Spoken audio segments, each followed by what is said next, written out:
Is the Sports Association for Adelaide Schools, SAAS as we know it. Huge grand final day. My name is Tony Neal. I am also joined by Indy Rogers. How are you, Indy? I'm all right, thank you, Tony. In fact, better than all right, because the weather's been much better than expected, and grand final day at any age or any level is really exciting.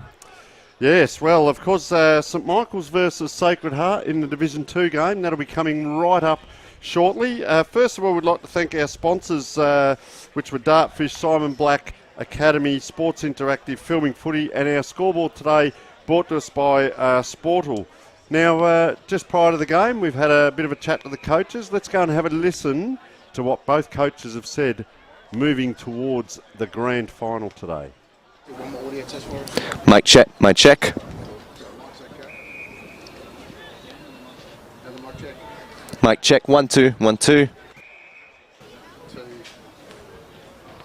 Well, we're moments away from the Div 2 Grand Final, and I'm privileged to be accompanied by the senior coach for the Sacred Heart College team, Anton Vassallo. It's great to have you here. How's the Saturday morning been?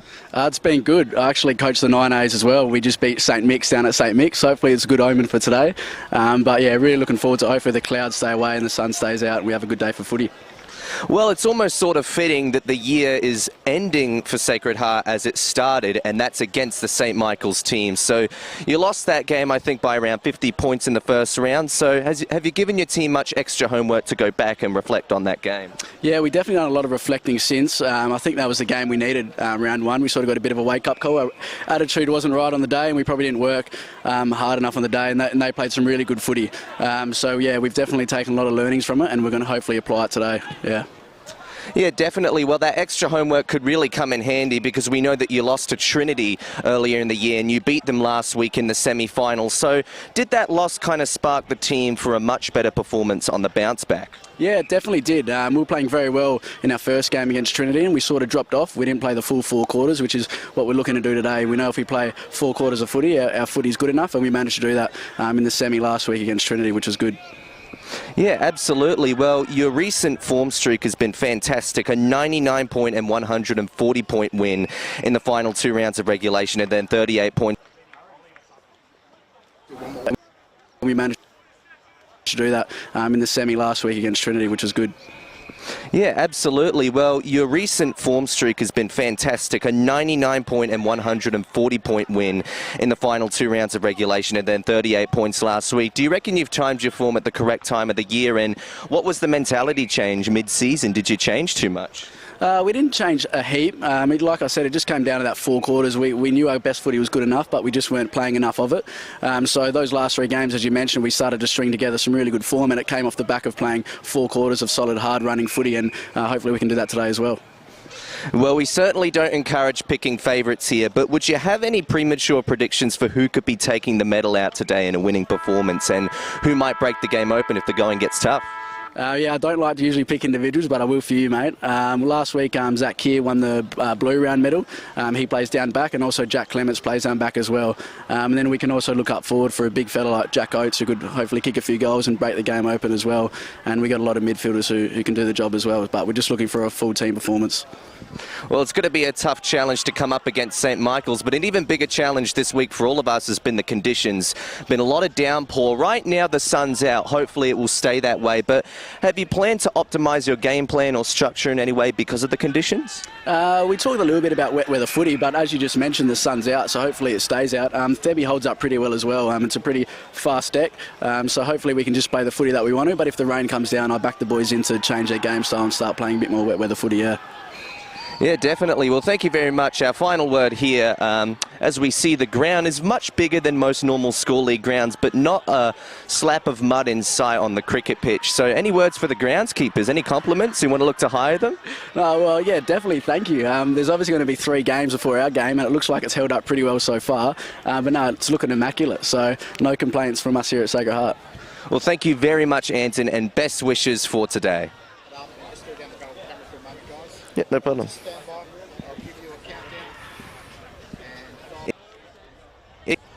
After a semi-final victory, and we're interviewing him again pre-game as Brett Ebert has made his way into the grand final with the rest of the St. Michael's team. And well, you've experienced grand finals at major and minor levels before, Ebert, so you'd be familiar with that feeling on this Saturday morning. What makes this type of Saturday morning different from a normal one?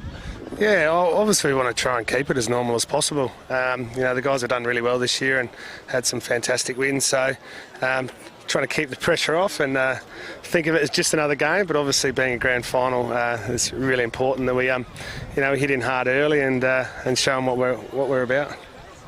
Yeah, definitely. Well, this is Brett Ebert's first grand final as a coach, but he has experienced grand finals as a player before. Last time you won, said 22 years ago, back in 2000. It's a bit of a distant memory at this point, but take us through that game a little bit. Yeah, so we were lucky enough to have a fantastic team. I was year 11 at the time, and we had some great players there. So, we beat Sacred Heart at Nord Oval on a Tuesday night back in 2000, so 22 years ago. And I mentioned, to the guys about that game, and that we've got a photo from 22 years ago. So just the memories that you can make, and how important it is for the school and for the community that we have a decent crack and hopefully come away with a win. Yeah, well, we've come full circle as the grand final is the matchup we saw in round 1 with St. Michael's beating Sacred Heart in round 1, but we've come full circle to see you face up against them this time. Are you planning to change anything about your approach, or do you hold your head high over the tapes of that very favourable win? Yeah, we had a good win against them round 1. I think they might have had a couple of players out as well, so obviously Sacred Heart are a fantastic school. So we're not going to take them lightly, and play a similar role we have the whole year, and hopefully it holds up in the grand final. Yeah, well, your last 3 matches, Ebert, 39-point win, 19-point win, and 37-point win, respectively. So it seems like the defense seems to be a key highlight of this team, as you don't seem to be focused on those big blowout margins too much. Yeah, we've got a really good defence. We're playing some good defensive footy. Really happy with the way we, as I said last week, run with the ball and our offensive work. So just keep working on defensive pressure and keep the score as low as possible would be nice. Well, tell you what, Brett, we've had horrible weather throughout the week, but today's looking pretty good. Lots of blue sky patches out right now, and the sun is out. Hopefully it will stay that way, but have you accounted for the weather that's occurred throughout the week, and will you adjust your game plan potentially on it if the conditions are to differ throughout the match? No, we picked the best team we had available. We've only got one injury to one of the year 11s, so we went on the best team we could pick. We didn't worry too much about the weather. Thebby's come up really nicely as we thought it would be, so, and it hasn't been as much rain as what we forecasted. So we've got a couple of big guys that will take some big marks, and plenty of little fellas to hunt the packs and kick some goals. Yeah, well, before we let you go, we don't want to be early birds here, but if you had any premature predictions for who could be taking out the medal today or really break this game open in a winning performance, do you have any ideas? Obviously, our captain, Finn Heim, he's been amazing this year. We've got a really solid midfield. One of the boys, Harry Dodd, is in the state team, so yeah, probably one of the midfielders. They always seem to win the medals. Yes, well, we wish you the best for today, and thank you very much for joining us. Thanks for having us. Hi folks, well we're joined by John. Well, great to hear from the coaches ahead of the big game, and as we go to the slide you can see on screen, we're taking a look at the run of form that both teams have had from rounds 1 through to 8 and the way they managed to play. Of course, round 8 counts as the semi-finals, so keep that in mind as they are the finals results. We covered the St. Michael's win last weekend. They won 81 points to 45 over Pembroke. And in the meantime, compensating for their loss to Trinity early in the year, Sacred Heart managed to beat them last week, 56 to 89. So that was a 33-point win, Tony. Yeah, so interesting form, and we go back a couple of weeks, of course, and you have a look at Sacred Heart, haven't they had some big wins? 99 points, and 140 as we're just also taking in the coin toss as we watch now. The Sacred Heart captain in, of course, with the St Michael's team. And St Michael's will kick to the right and Sacred Heart to the left of screen on what is a very large ground for all of these players. So just looking at that ladder as well there, and you can see St Michael's finished 8 wins on top, and Sacred Heart, of course, 6 and 2. So only a couple of losses in there to Sacred Heart. So we're going back to the just the form guide. As we were saying, Sacred Heart had a couple of really big wins, whereas St Michael's 39 and 19 leading into, of course, last week's game. And Sacred Heart, 33-point winners. So it really is anyone's game today, Indy, I'd suggest. Yeah, fun thing to consider is Sacred Heart's 2 losses for the year. One came against Trinity. They beat them last week to get into this grand final. Their other loss was their first game of the year, and it was against St Michael's. So they've come full circle. We've got a full matchup between St Michael's and Sacred Heart this afternoon, and it was the first matchup we saw between both these teams this season. So it'll be very exciting to see how Div 2 concludes, potentially in similar fashion to the way it started, but hopefully it's not a 50-point game. It really deserves to be a 5-point game on paper based on the anticipation I've had for this. Well, St Michael's, they've gone through undefeated, and you wouldn't want to be losing your one game of the year in a grand final. So their form really stands up under pressure. As we said, massive ground. It's bathed in sunshine at the moment. There is a huge crowd here. The presentations are just going to our right between the prior games, so there may be a bit of background noise as umpire is about to get the game underway. And the ruckman in there for Sacred Heart, a very tall unit up against the player we saw last week. That'll be Kane Jolly for St Michael's going to the right of screen. All is set, as you can see on camera. Massive ground. Umpire holds the ball off. The grand final, nerves and adrenaline in the first 10 minutes, then they settle. Just a drop to the ground there by Kane Jolly. Puts it back towards the St Michael's players, and good pressure there. And big ruckman came through for Sacred Heart, taken to ground, and his teammates help him up. It looks like it could be Archer Van Dorn or Jemiah Craig. We've got 2 number 46s, I've just realised there on the program. So might have to chase that up as we see a free kick come out. They go forward now. Sacred Heart just popping it up into that hot spot. Oh, a little bit of a nudge in the back there. Umpire lets it go. A player coming through there was, I reckon it was Joe Chigwidden on that far wing. And he's a wingman, but he's in around that pack as well. So a lot of congestion around there, and you see the players already moving down the ground. Ball just bobbling around. St Michael's come out and goes back, and a good mark taken. St Michael's now to move their way through the ground from the back end of the centre square. They sought out to go wide. Didn't necessarily go to plan on the far side of the ground. Players are squirming to keep it alive. They do, and that might be paid a mark. Yes, it will. That was very brave courage coming off the back of Isaac Edwards, who looks to the middle of the ground. It's not the most effective kick. He'll give his man time to try and balance it, but he had to keep up with his opponents who were catching up on him. They were red hot on his tail. Some tackling pressure on the other side of the centre square will result in a ball up. So umpire holds it up high there. You can see number 2, Archer Rouvray, just waiting. There it is. Gets into his hands and bobbles back out again. As we said, the first couple of minutes are going to be nervous, but good control there. Gets across to Caden Webber. Outside on the left foot, that player just bobbles the ball along. The big fella there, number 19, waiting for that, Jack Wilson. They go inside now. The runners are on. Back it comes. Archer Van Dorn. Nice kick down too. Into the... Oh, the players kept that in. A little bit sloppy and wet down there. Good one-on-one battles. Here's an opportunity for Sacred Heart. That's a nice-looking kick. Can't quite get it around the corner.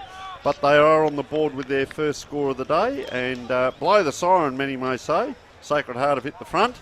But I'm always interested in this, Indy. Will Ashton with the ball in hand, just how they structure up with their back line. Yes, Will Ashton going to the other pocket to seek out the ball now. And even though the conditions look dry on screen, it's been a dreadful week for weather. It's been raining left, right and centre for the past 5 days. So the ground would still be quite wet and dewy, but Thankfully, the groundskeepers are taking quite good care of the grass because there isn't too many muddy patches on it.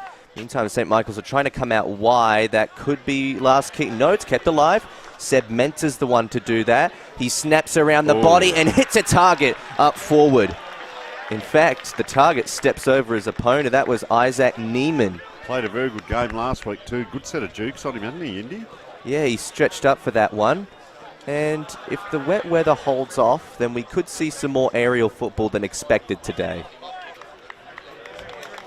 Of course, he is out at the far side. He will be kicking on a very fair angle and almost an unfair distance.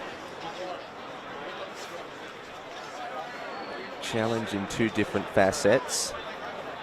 Can he counter both of them?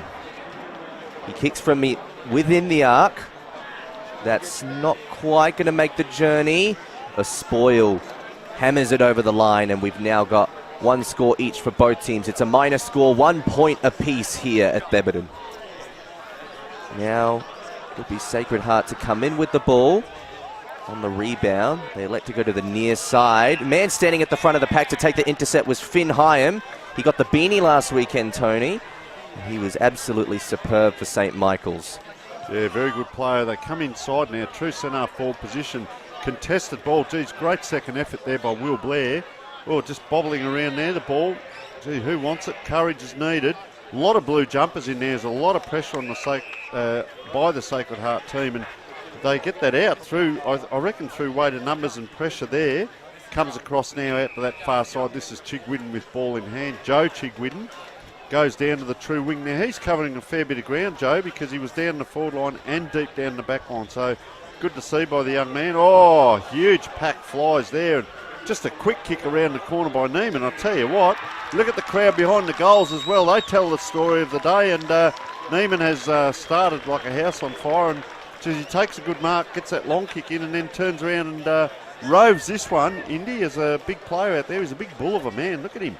And goes back, and I'll tell you what, he's certainly come to play today, young Neiman has, and what a great goal that was. Great way to set the tone for the start of the game. Can he help this side to get Brett Ebert's first premiership as a coach and his first premiership at any position for the first time in 22 years? So that's a big factor going into today. But we take a look at the passage of play. It was a snap around the body. In a lot of ways, that shot at goal was probably more difficult than the one he took earlier, which was from a set shot. But he got it either way. Meanwhile, missile in the middle of the ground. It's going to go to Sacred Heart, so they're going to be able to get a free clearance out of this one. Hand passes to a man on the run. Hammers it into the forward 50. The pack goes up. No one comes down with it. Pressure on the kick. A bit of a bump off the ball there. It's high conduct. St. Michael's will get the ball back. Now, under the pressure at the defense, how can they get it out? It's Joseph Ford who's got the ball for St. Michael's. Kicks out wider. Finds a man on the far wing. They analyse the options.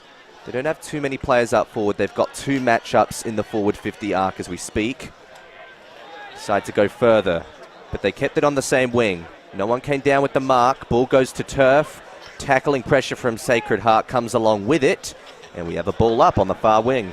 Very impressive so far, Indy. We're 6 minutes in, but just the ball getting down into the forward lines. And, you know, you often see a lot of circle work or ball just moving between the 50s, but both teams have actually got the ball down, and it's either dribbled over the line or had shots on goal, and that's rewarding for the players up the ground. As we said, the drinks, they're not allowed to take drinks out on the ground, and it's a massive ground here. So we've got that, we've got the stand rule, we've got the 6-6-6, and of course last possession. So there's a lot of factors coming into today's game as they moving that ball really well, Sacred Heart. And we heard John Simons talk about the methods from the seniors all the way down. Player might have been held onto there, made sure the umpire knew about it, and that big fella is Jack Oates with his first goal as well. And I think he was playing a little bit for the free and then decided to just focus on see ball, get ball, which he did, and nice goal there, and exactly what everyone's watching for and what we've come for today, a very close game as we speak. You see the replay here, the ball will come in. I like this movement out on that far side, just a bit of a rush kick in, but the player here, you can see just pushed off a little bit, got the break, and didn't he celebrate big? It is a grand final. We are allowed to celebrate, Indy. Absolutely, and you can't see them on screen, but Sacred Heart do have a cheer squad of their own, very far into the left pocket for Sacred Heart. So you won't see them, but you should definitely hear them as the game progresses, tackling pressure in the middle. We get another ball up, ready to reset play. Looked as though Sacred Heart came out with the tap there. That might have chopped out the legs for St. Michael's, so Harry Carroll will get the free kick. He takes it. Numbers are quick to get back for Sacred Heart. Can they set up defensively to counter St. Michael's current possession? They're fighting for the ball. Now it's in no one's hands, or at least no one's hands cleanly.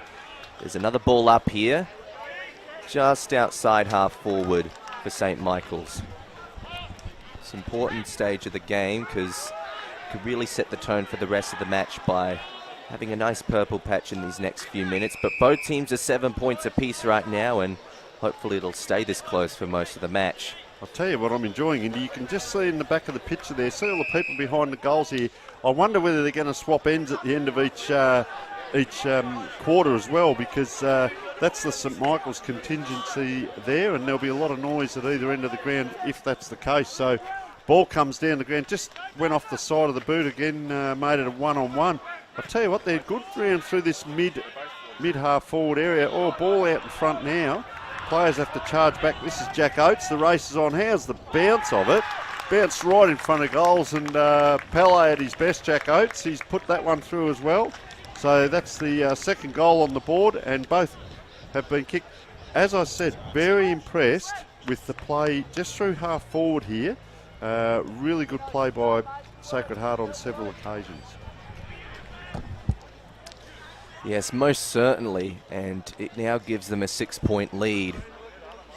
Not too much pressure early in the match, but definitely a bit of scoring impact from both sides. They've tried to play a bit attacking in these early stages, and as we near the 10-minute mark, not super high scoring, not overwhelmingly high scoring, but if the conditions uphold, then we could definitely expect to see some more aerial football and some more goals. Jack Oates has already got 2 with the 3 that we've seen in this match. Sacred Heart are trying to come out on ball again, but it's countered. Isaac Edwards comes out with a clearance, goes on the left, goes into the forward 50, but it's intercepted. Sacred Heart will go out to the far side, and they also turn the ball over. Edwards again, goes out wide, finds a target. There's a lot of mullets out there for St. Michael's. Got a bit of an internal culture for it going on, but the ball comes over the boundary line with a spoil by the looks of things, so we will have a throw-in just within the St. Michael's forward arc. And we'll try and let people know there are actually, we've had someone run down, there are 2 number 46s for Sacred Heart College. Jemiah Craig is number 46 and Archer Van Dorn is number 46, so we might try and get that rectified at quarter time as to which one is which, but someone's got a sense of humour out there, and there's the big crowd we can see behind the goals. The umpire's going to throw it in here at beautiful, the old West Torrens Oval down here, Theberton, beautiful, bathed in sunshine. Neiman, he puts in a good contest up forward and really gives them a focal point. We noticed last week with St. Michael's, they had 2 or 3 focal points. Ball on that far side, but very impressed with Sacred Heart through this area of the ground. 2-on-1 now. They're out the back again here. Was he pushed? Look at them run. They stream through. 1, 2, 3. Cross it comes, a kick in, and may have been, well, there's a free kick. You'll never guess who. Jack Oates has got his 3rd shot on goal. Very impressed. I did notice also earlier, Indy Sacred Heart across the back line, that player took them out and played on immediately. So obviously executing quite fast. You can see the breeze is going to the left of the screen, and it is a slight breeze down that way. So Jack Oates is really starting out well. To be known as a player who can perform well in big games, and Jack Oates looks like he's starting well. Oh, just popped at it, and yeah, he just was a bit proppy with how he approached that one, and kicks it through for 1 point. Well, that's his first set shot. He kicked his first 2 goals from on the run. It did hit the post, so in the meantime, we'll go back and see what St. Michael's could do with the ball of possession. They just gave up possession, though. Jack Clements tried to go further. His ball is intercepted, though. Jet Baum kicks to the other defensive pocket, finds a free man in Williamson. And St. Michael's were very good at ball transition against Pembroke last week, but they might have to slow up here because Sacred Heart, like much more agile ball movement, as you could see in the early stages of this game. They're going to kick it back into the forward 50 here. A couple of opponents to work around, and unfortunately Cooper Jones wasn't quite sure how to make it work. He'll keep the ball alive temporarily, an opponent will tackle him, and it looks as though it will be a ball up, so won't need to be thrown in from the line. It'll stay in this pocket though. The forward left pocket for Sacred Heart as we speak. St. Michael's snap it around the body. No mark. Kick didn't really go far enough to justify a mark anyway, and a rush behind for Sacred Heart. So they get an extra point on board, and that'll take them up to 15 points. St. Michael's with 7. They're down by a goal and 2 behinds. So they go out the other side, which a lot of teams will give you that first kick, but all the players lined up on this side. So pretty free out there. It's going to be a bit of one-on-one and good possession football. This looks like Isaac Edwards, who covers a lot of ground. It may not be, though, because it's a far side. So nice little grab here, and that is Jordan Hodges. Lively young man. Now the midfield have got back. You can see them all swarming across just in picture now. A lot of players trying to stream across to that other side. So St Michael's probably tricked a lot of people coming out that side. They go long over the back of the pack, and that is a towering mark again. And nice mark for Harry Dodd. So he's going to go long again. They've got some tools there, so why wouldn't you? Sacred Heart now. Player had to face the play and had about 5 players running at him. Just gave it away with a handball, which was good, but the kick wasn't so good. Sacred Heart player falling, St Michael's player falling the ground. That's a nice long kick. That is a super kick, and that is Harry Dodd with his first on the board. That there is a team lifter as we're 14.5 minutes into the quarter. Yeah, just trying to spot the St. Michael's cheer squad, Tony. There's no flags, but I reckon one of the fans there's got a sign of some kind. So I don't know if we can get a look at what that sign says. But well, you might see it here on the replay, but we might not be able to read it depending on what it says. But, geez, he just went back. Have a look at this. 2 or 3 steps. Thought he could get it. Banged it on the boot. That's a long kick. Over it came. So he was the player that got that in. They got in a little bit of trouble here. Got it out. Got it back, and this is where they cleaned up here. He's outside 50 there, that player. Gets it inside 50, and Dodds, who started that piece of play, then finishes with a nice goal too. So they're up and about, ball back in the middle. Fantastic bit of play from St. Michael's, and one that came as a result of a turnover. How about this? Mark inside 50 coming off with the clearance. I believe that mark has been taken by Cooper Jones. And he should be taking the set shot here from a very reasonable angle. Very quick piece of play too, Indy. Yeah, happened in the blink of an eye. Don't blink or you'll miss it. But can he complete it with a set shot for an instantaneous reply? St. Michael at one end, Sacred Heart at the other. Missed the opportunity. Put that quite high, and yeah, 4 points, so they're going to rue that maybe down the track. Made it still a close game, so St Michael's will bring this in. Player just telling the players down the ground to settle. Will Ashton with ball in hand, and he is looking out that far side, but there's a lot of players set up here again, so will they mix up the kick in? Just holding, he can play on now, so player leads down the middle of the ground, and he elects to go that way, and that was very good play. I could see that player out the corner of my eye from a long way back. They're out now. Oh, well done there. That was number 31, Kane Jolly. Gets it downfield, and very impressed with Sacred Heart's backline as well. Player goes this way, that way. Oh, just the one hand, if you don't mind. Round he goes, big solid man too. Kicks it in there. Great set of jukes there, and that's Cooper Jones. Goes inside. That's a dangerous kick in traffic, and a really good mark there. Geez, I'll tell you what, Jack Oates has certainly given him something up forward to look at. So he's outside 50. He's pointed that he's going to have a look at him, and going by the kick the other way of Harry Dodd earlier, going the other way, this may well go through because he's got the wind behind him as well. So really, that was a smart kick and took a great mark in traffic. So lines up, 50 out. Big, huge posts on this ground. It's Sample ground, of course, women's football. Long kick there into the teeth of goal. It's a mark. It's a mark.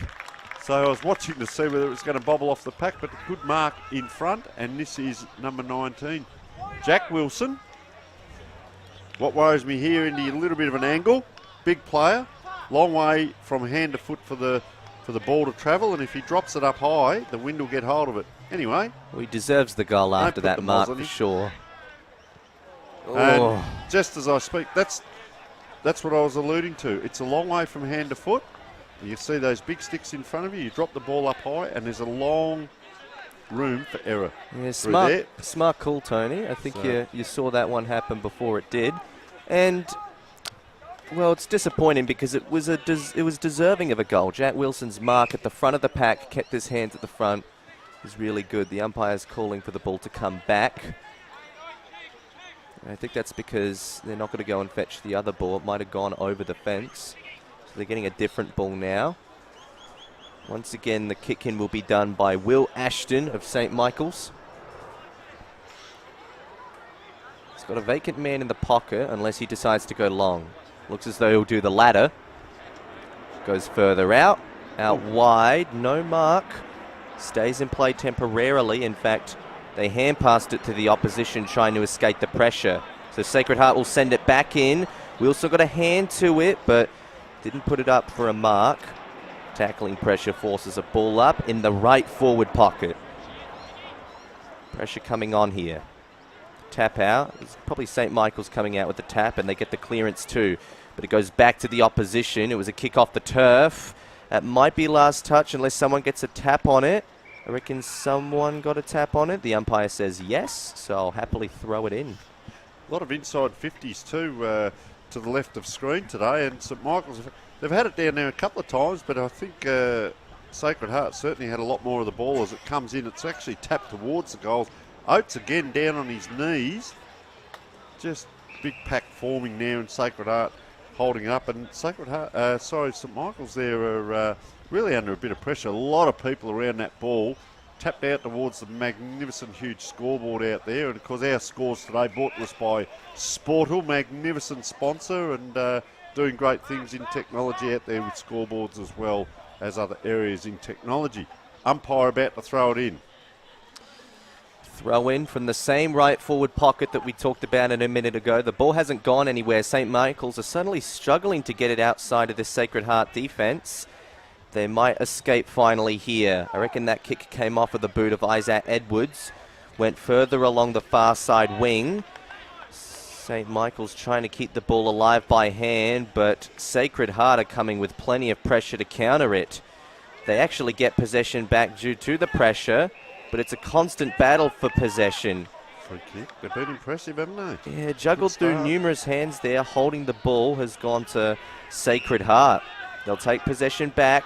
They'll try and rebound. That's Archer Rouvray. Didn't get a very clean kick off the boot there, so it goes towards the middle of the ground where plenty of players are waiting. And there could be a turnover here, Tony. St. Michael's have got the ball. They kick it out wide. Yeah, really good play, and spotted the player out there. Trouble is there, it will be 2 kicks to goal from there. Oh, player, that is a great amount of courage that player showed out there, as he had Cooper Wilkins charging towards him, diminutive man, and well done, young player, and we'll pick up who that is in a moment, but he's certainly going back for a set shot. Could be Harry Carroll, maybe. Let's just have a look as he very confidently steps in. And umpire says no. We'll just call that 1 point. And so only about 3 or 4 points of difference as we speak, but St. Michael's probably need to capitalise on those. That is a huge kick down. That's inside the square, so that's gone 65 metres by Sacred Heart there. Players just fighting for it. Good strength shown in the pack there. Comes out, 1 or 2, and this is where St. Michael's was so good last week with their numbers around the ball, and I reckon that was Isaac Edwards unable to get that ball out, but one to watch tearing down the wing. I noticed Chig Whitten swap sides now. He started on that far side. As he comes in towards this ball now, the blonde-haired lad, he swapped sides as the wingman now, so he's on this side for Sacred Heart. They go inside now, St. Michael's. Oh, pushing was Neiman. Can he get it over to a teammate? Oh, a little kick, that'll do. Oh, player, that was smart play, but could not quite get that ball through. But boy, oh boy, aerial ping pong there. Bit of moving around with the ball and another shot on goal, so all very good.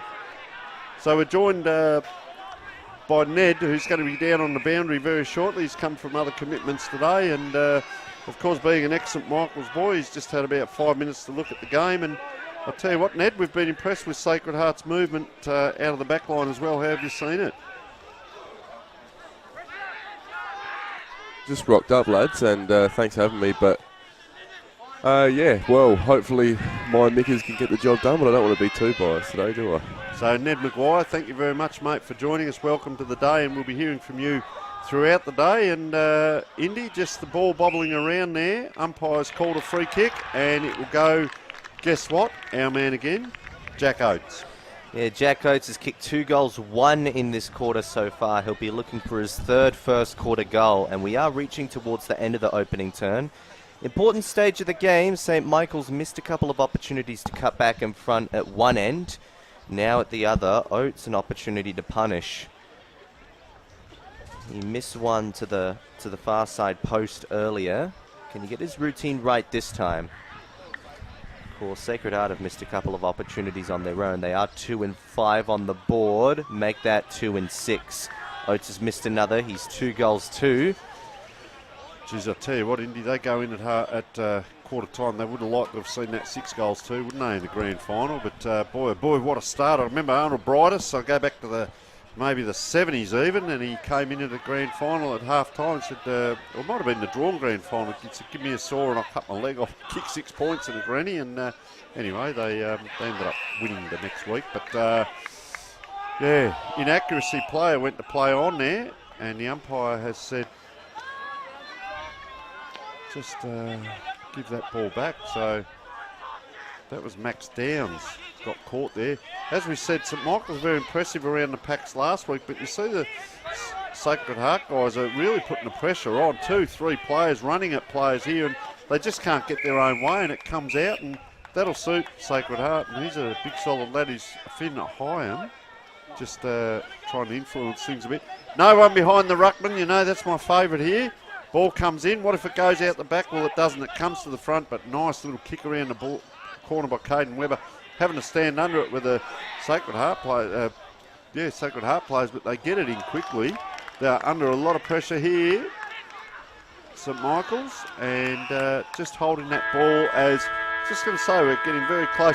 Set 25 minutes, so our score at the moment, 2 goals 3, St Michael's 15, Sacred Heart 2 goals 6, 18. We will take a short break and be back with the wrap-up in a moment.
G'day guys, the Simon Black Academy is all about education and sport. Our partner in education is Torrens University, where our students either do a 1-year diploma course or a 3-year Bachelor of Business.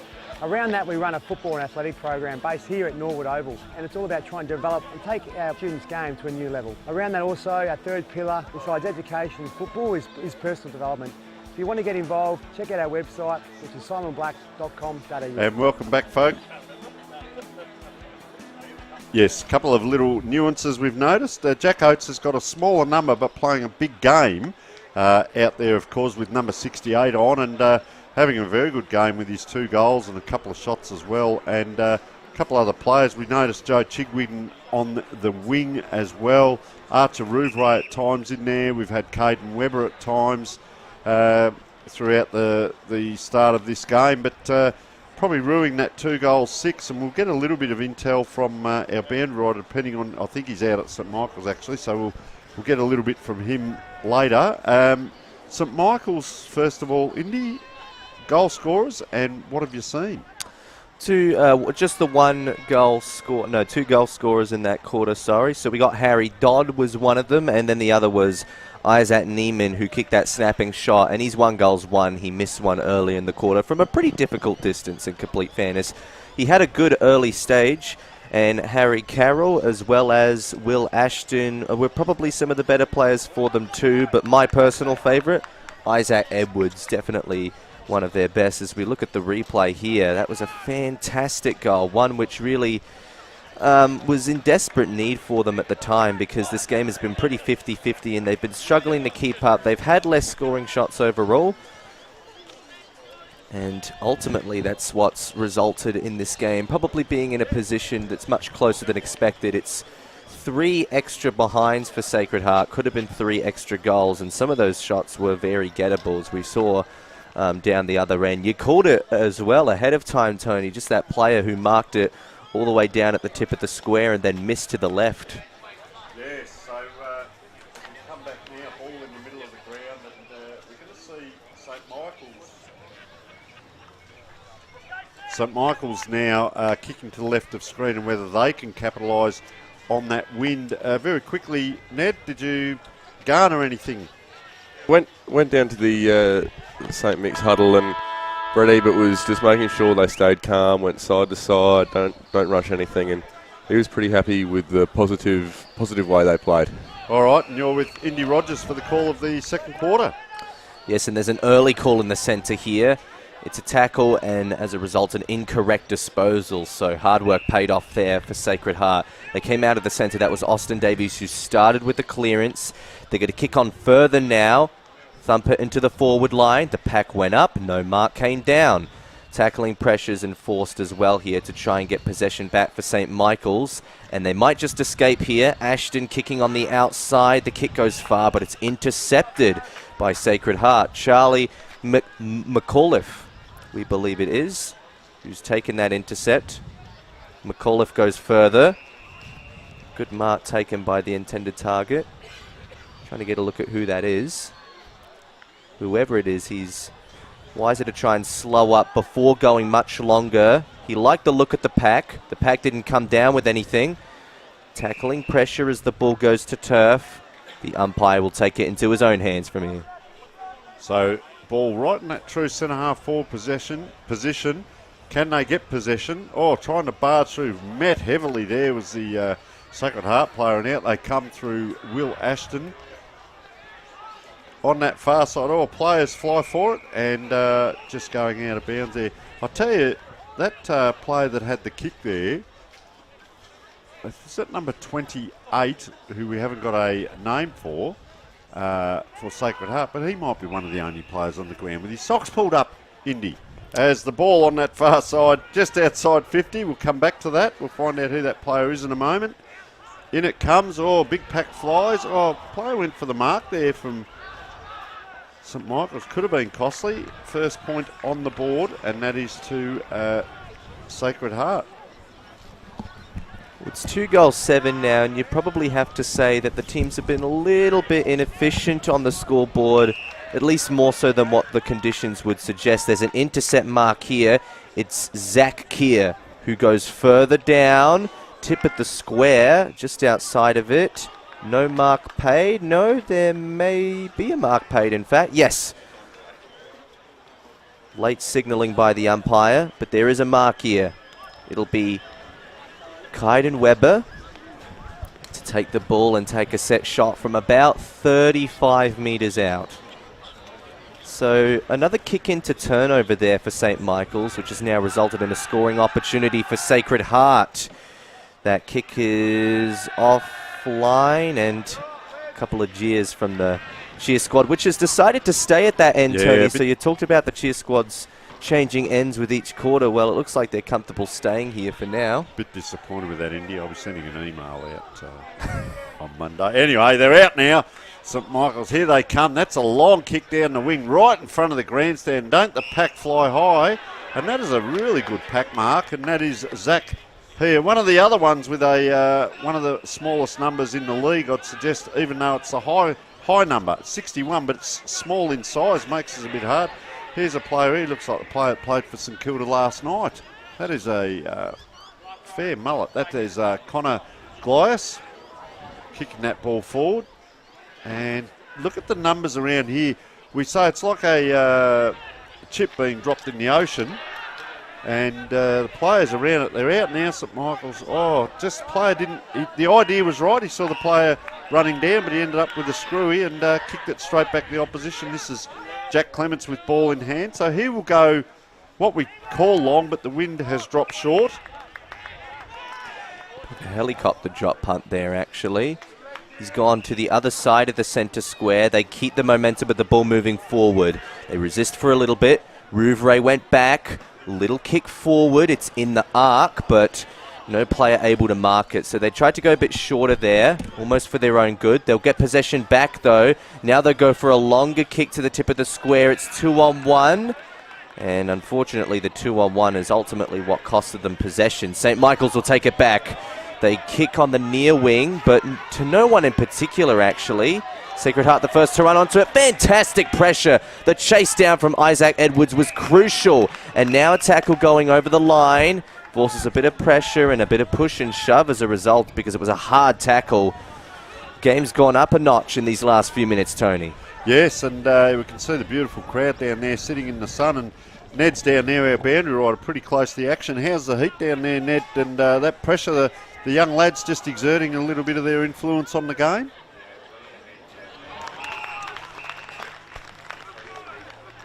Plenty of heat down there, Tony, and always going to expect on grand final day. It's not too much wind about either. It's pretty good conditions for footy. I've just come from Mitcham, and that was an absolute bog. So it's nice to come here and see a nice bit of turf on the oval. Well, you may be interviewing the bog later on, mate. That's called best on ground here as we see Jack Oates with ball in hand. He's 2-2. Oh, I like that. Oh, listen to the crowd behind it. He's kicked that straight, which means it's a point. Does that make sense? So he's offline. I'll tell you what, they are going to rue this scoring opportunities at the moment. St Michael's haven't lost a game. They're 6 points down, which is one kick for them. They've only got to get it down quickly. And it looks like they're going a bit shorter this time. That interesting with their backline structures there. They are a little bit all over the shop, which I don't mind, mixing it up. And Isaac Edwards very quickly, Ned. Yeah, Brett Ebert did mention that, just going side to side and slow it down a little bit this quarter, and they're doing it right now, as you can see. So ball just out that other side, the switcher play. We spoke about this last week too, Indy. If you're going to try an AFL game plan, you've got to be practicing it a lot of the time. That's a big tackle now. We see the pressure. This is the St Michael's that we saw last week. Player injured out there and down in back play, you can see. So he's actually hurt himself on that tackle. And I'll tell you what, Sacred Heart have stood up to it. They've now got a free kick on the far side. Yeah, and it's Archer Rouvray who was rewarded for the tackling effort. Who'll go further. In fact, all the way into the arc. Didn't expect them to make it from there. They tried to juggle possession, but they got to shake off a lot of tacklers that should be holding the ball, not paid. And play will continue, actually, but Sacred Heart, in credit, kept the intensity up. No mark at the tip of the square. I reckon it's the pressure from the cheer squad down there that's probably affecting their accuracy a bit. So man. The 19th man, and it's worth probably 100 men down there by the looks of it. Well, Ned's an ex-St Michael's lad. We might get him to wander down there at half-time and just infiltrate and see what the demeanour is amongst the group down there. But, geez, a far kick out. They're really trying to use width out here, St Michael's. But I'll tell you what, they're up to it. That's young Chigwidden there, gets the ball across to Jack Hutton now. They're just sharing it between the two. Pressure again. We saw this from Sacred Heart in the first quarter. Now we see the numbers from St Michael's. They're going to run. He's going to give it back on that far wing. Not the best of kick in, although it's a 50-50 here. The player has to bobble around with that ball. That player has beaten 3 players there, and that was Finn Hyam to get that across, and you can just see the disappointment there. I reckon that was Max Wandle maybe, or Archer Charles, just threw the head back in the air as he too has scored. It's a game of points. We've had 12 points and 4 goals scored, so you wouldn't say now's the time of the year to be doing your goal kicking practice, but you'd think in a grand final they'd have didn't even score with that kick, actually. Oh, well done. Well spotted, didn't he? Yes, he's kicking in from outside the posts, which means it was no score from that kick. Zane Scripes. Kicks short, goes further. Might have been intercepted there. The effort was good, but just didn't quite complete the mark. Still good effort from James Redden to try and get the ball back. There's a lot of pressure in the middle, in fact, but a whistle will halt play. It will come back to Sacred Heart, which is a bit unfortunate because St. Michael's almost looked like they were on the brink of causing a major turnover there. So they've really capitalised. They've got the fair few free kicks as well. You see Sacred Heart here. This is now, was that? Don't tell me that's number 43. I might have to send. It is. So Ned, we've got another job for you, sir. Number 43 isn't on our thing. We'd like to keep the viewers at home up to date with who that might be as the ball just dribbles out of bounds on that far side. And Ned, you're doing a fair few kilometres today down and up the stairs and in and out of the box and what have you, just to give our viewers at home a good idea on who the players are out there. Yeah, it's Cooper Wilkins with the ball now at the far side.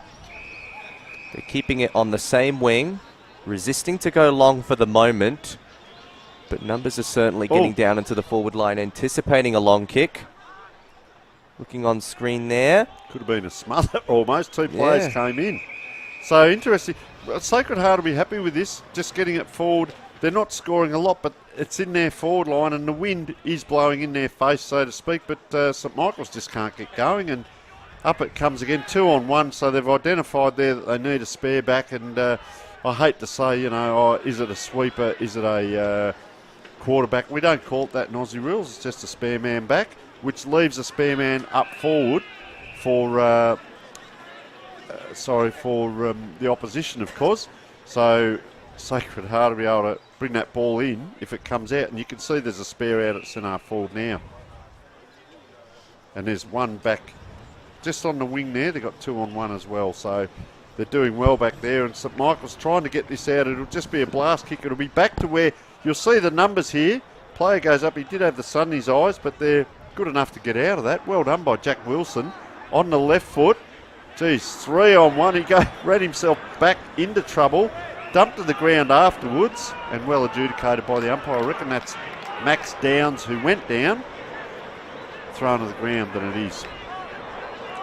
He'll take a set shot potentially. Will be one from far out. He'll have to kick from just outside the arc because the man on the mark is standing within it. It's all hands on defense right now for St. Michael's. They've barely been able to get a breath of fresh air out of this defensive 50 for most of the quarter. And finally, after all the missed opportunities, they kick a long bomb to get their first goal for the quarter, I think. I reckon that was Max Downs, wasn't it? Yes, so, it was Max well Downs from the free kick. Where did they come from? It came in style, that's what matters. So we're 11.5 minutes in, and St Michael's haven't scored for the quarter, which is a real worry for them. They need to get a wriggle on. They've got the players down forward in regards to Neiman that can do the damage, but they just can't get it down there. And I see Isaac Edwards resting in the forward line. Maybe he needs to come up around the ball. Also interested now, do you go man on man or do you stick to your own game plan? So Sacred Heart have got number 39 out the back, Charlie McAuliffe on his own, which leaves a St Michael's player on his own at the back of the pack. As I speak, there's McAuliffe who gets the ball. So they need to pay attention to what's happening in the midfield, because if they start getting clearances, you can see at the back here also number 46, that was Jemiah Craig, was free. So they're setting up and structuring very well, but St Michael's now going forward. And a rare opportunity to go forward in the context of this quarter. They'll take whatever they can get. They favoured the long kick. Neiman was trying to keep it alive, gave it a little tap on, but tackling pressure has forced the ball over the boundary line. And Sorry, Indy. Sacred Heart, really, their intensity has been fantastic, and for the few times that it has gone down into the defensive 50 for Sacred Heart, they've had the tacklers ready and prepared. You're correct. As St Michael's player picks it up, goes around the corner. This time it is the point that I had marked down earlier, and that was just a blast in hope, check side I'd suggest, and Sacred Heart now get the ball in their possession. We haven't seen a coast-to-coast yet, but interested once again, what a Sacred Heart can do. He's pointing down the middle of the ground, which probably means he's going to go out the side. He does. He pointed down the middle and then goes out the side. Oh, he didn't get hold of that. Could have been a push there, and it was, and that's Big Neiman. I tell you what, he may well have a look at this too, Indy, going on last week and the way he lined up for that first shot at goal. So he's going to be outside the 50. True forward would go and have a shot. He's going to kick to the hot spot. It's a bit of a lazy kick, didn't get hold of it. Player in front couldn't quite take it, and that was Will Blair. Ball's bobbling around. Now it's out, and number 35 there likes that. Eddie Kneebone. Haven't called him a lot today, but I'll tell you what, doesn't matter when you can score goals like that. Off that incoming ball, came in from Neiman, bobbled around that pack, didn't it? I called it a lazy kick, maybe he meant it, but got to the hot spot and then just the crummers. Nice snap too, very impressive there, and keeps them in the ball game. 12 points of difference as we are 14 minutes in. Yeah, fantastic goal coming off of the play that resulted from this free kick. So you do have to be careful in the one-on-ones not to shove your man out too far, and more importantly, probably not at all, because you just wouldn't want to put yourself in that position. As the ball comes back into the middle now, we're still looking at that kick from Neiman, but meanwhile in the middle of the ground, a little spoil coming out from St Michael's, but Sacred Heart attempting to get the clearance. It's cut off. Not necessarily from a smother, but more of a shot from the kick that was already rolling across the ground. So disposals not coming too easily now. Geez, a player pulled out of that there, and the other player got the ball. He actually grabbed the St Michael's bloke by the arm, pulled him back behind him, and got through Little McAuliffe. So he did that very well. And now we see a free kick here, and I reckon this is McAuliffe. Let's just see when he turns around. A bit of zinc on the nose, so that's ambitious on a day like this. Up it comes. Good to see the protection note.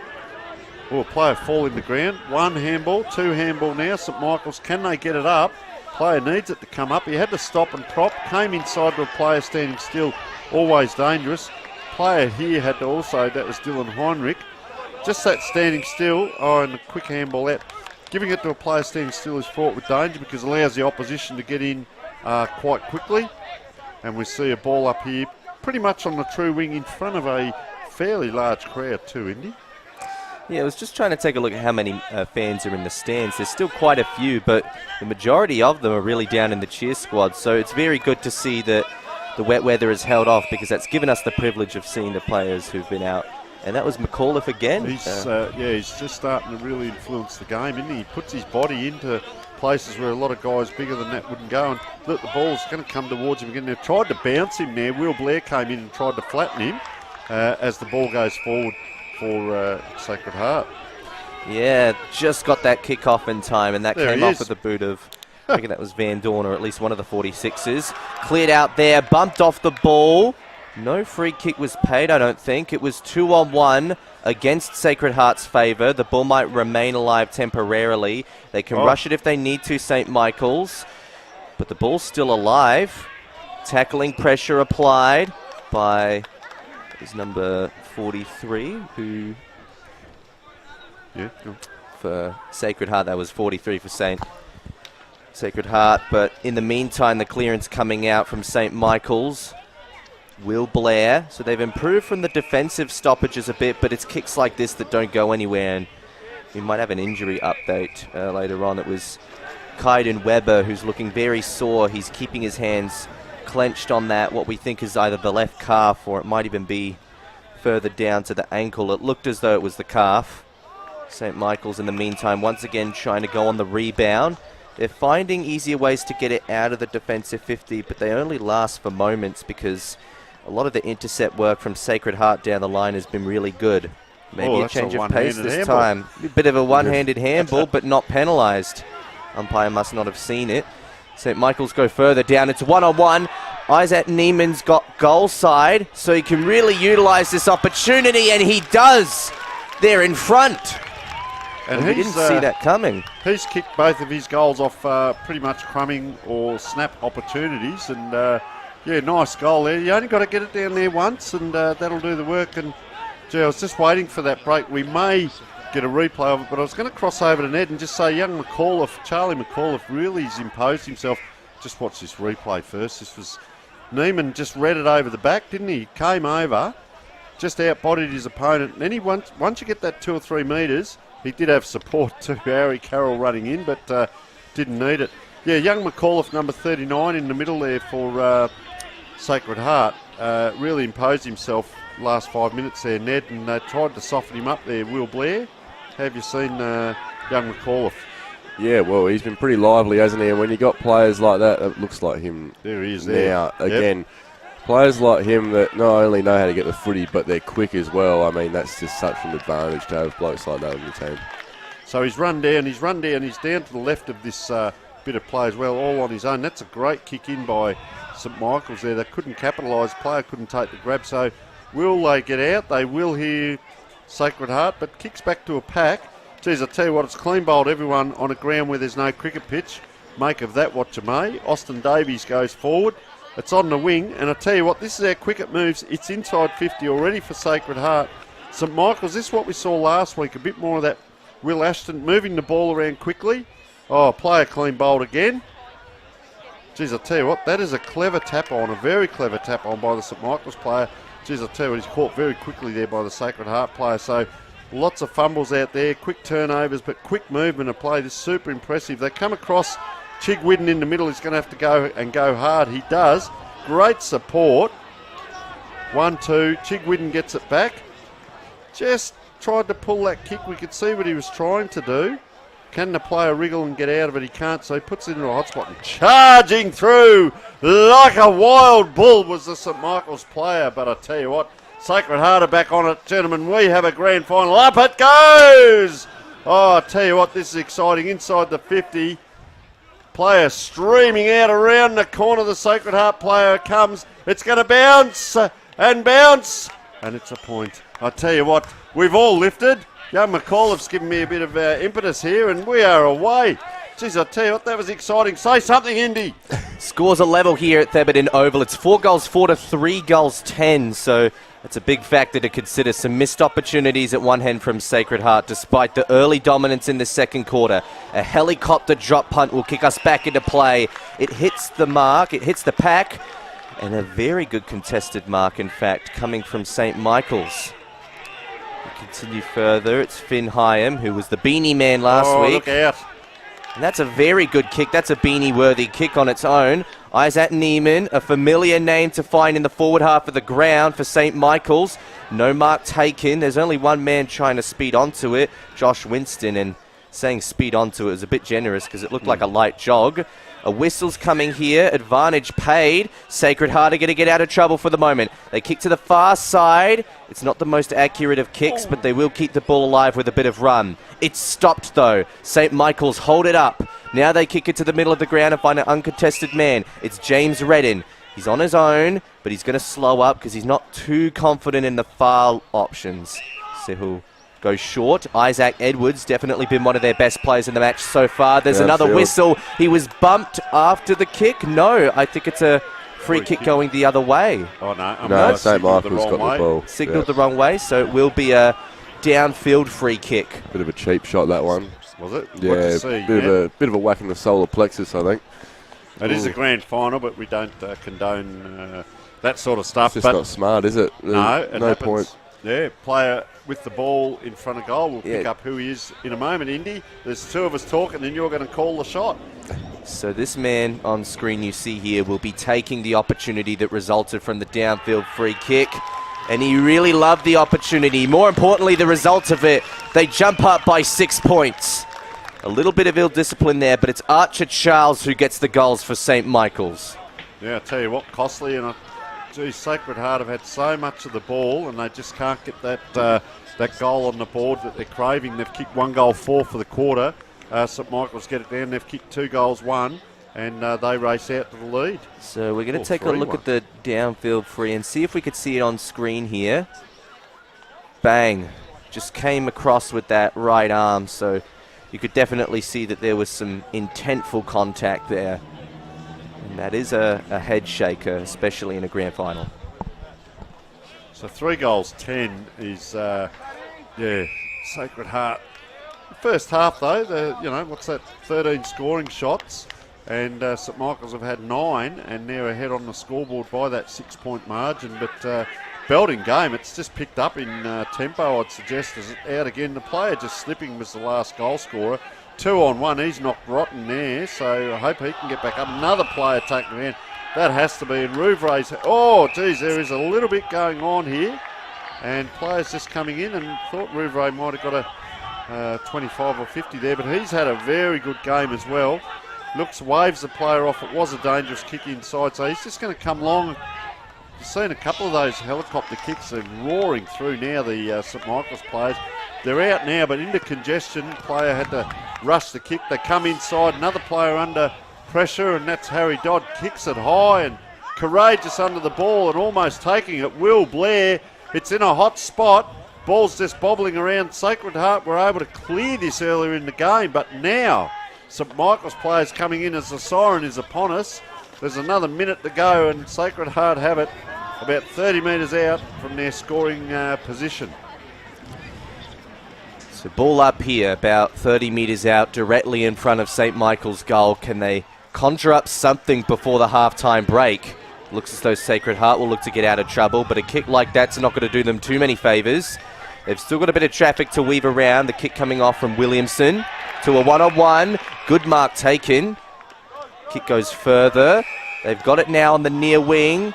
They wanted to rush things, and unfortunately rushing things leads to an ineffective kick going down the line. They'll keep possession though, because they were the first to run onto it. Now Davies tried to centre it up. Massive thumping spoil coming in for the St Michael's defence. Like a jet bomb trying to get it out of trouble here for St Michael's. It once again comes back to that familiar near wing, and that's where the quarter will conclude, right in front of the interchange benches for both sides. 34 points, 5 goals 4 to 3 goals 10 for Sacred Heart. The extra opportunities would normally read a Sacred Heart lead, but St Michael's, they composed themselves late in that quarter and were rewarded with the lead at halftime as a result. But we got another half of grand final football to see through before any victor is determined. This game has certainly gone up a notch, and at halftime it's St Michael's by a goal. We'll go to the break. G'day guys, the Simon Blake Academy is all about education and sport. Our partner in education is Torrens University, where our students either do a 1-year diploma course or a 3-year Bachelor of Business. Around that we run a football and athletics program based here at Norwood Oval, and it's all about trying to develop and take our students' game to a new level. Around that also, our third pillar, besides education and football, is personal development. If you want to get involved, check out our website, which is simonblack.com.au.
guys, the Simon Black Academy is all about education and sport. Our partner in education is Torrens University, where our students either do a one-year diploma course or a 3-year Bachelor of Business.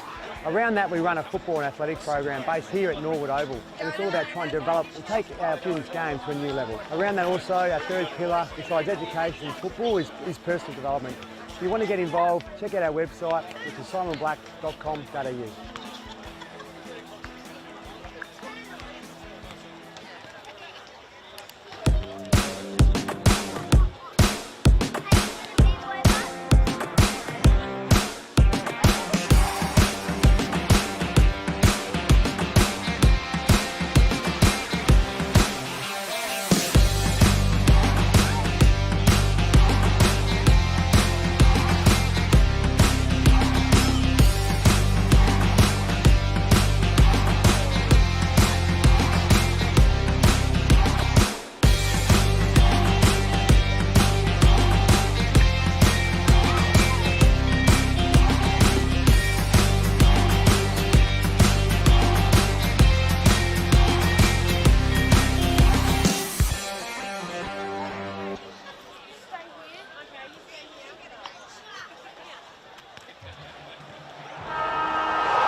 G'day guys, the Simon Black Academy is all about education and sport. Our partner in education is Torrens University, where our students either do a one-year diploma course or a 3-year Bachelor of Business. Around that we run a football and athletic program based here at Norwood Oval, and it's all about trying to develop and take our students' game to a new level. Around that also, our third pillar, besides education and football, is personal development. If you want to get involved, check out our website, which is simonblack.com.au.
Well, welcome back to Theberton Oval, where, as you can see, on a very unexpectedly nice day of weather, we've currently got a 6-point game on our hands. It's 5 goals 4 to 3 goals 10. Tell you what, it was ineffective accuracy on the scoreboard from Sacred Heart, but during that quarter, they were kicking down to the end where St. Michael's cheer squad resides. And, well, I want to ask you a question, Ned. Is that much of a surprise to you? Are they accustomed to doing this to their opposition, and do they know how to off-throw them? Oh, yeah, they do. They're a pretty loud bunch, the St. Michael's crew. I remember when I used to play, a lot of the seconds would come out and watch after they played and carry on a fair bit, but all fun and games. But, yeah, I'm sure it would probably be a bit distracting and probably pretty motivating for the St. Michael's boys as well.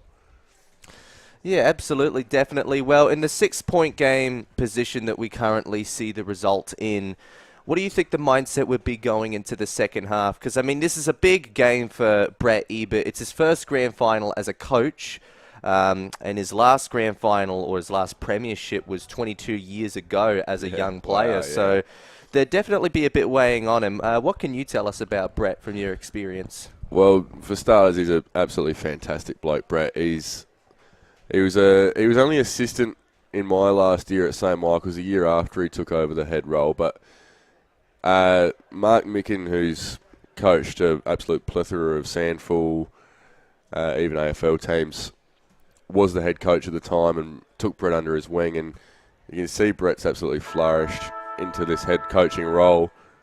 I think he would have been a little bit nervous. I kept looking over at the bench and seeing him on the sidelines, getting a bit frustrated with the umpiring and getting a bit excited. But I'm sure that he'll be trying to keep himself composed and keep the boys calm during half-time, because considering they didn't really look like it, they're a goal in front at half-time, which is quite phenomenal. Well, you could see some of the highlights from the game there on screen as we speak. And as hopefully with the conditions continuing to uphold, we might just talk about the best player last week. The Beanie Man was Finn Hyam for St Michael's, captain for the WAFC. Talented and exceptional by hand and foot. Breaks lines and effective by hand and foot both sides. So that's a very valuable asset to have. Well, I reckon early contenders would have to include Isaac Edwards. He's a brilliant left footer and doesn't get beaten. So that's a very broad description for a player, but quite a powerful statement, actually. But another contender probably for the medal, early contender, would be Isaac Neiman, who is a strong contested marker and brilliant kick for goal. Well, I reckon if he just kicked a little bit straighter today, and I mean, they're 5 goals for, so they haven't been inaccurate, and I mean, Jack Oates at the other end has kicked something like 2 goals 3, so he's also missed opportunities. I just wanted to ask you, because I don't know how much experience you've had playing football. We look at the current conditions. It's a dry day. It's been a wet week, so the ground would naturally be wet. How much impact do you think that has on the set shot? Do the players need to wipe the ball off a bit more, you reckon? I don't think... It looks pretty dry out there. It might be a bit soft underneath. So I don't think... Look, I think we'd be probably making too many excuses for them when they're 3-10 and the sun's out and it's a beautiful oval. This is probably the best oval a lot of these boys would have ever played on. They're fantastic facilities for this time of year to be completely green all over and hardly any wind, no rain. So as much as it has rained earlier in the week and it might be a little bit muddy in some spots or slippery underfoot, I don't think that should be any excuse for their goal kicking.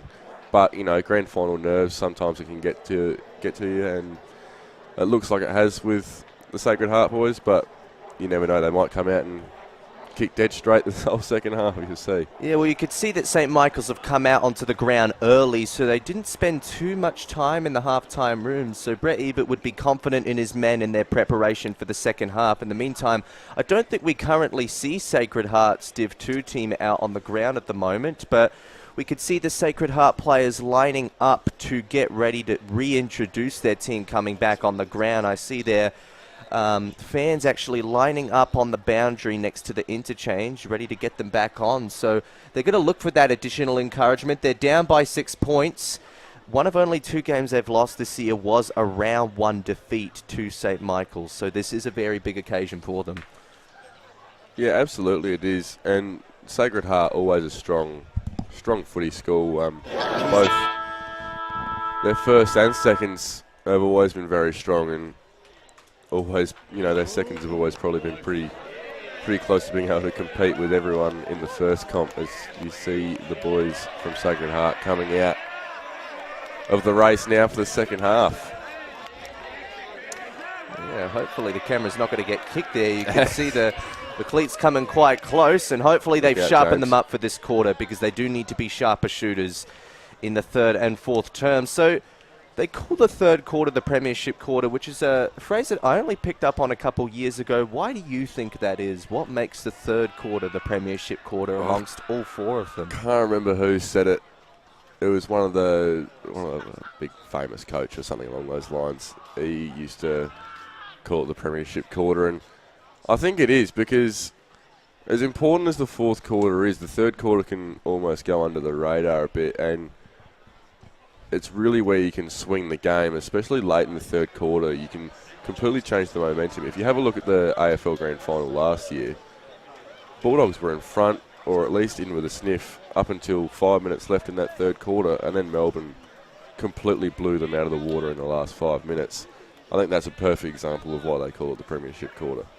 Was that talked about much amongst some of your other friends from St Michael's and amongst some of the other players potentially? I'm not too sure. I'm sure it probably would have been, especially, you know, coaches and players trying to rev each other up at half time. You know, it's a good little phrase to use, and it might be a little bit cliche, but at the same time, you know, every quarter's important, but considering you've only got 2 left for the entire season, these 2 are, you know, way more important than any quarter they've ever played, almost ever probably, or at least this season. So they've got to find anything. They can say whatever they want in the rooms, but they've got to come out and do it on the oval as well. So we'll see if they can do that.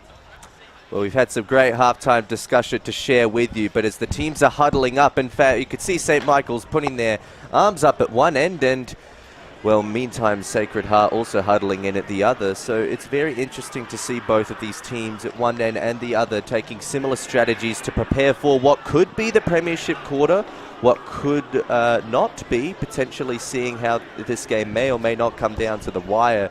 Many possibilities loom in a second half, particularly one that starts off with only a 6-point lead for St Michael's. One that's been deserved, but certainly not one that's been locked away.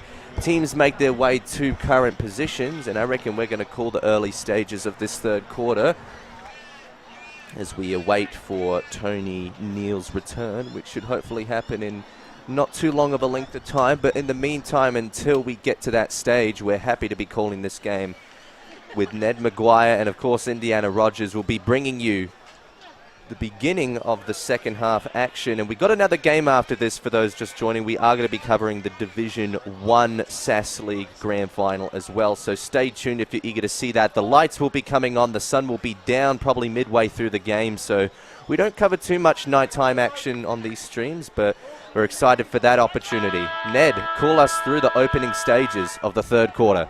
Well, up she goes for the third quarter of this grand final in Div 2. And it's going to get balled up immediately again. Kane Jolly, the big ruckman for St Michael's, goes up. Off to Archer Charles there. Coming back inside now. Strong tackle, cop that. Finn Higham asserting himself as he did last week, as he did in the first half. He's a physical presence in there for St Michael's. Wrapped up immediately was the Sacred Heart player there. They end up getting it out though. Teammate found. They're looking to go inside 50. He wants to move it quick. Goes on to that left. Big players are there. A hold, a mark. Take your pick.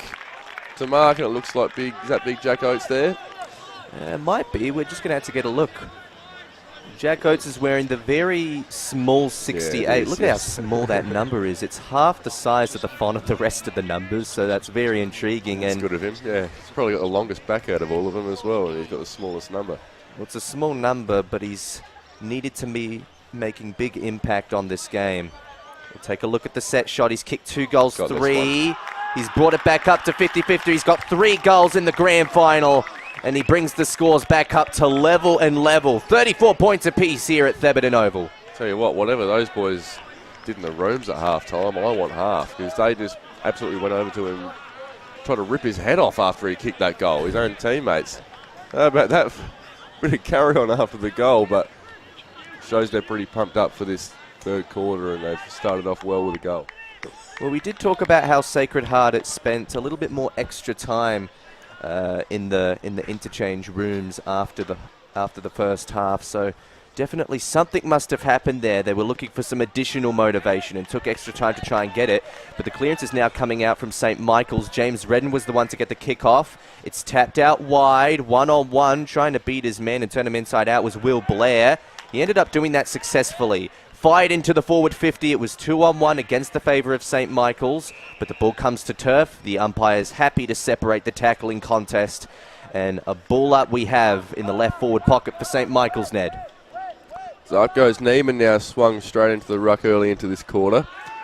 Ball goes forward. There's the first ruckman in Jolly. Gets himself down to ground level. Tackle laid immediately. Tackle was laid there by Hutton, and we're going to have a ball up right on... Oh no, free kick paid.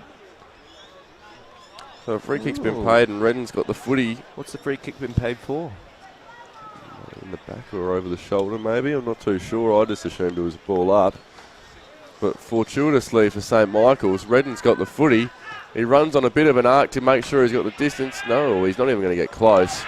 We'll assume he's set that up to the top of the square for his teammate in Edwards, who's going to end up with a shot on goal from about 30 out and pretty good angle as well. He'd have to be a contender for the medal, Ned, you reckon, Isaac Edwards? Yeah, he's been a class player today. A pretty good angle for us right behind him. The St. Michael's crowd behind will tell you, but we know that's gone straight through the eye diddle. That's a goal for St. Michael's, and they're back in front 3.5 minutes into the third term. Yeah, St. Michael's return the lead, and that's now at the point of, so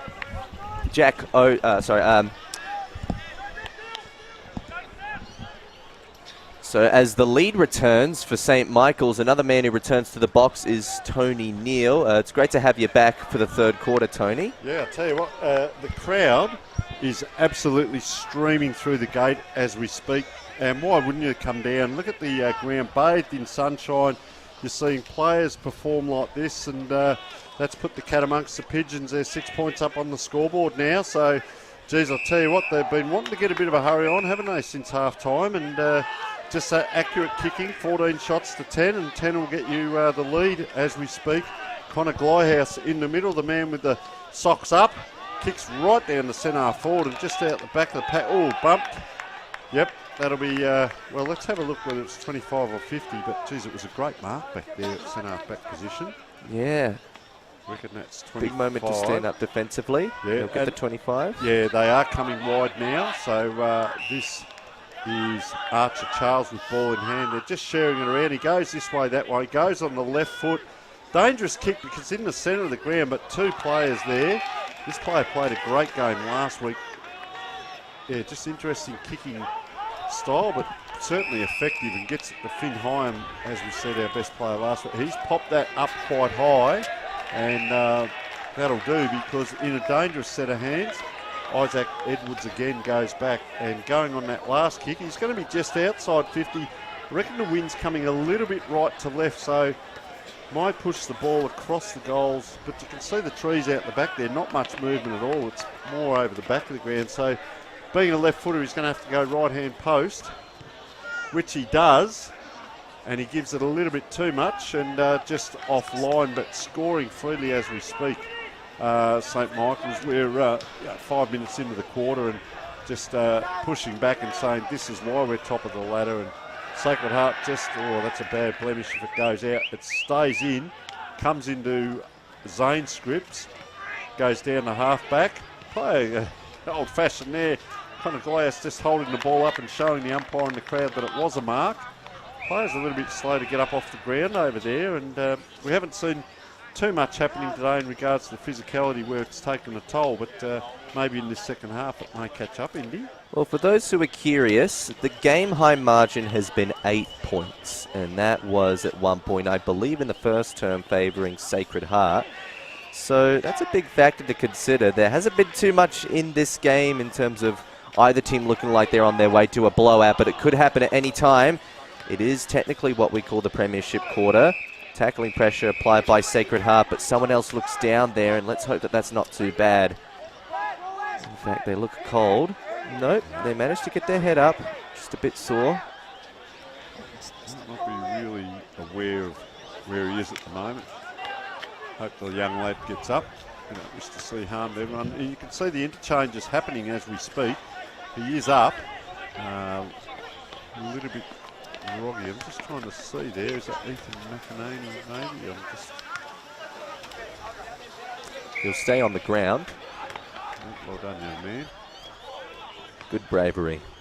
And stuff like that can really make a difference in a grand final. Yeah, it was Ethan McAvaney as opposed to Pat McAvaney. We've got a little bit of a mixture of names out here as the ball goes up, dangerous position. Trying to swarm that ball forward. Fresh air shot, was it? Not quite. Player swung right around. He's getting a fair bit of it too, Isaac Edwards. It's going to come out the other side. This is where they've just started to come undone a little bit. First quarter and second quarter quite good. Third quarter you can see now St Michael's turned it around. A couple of quick handballs. They're inside the 50. Oh, big pack flies, and that's a great mark in amongst a lot of players, and they come out towards Chigwidden having a very good game. Can't get away on the wing, and he's caught. Sensational tackle, and that was Archer Charles as well with a very good tackle. Yeah, crucial time for it. They could seek out a game-high margin here if this kick goes accurately. It's a left footer, but it goes to no one except for a Sacred Heart player, of course, waiting for it. Probably a missed opportunity there because the tackle deserved to be followed up by a much better kick than that. Sacred Heart, in the meantime, might lose possession here under all the pressure. They'll take the ball to turf with tackles. The umpire will take it back in for a ball up. As we get to the midway point of this quarter, well, we're still a fair way off it, but here's the replay of that tackle, we believe. No, we've come back on screen okay. Back into the live action. Chigwidden kicks it around the body. St Michael's, some intercept work. They fire it back in. Wow. Williamson fired it back in, but another intercept mark from Sacred Heart. Their defense is being thrown under the pump. They could be out here, as Ned may have called out. Mitch Boyd, who we haven't seen too much of today, but he's taken a mark out here uncontested. Tried to jot out a pinpoint kick, but didn't hit the target fast enough. Now Sam King. I reckon they've made a few interchanges there, Ned. Indy, there's a couple of players that we haven't called, so might get Ned to keep an eye on that. There's 4 or 5 players lined up down there, so yeah, a few players now, maybe the fresh legs being such a big ground, and as we said, not able to hydrate on ground through the game. Yeah, reinforcements needed for some fresh legs, that's for sure. As we're watching the replay on screen, but the ball comes out with a clearance going to St Michael's. Joseph Ford was the one to kick it out. Some clever handwork will continue the momentum forward. Jordan Hodges kicks it across the far wing. It's back to Isaac Neiman, a name that you've heard several times in this match. Will Blair has got goal side, but he's got a man to work around. He's going to snap around the body. Vacant goal square. Will it bounce? It won't bounce favourably or in time. It was spoiled over the line by his teammate Isaac Edwards, who wanted to keep it in, but it results in a minor score for St Michael's. That's not an effective kick in, though. In fact, it's a kick in directly to turnover. St Michael's will get another opportunity. The kick going forward wasn't too favourable, and it went to a pocket that was vacant with all but 3 Sacred Heart players waiting and only 1 St Michael's target. The kick coming out not too effective either. Neither team really giving themselves clean possession, but a whistle.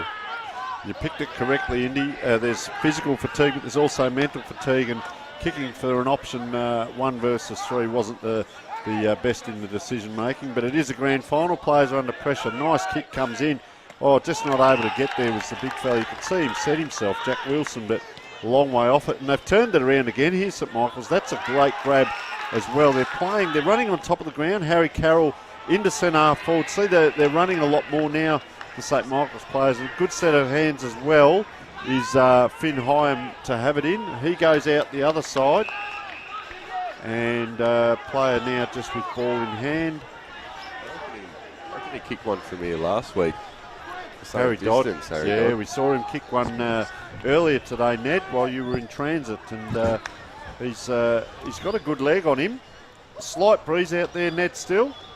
Yeah, not too much, though. I don't think it should affect the kick too much.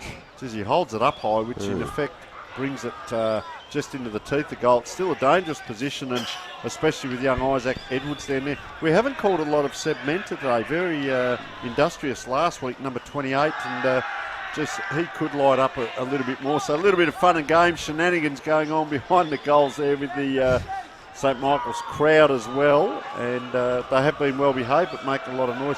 So you see Sacred Heart are wanting to get the ball long down the wing, but this becomes a 50-50 kick. And what that does is gives an opportunity to the opposition, or both teams, but you want to structure up correctly if you're going to go long. they've got numbers here, but a handball to a ruckman standing still isn't the best option. It's still bobbling around, trying to just force it forward now. A hurried kick, and it goes out of bounds on the full, and that was through Lyndon Williamson. So, sorry, just quickly, I really like Lyndon Williamson's defensive work. He's been in a couple of awkward situations the last couple of minutes in one-on-ones and got a spoil in, and there he is again. Just couldn't hold that mark, but playing down as a lockdown defender, I remember how hard it used to be, and you just don't. It doesn't have to always look too pretty, but he's getting the job done at the moment, so he's doing his job down there. Ball thrown back into play. This is a game-high margin, actually, for those keeping track. It's a 9-point margin in favour of St. Michael's.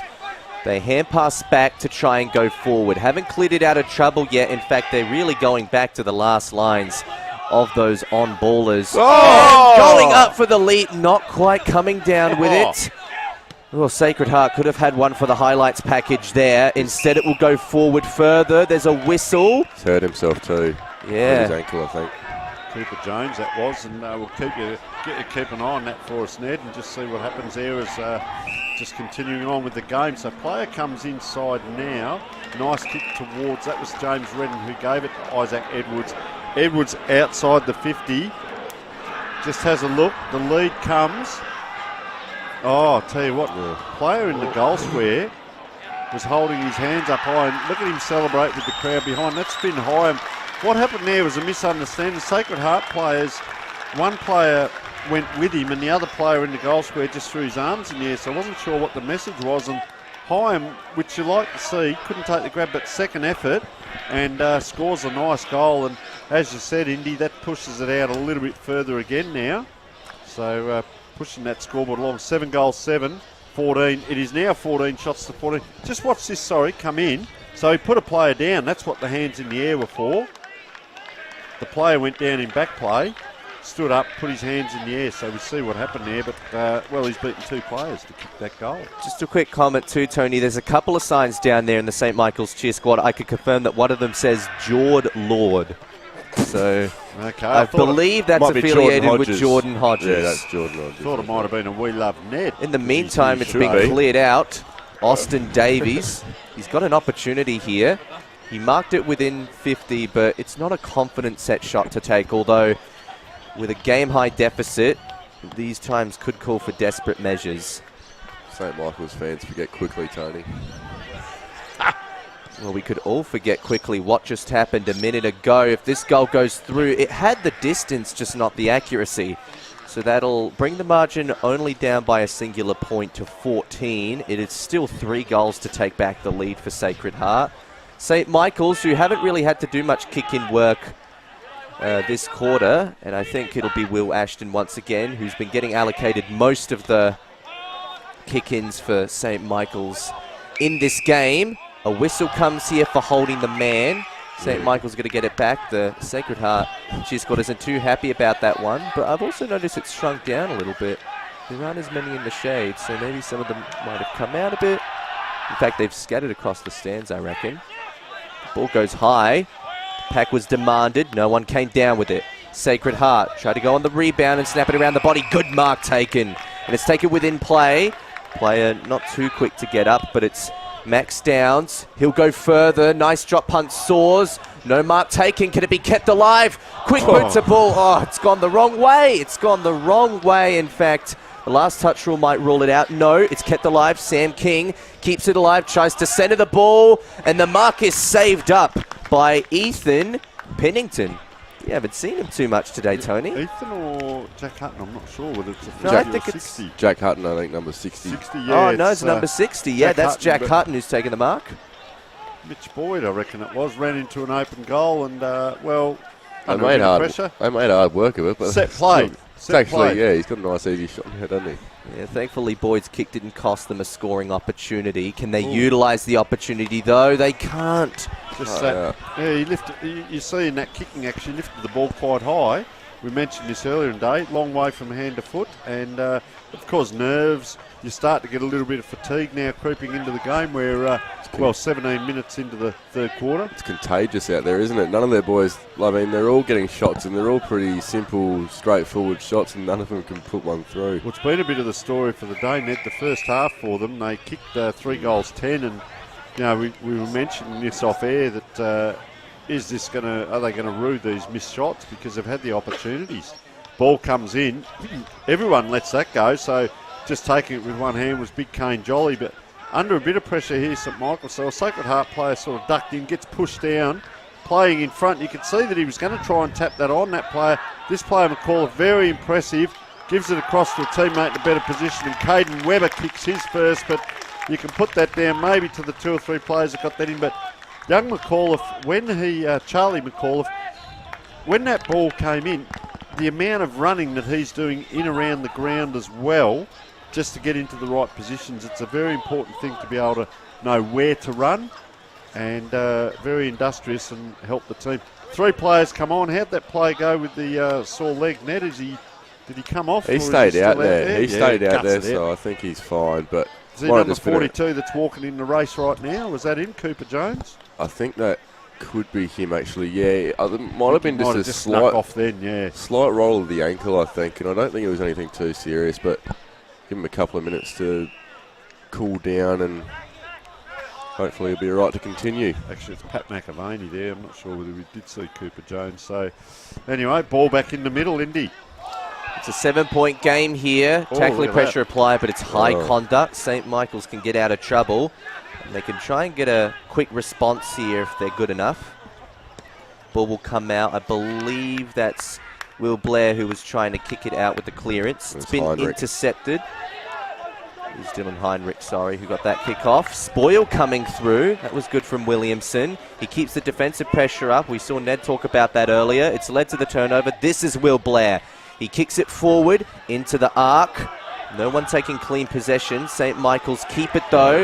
Eventually around the body, it's Isaac Edwards, and that is a very, very worthy goal from a player who's probably been amongst one of the best today, Tony. And also being on his left foot there. That smart football in it. He ran to where he needed to be to get on his left foot, and they gave it to him, and he didn't have to change anything. That's his natural side, and he's saluting his teammate there, and geez, they've gone out again. You saw that, Ned? That look up close. A smart, unselfish footy from Seb Mentor and Isaac Neiman. They both, as you can see here, they both tall forwards. They both probably could have been within their rights to turn around and have a bit of a snap on goal, but they found their teammate with a couple of quick handballs, and that's been sort of theme for St Michael's last week and this week. I think you picked it there. Very intelligent by Neiman, because knowing that player's a left footer, he put it in the exact right spot, and away they go with another goal. So umpire's second ball up in the middle. You see what happens here. The wings come in. The two wingers on the far side are playing about 40 metres off each other.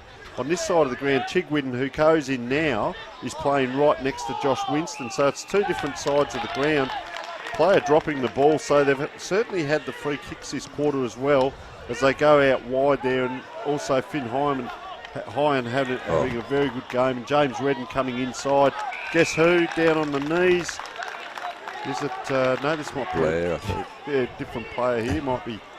Just wait for him to turn around here. Will Blair's had his moments today, being kind of a small forward utility for them. So he's going to line up. Once again, we say just on the 50, he'll have to look at the right-hand post. It'll be a little bit right to left. Tree's not doing much down that end, more so the crowd than anything. Geez, how's the run-up? Takes the big steps in, gets hold of it. As we said, it is a bit right to left into the goal square, and there's a towering mark. And that player, I reckon he's taken 2 or 3 this quarter for Sacred Heart. Relieves the pressure. It's with, I believe that, I won't guess. The player just goes short out there. I reckon that might have been Webber. Anyway, they're on that far side, on the half-back flank, heading down the wing. Yes, heading down the wing indeed with a long ball. The man at the front didn't quite complete the mark. St Michael's are actually going to go on the rebound. They respond. They look towards the middle. Found a 2-on-1, but the intended target fell over. They keep the ball moving though. Hands get it into the arc. But Sacred Heart respond with some pressure of their own. They're not out of trouble yet, though, either. Coming out wide. It's hard to tell who's going to come out with this ball. Eventually, it's going to go to turf. Sacred Heart had to apply the tackles to save it up. And I reckon they need another score before this quarter ends, because unfortunately it hasn't been the most favourable response from Sacred Heart. They tried some things, but their efficiency issues haven't gone away, and down the other end, St. Michael's have been superb. They're going to shoot it up again. Hyam, mark taken. 3 players everywhere. Yeah, I reckon that might have been Blair who took the mark. He goes deeper, couldn't hit a tall target. Sigwidden couldn't balance the ball either, so St. Michael's will keep it for the moment. The snap around the body from Seb Mentu, we haven't seen too much, wasn't the most effective. Oh, bit of high collision there, and the mark wasn't paid, so a bit stiff. Still, Sacred Heart will keep the ball moving. There was a good kick from McEnany to make sure that was the case. Jack Hutton now keeps it on the far wing. He goes long to the one-on-one. Unfortunately, no mark to come out of it. The one-on-one coming out in favour of St. Michael's. They get some extra numbers around, but countered by the tackling pressure of Sacred Heart. So ball on that far side now. A couple of tied bodies now as they're wandering around, and umpire throws that up. Up it comes St. Michael. Raw player taken high at the back of the pack. So will they come inside? They can't. Chigwidden's covering the circle here. He's doing very well, so the switch won't be on. Not a lot of movement. The midfield are trying, they're just walking down. A lot of players with hands on hips. Player actually ran from the back pocket to get past, and so it's a little bit static out there as we're into the 23.5-minute mark of the quarter. They're going backwards here to go forward. Just a long kick to a pack and playing in front this time.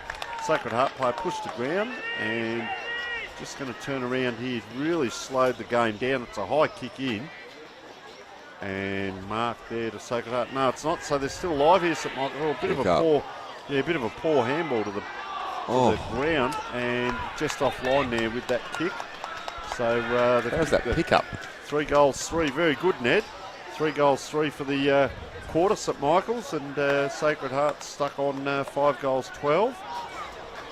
They have kicked the 2 for the quarter, but St. Michael's just in front as we speak.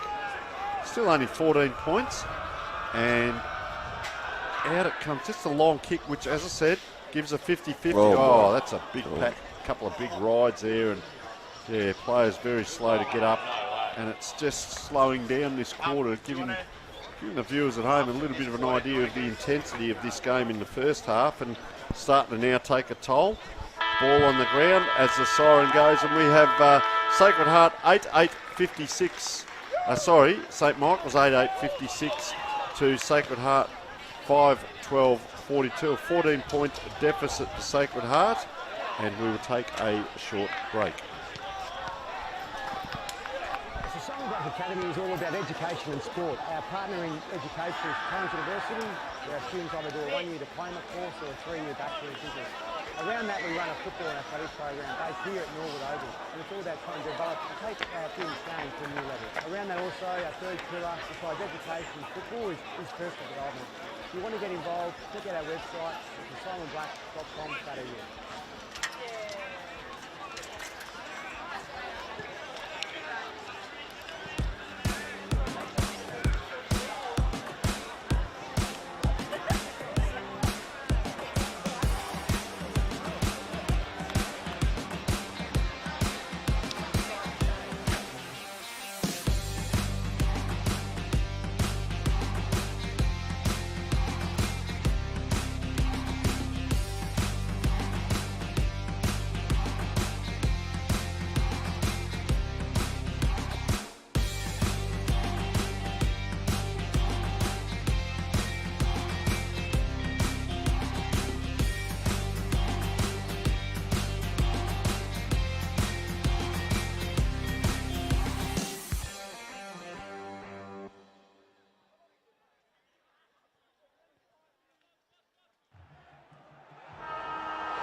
G'day guys, the Simon Black Academy is all about education and sport. Our partner in education is Torrens University, where our students either do a 1-year diploma course or a 3-year Bachelor of Business. Around that we run a football and athletic program based here at Norwood Oval, and it's all about trying to develop and take our students' game to a new level. Around that also, our third pillar, besides education and football, is personal development. If you want to get involved, check out our website, which is simonblack.com.au. Yep.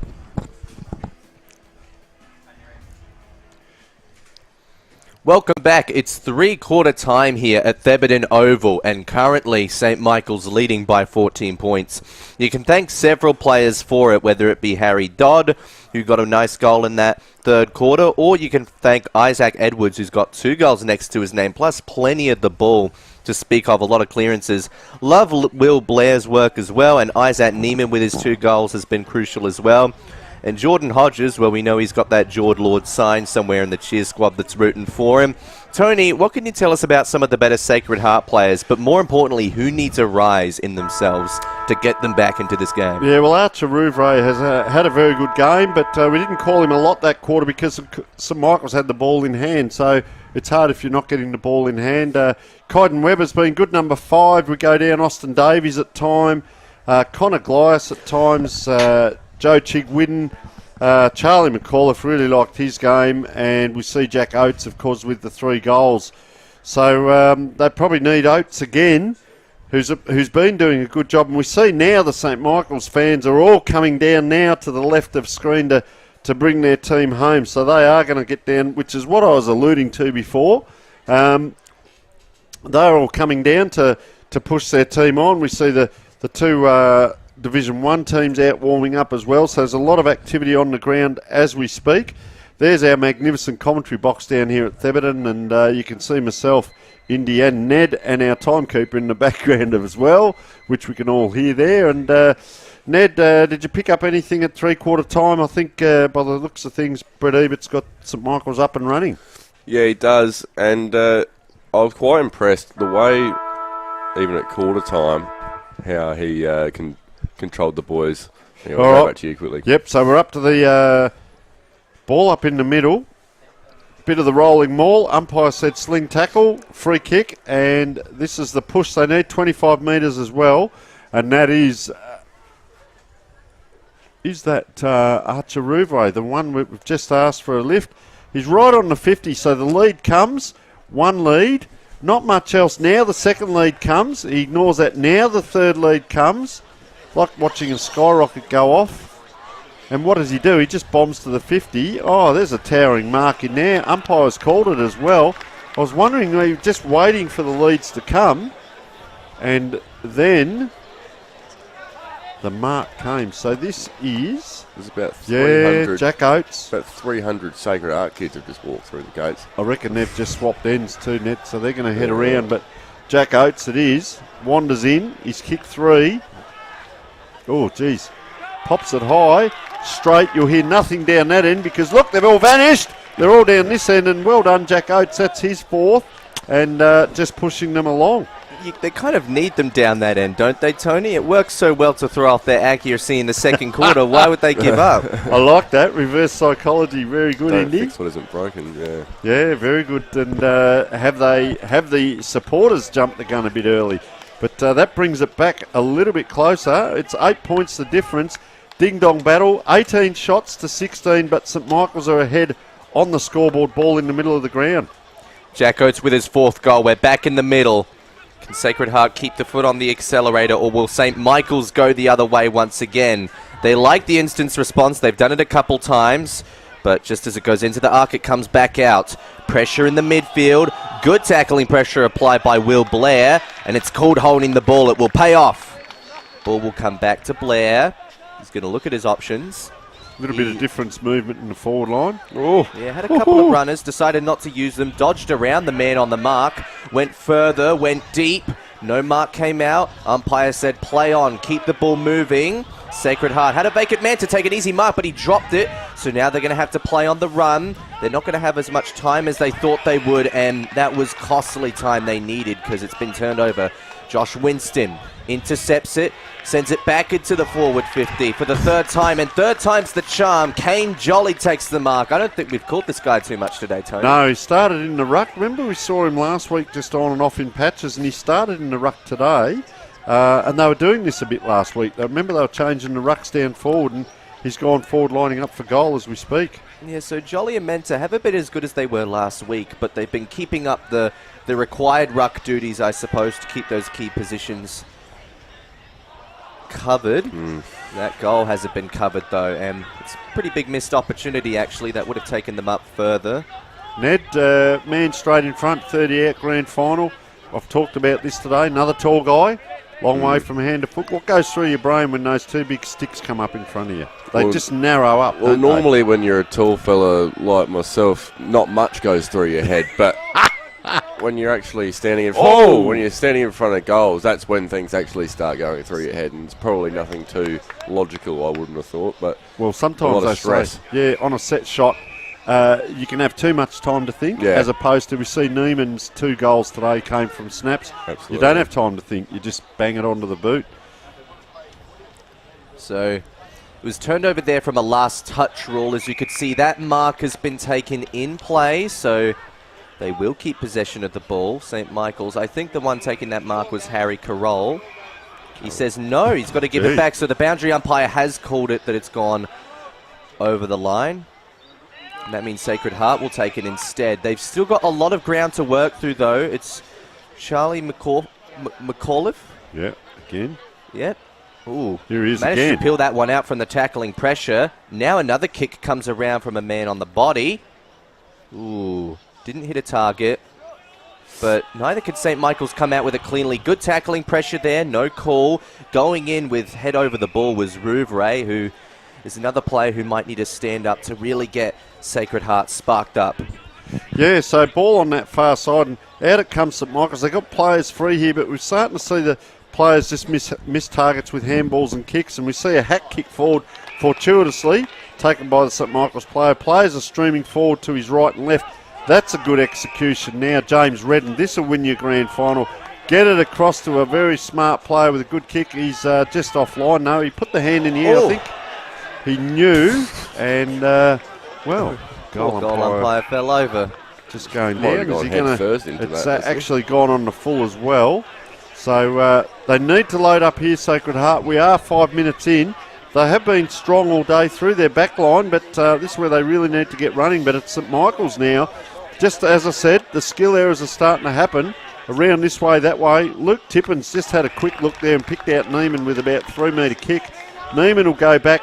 We saw this last week. He's not in any hurry to turn around. Now he does. Geez, he's defied me there because it's a grand final. Picks out a teammate. Well done, young man. He is a very smart footballer, young Neiman, and this looks like he's Seb by Menta. himself in the middle again. He's by himself. Missed a chance there. I reckon, is that Seb Menta with ball in hand? Yeah. Sacred Heart might not have done the defensive homework for this last quarter. They've allowed a couple of men to be vacant, and you wouldn't normally expect that when you're only down by 9 points in the fourth quarter of a grand final. So Seb Menta, can he kick these C Menta as he comes in? And on the right boot, geez, I'll tell you what, he hasn't made the distance that high. Neiman was caught behind. All the players went back. And, what did you see there, Ned? He never looked like he walked in, got way too close to the man of the mark, and then went back in it completely. It wasn't his best work, was it? So this is one of our 2 number 46s, Archer Van Dorn, with the curly hair, I said, and that's how we know. Max Downs just punches it forward. Oh, big tackle again. Umpire paid a sling tackle earlier in the day. That one he's let go. Just have a look at the numbers around here. A lot of Sacred Heart just right in close to the ball, and that's where the ruckman drops it. But St. Michael's players are the outriders. You often look maybe 3, 5 and 10 metres off a circle here. So let's have a look just on what I've said there. So you see the St. Michael players are all in close. The Sacred Heart, and that's what he's doing. The ruckman's just palming it in close. They get out now with a kick around to Austin Davies.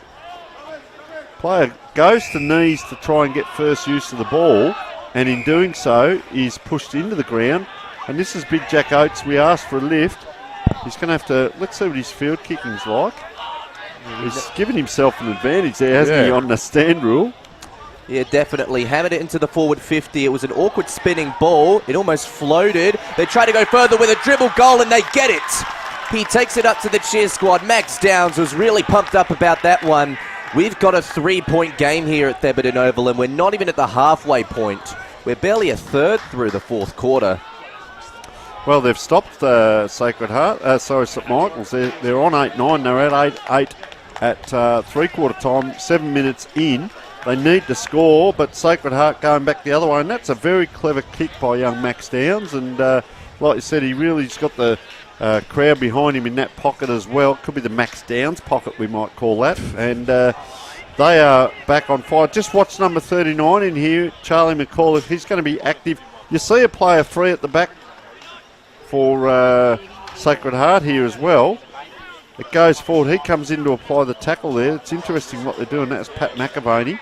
Oh, just about out, and that fumble can be very costly. There's no support for the St Michael's player, though. So out it comes. They're all behind the ball, the St Michael's players.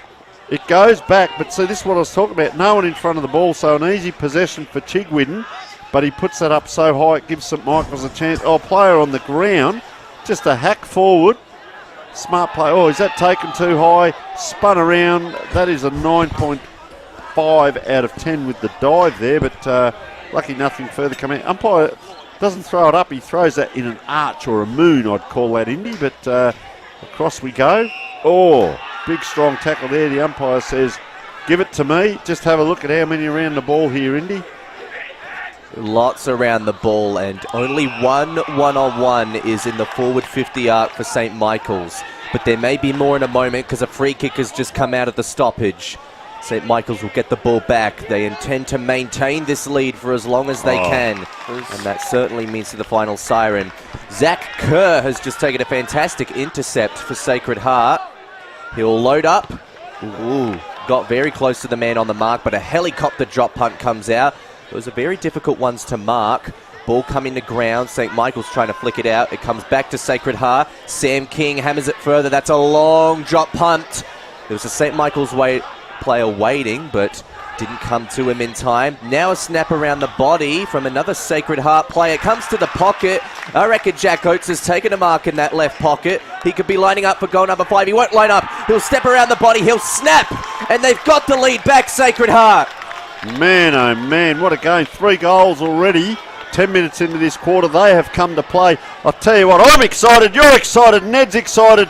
We are all excited here, and I hope you're excited at home because Sacred Heart, 3 points in it, and they have really turned it on this last quarter. I don't know what was said out there, Ned. You went to the wrong huddle, we might say. No, you had to listen to both, okay, I guess. But I'll tell you what, 3 goals, and young Anton Vassallo would be beside himself on the bench, and Brett Ebert, Will North East for St Michael's.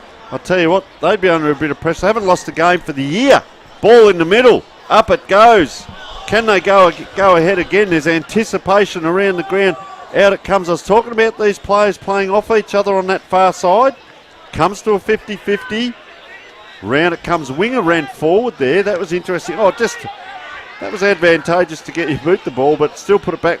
There's no support for the St Michael's player. I've said this twice now. So they're going to get it out. Are they not? Rouvray taken high. He's lifted this quarter. So Rouvray and Oates, the 2 players we spoke about, have lifted. Macaulay playing a great game. Charlie McAuliffe, sorry. And Rouvray it is. Yes, definitely. He's done a fantastic job to get back into this game after he's been reasonably quiet for a good portion of it. Oates kicks around the body. Doesn't hit the target. More tackling pressure coming. That's more high conduct, though, unfortunately. Sloppy you could tackling. tell that they're aggressive, but it is leading to a couple of reckless tackles. The man is a little bit slow to get up. It's Pat McAvaney.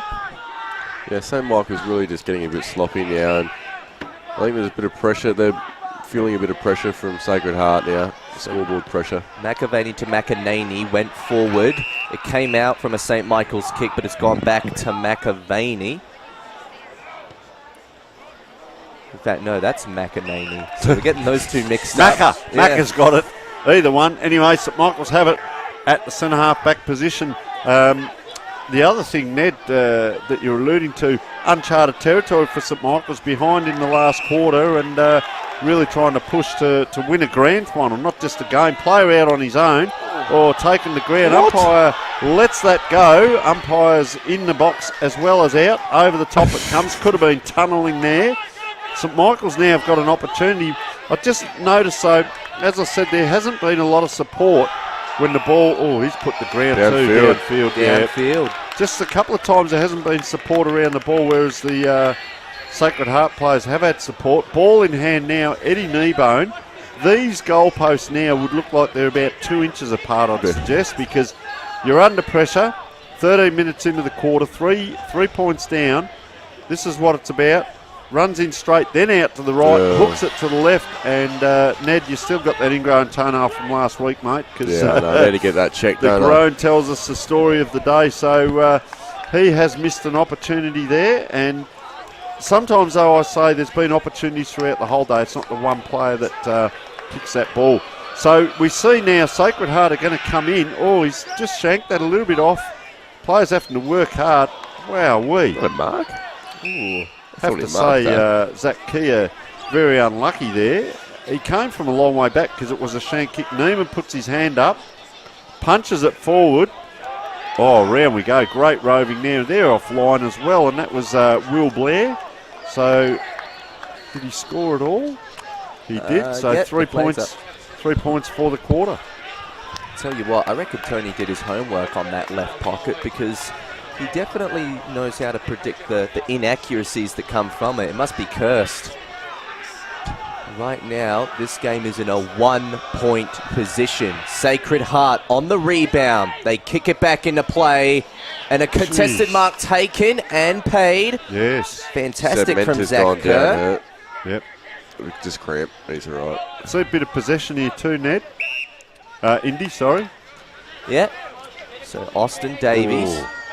Space. Small kick there. They're happy to play a bit passively, but I reckon there's still a lot of time left in this quarter. They do want to boost up the margin just a bit in case anything disastrous happens in red time, and red time will be coming very soon. It hits the pack, tumbles towards the line, and someone off play looks a little bit sore. And there is a lot of cramping. There's players going down everywhere like they've been shot. So there's more cramp. Yep, just coming off there. He's the third lad to get cramp in the last 20 seconds. So they're under a bit of pressure. You can see the bench there trying to... They've actually got someone there stretching and rubbing, trying to get him going. The second player's come off. They're under a bit of pressure here, St Michael's. As we said, they're not allowed to run water during the game as well. So the only drink you get is when you rotate. And just talking to some people yesterday, is it 8 minutes, is it 6 minutes, and so on. So I'll tell you what, they might get a bit of a sniff here, Sacred Heart, but it comes out now. Well, ebbs and flows. St Michael's now back. Sacred Heart have got 2 on to 1 there. Good 50-50 battle. Player goes to ground, just belts it out. Chig Whitten's down there to help from that wing. Good now, tackle. If it actually comes out the far side, he's not out there. Now he sprints out there, Chig Whitten. Will they maintain possession again as we get towards 15-minute mark? 10 minutes to go of true time in the game. 1 point the difference. And ball out the far side to Chigwin, who's done a mountain of work to get across there. And ball dribbles out of bounds. Yeah, Chigwin just got a spoil on that ball to make sure that the last touch rule didn't concede possession to St Michael's. And after leading for such a large portion of the match, it's probably the first time since the first quarter that I think Sacred Heart would have the lead in this game. They might have had a lead at one point. I know they leveled the scores in that second, but it's a tight game. Clearance goes Sacred Heart's way. It bounces awkwardly. Spoil coming out there. Tackling pressure applied, and it's too high once again. That was Jordan Hodges, we think, that laid the high tackle. Kick inside 50 in the meantime, hits a target, lace out. Sacred Heart. Who else? Jack Oates. Is he going to kick a 6th grand final goal? He's a fair way out. We're going to watch this one all the way through. Right up to the start of the run-up, which he'll start from within the centre square. And he might kick just within the arc, but tell you what, the angle doesn't favour him too much either. It's got to hit the cheer squad, I reckon, because the cheer squad's on a bit of an angle. It's a massive kick. This is what grand finals are all about. Massive moments like this. This one won't make the journey. It will, actually, but only for a minor score. And interesting, the people are now clapping, some of the parents are clapping a point. as St Michael's load up. Now this kick has to hit, which it does, in the centre of the ground. They need to come down. That is a great kick, long by Finn Hyam. Around he comes. Geez, I tell you what, coast to coast, just comes undone. They use the ball well here, and this is big Jack Wilson. Geez, he puts it up, gives them a chance. 2 on 2. Well done there. He's playing a great game, young McAuliffe. Just look at this, trying to barge it forward, the rolling maul in rugby. Now St Michael's come out, player taken, brought to ground. Look at the numbers around the ball. A hack kick again. Oh, just a push. Out came the Sacred Heart player. I'll tell you what, he took a risk there coming out. It is bobbling around here, under pressure. This is the player who you need ball in hand of, Isaac Edwards. It comes across now, Caden Webber. A lot of playing around with the ball out there for not much reward. 30 metres down the ground, it's on again. If they can get this one out, they're off and running, Sacred Heart. Here it is, player out on his own. He's going to run in. He's going to be 40 out. Oh, he just dropped that a little bit funny, but that will do. That will do. He says, have a look at this. Get around me, and that is a fantastic goal. And I reckon, is that young McAuliffe? It is. Great reward for that young man because, believe it or not, that's his first goal. But his work rate, he has been instrumental, especially in this second half, in bringing this team jump on my back and drag along. What a great game this young man has played. Just sensational. Have a look at it here. He's ran all day. He just drops off the pack here. You see him in the back bit there. And he just, ball comes out. Well, we're back a fair way here. But what happened? The ball came out. He dropped off the pack and ran through for a goal. So Indy with 6 minutes to go. Just hang on a minute. There's 6-6-6 rule. So player now just having to run down a long, long way to get inside.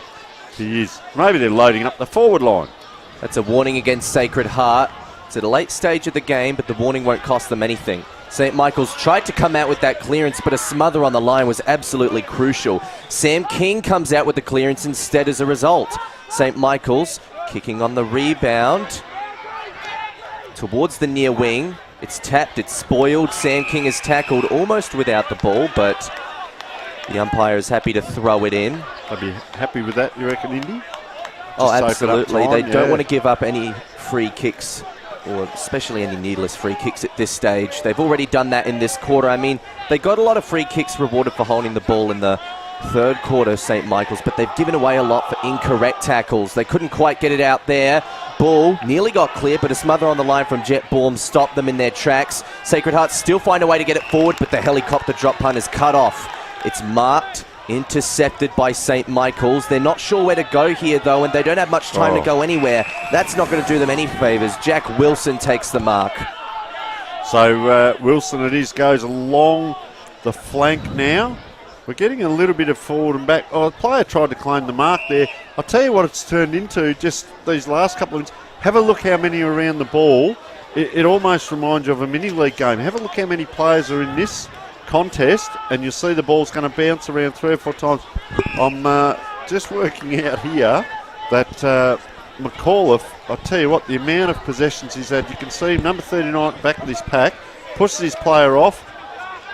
They're trying to get it out here, St Michael's. Have they got one more player that can get it out? They can't.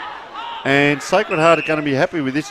It is only 8 points, but it is 2 kicks. So, Indy, they are up against it now, St Michael's, for maybe the first time this season. Yeah, season is on the line here as well. It's the last day of it. I want to try and seek out something special. Ball went out of bounds. Oh, it was a miracle goal, but it's not going to be paid because the umpire says it was out of bounds before the ball came off. That'll be disappointing for the cheer squad. Thought he kicked goal of the year there, Jack Oates. Yeah, the umpire's signalling here. Oh, no. Have they given away a free kick? Oh no. Wow, this is crucial time to give away a free kick like this. They could tick off seconds here. We believe it's going to be Connor Goliath who's taking this one. I don't know what that was for. Maybe something was said there, but boy, oh boy. Ooh. It's the kick on line. It wobbles a bit awkwardly. It's spoiled over for a throw in. So, tell you what, they probably should have spoiled it over for a minus score there. Yeah, I just heard a different whistle then. You see they got a spare back here Sacred Heart. They've got 2-on-1, and why wouldn't you? Because it's Isaac Edwards that they're on. But, geez, dangerous position. Umpire says slung, and I tell you what, the St Michael's players, I'll tell you what, 25 metres as well. Is this, I reckon this might be McAuliffe again, is it? Let's just have a look. Geez, I tell you what, he'd be close to the beanie and the thongs, wouldn't he, if it is? Let's just have a look. Can you see the number there? Yeah, that's him. Yeah, that's him. I'm sorry to keep going on, but this guy's had a absolutely tremendous game, and he's going to line up dead in front. Takes a little bit of a skip, runs around, puts it through, and have a look. There's about 8 players there, all streaming. There's hands on the fence. It's the day you dream about, Ned. You're having a great game. You're kicking goals. Your team is up. All of these players would have had a lot of broken sleep last night. Let me tell you this. They've kicked 5 goals in the last quarter. They'd kicked 5 goals, 12 up to this point. They threatened all day long, but they've kicked 5 goals, 1. So finally the accurate boot comes on, and have a look at them. Cock a hoop. They look to be in a match-winning position. Well, absolutely is this not a crucial time of the game to give away a free kick such as this. We talked about a lot of the reckless tackles this quarter from St Michael's. It's just under the pressure at this stage of the game, they've clearly struggled. They will get a free kick here, but it might just be too little too late. They've got to get and go. They will get a 25-metre penalty. That's going to help them, but they can't waste any time. It's going to be pretty much a minute to go after this. They stepped off the mark. Now they're going to have to go to another man on the run. I think that was Finn Hyam. It's gone up to the tip of the square. It's called play on, and it stumbles over the boundary line. So if there was an opportunity there, it's missed. Crucial time of the game here. 24 minutes, 15 seconds ticking. The ball will be thrown in the right forward pocket for St Michael's, but the game has steered into a direction that they certainly didn't expect, and Sacred Heart could be one of the great last quarters we see in a school football game. In any game at any level where you put together a quarter like this, they have come home strong. And home is ultimately where the Premiership Cup should lead them to. Clearance came out. Kick not the most effective. St Michael's retained possession. They tried to go with a bit of a centering ball, but, well, nearly intercepted. No mark paid in the end. Isaac Edwards, who's been good today, he's tossed down. What you would technically call a dangerous tackle. It doesn't matter, because one of the great last quarter performances from Sacred Heart. We started with St Michael's and Sacred Heart playing together. They've redeemed themselves, Sacred Heart College. They've won the game that they lost at the beginning of the year. They get the last laugh. They are the premiers for the 2022 Division 2 School Leagues. So, geez, I'll tell you what, that 5-goal one last quarter. We might just stay on and have a look at the celebrations here. We've got the next match coming up, of course, probably 15 to 20 minutes there. But, boy, oh boy, would you call it an upset? You came to play, you came prepared, did everything right. They just so many points that they scored throughout those first 3 quarters we alluded to. 5 goals, 12. And they've kicked that 5 goals, 1 in the last quarter. We might just take a short break, are we? And we'll be right back in a moment.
G'day guys, the Simon Black Academy is all about education and sport. Our partner in education is Torrens University, where our students either do a 1-year diploma course or a 3-year Bachelor of Business.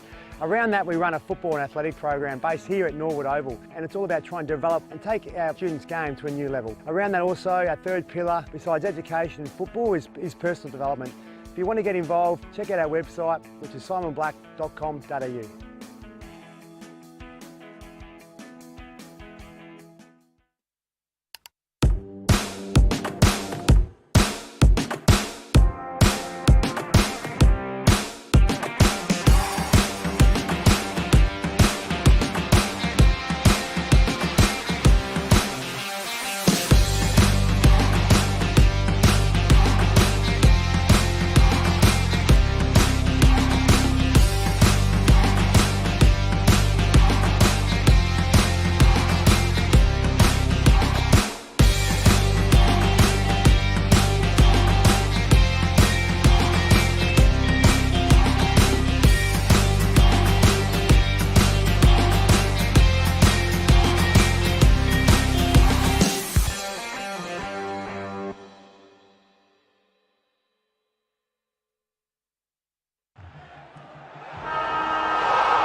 Welcome back to Grand Final Day at Thebarton Oval, where, as you can hear over the speakers right now, as the crowd's peeling in to watch the celebrations for the Div 2 Grand Final that we just brought you the coverage for. Sacred Heart, a fantastic 5-goal fourth quarter, ended up winning them that game. So we're going to be very intrigued to see who came out as the best player. You'd probably have to say Jack Oates with his 5 goals would be contending. Charlie McAuliffe is another who's been fantastic at it.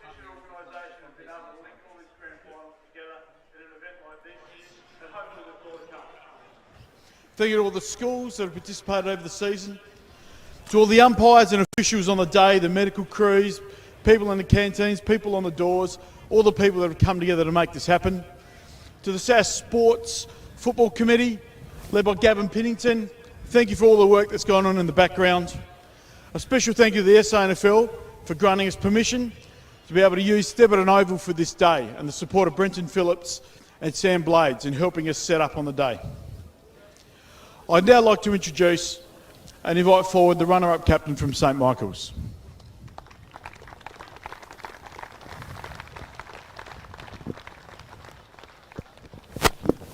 Yeah, just like to thank everyone that got the event together. Sacred Heart, just too good on the day. Good stuff, boys. Enjoy. And to our boys, I've loved the season we've had so far, and let's get one more win. Thank you. If I can invite the captain from Sacred Heart to come forward, please. Firstly, I'd like to thank St Michael's for a good contest.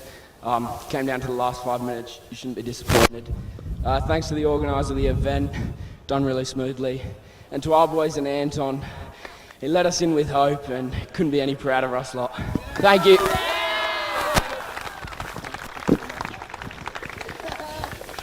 There's a Best on Ground medal nominated from the officials by the day, from the day.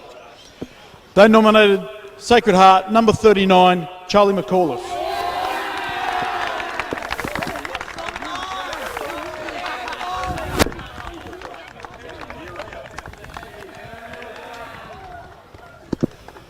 I invite Gavin Pennington, the chair of the football subcommittee, to come forward to present the winning captain, the shield and pennant from today's grand final.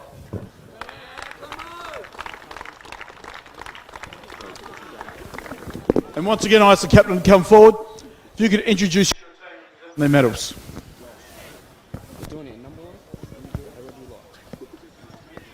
Paddy Mack.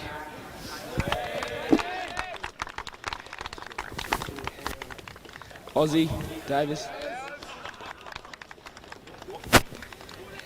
Sam King. Cooper Jones. Archer Rouvray, Ethan Pennington, Coop Wilkins, Zach Keir, Kyden Weber, Mitch Boyd, Jimmy Craig, EJ, Max Downs, Jack Hunton,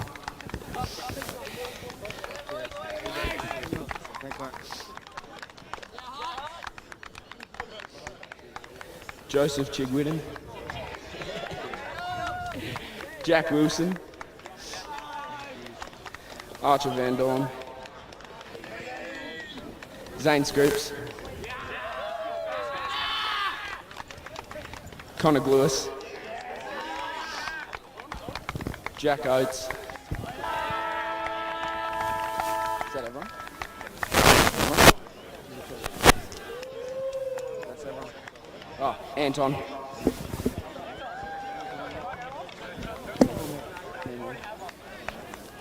Dammy. Who? Oh, Charlie McCall. That was I already saw him. That him. Yeah. Jack Clements. Congratulations. Congratulations to everyone for being here, making the big dance. Congratulations to Sacred Heart for winning. Commiserations to St. Mick's. We see you all next year. Thank you for being a part of the great day.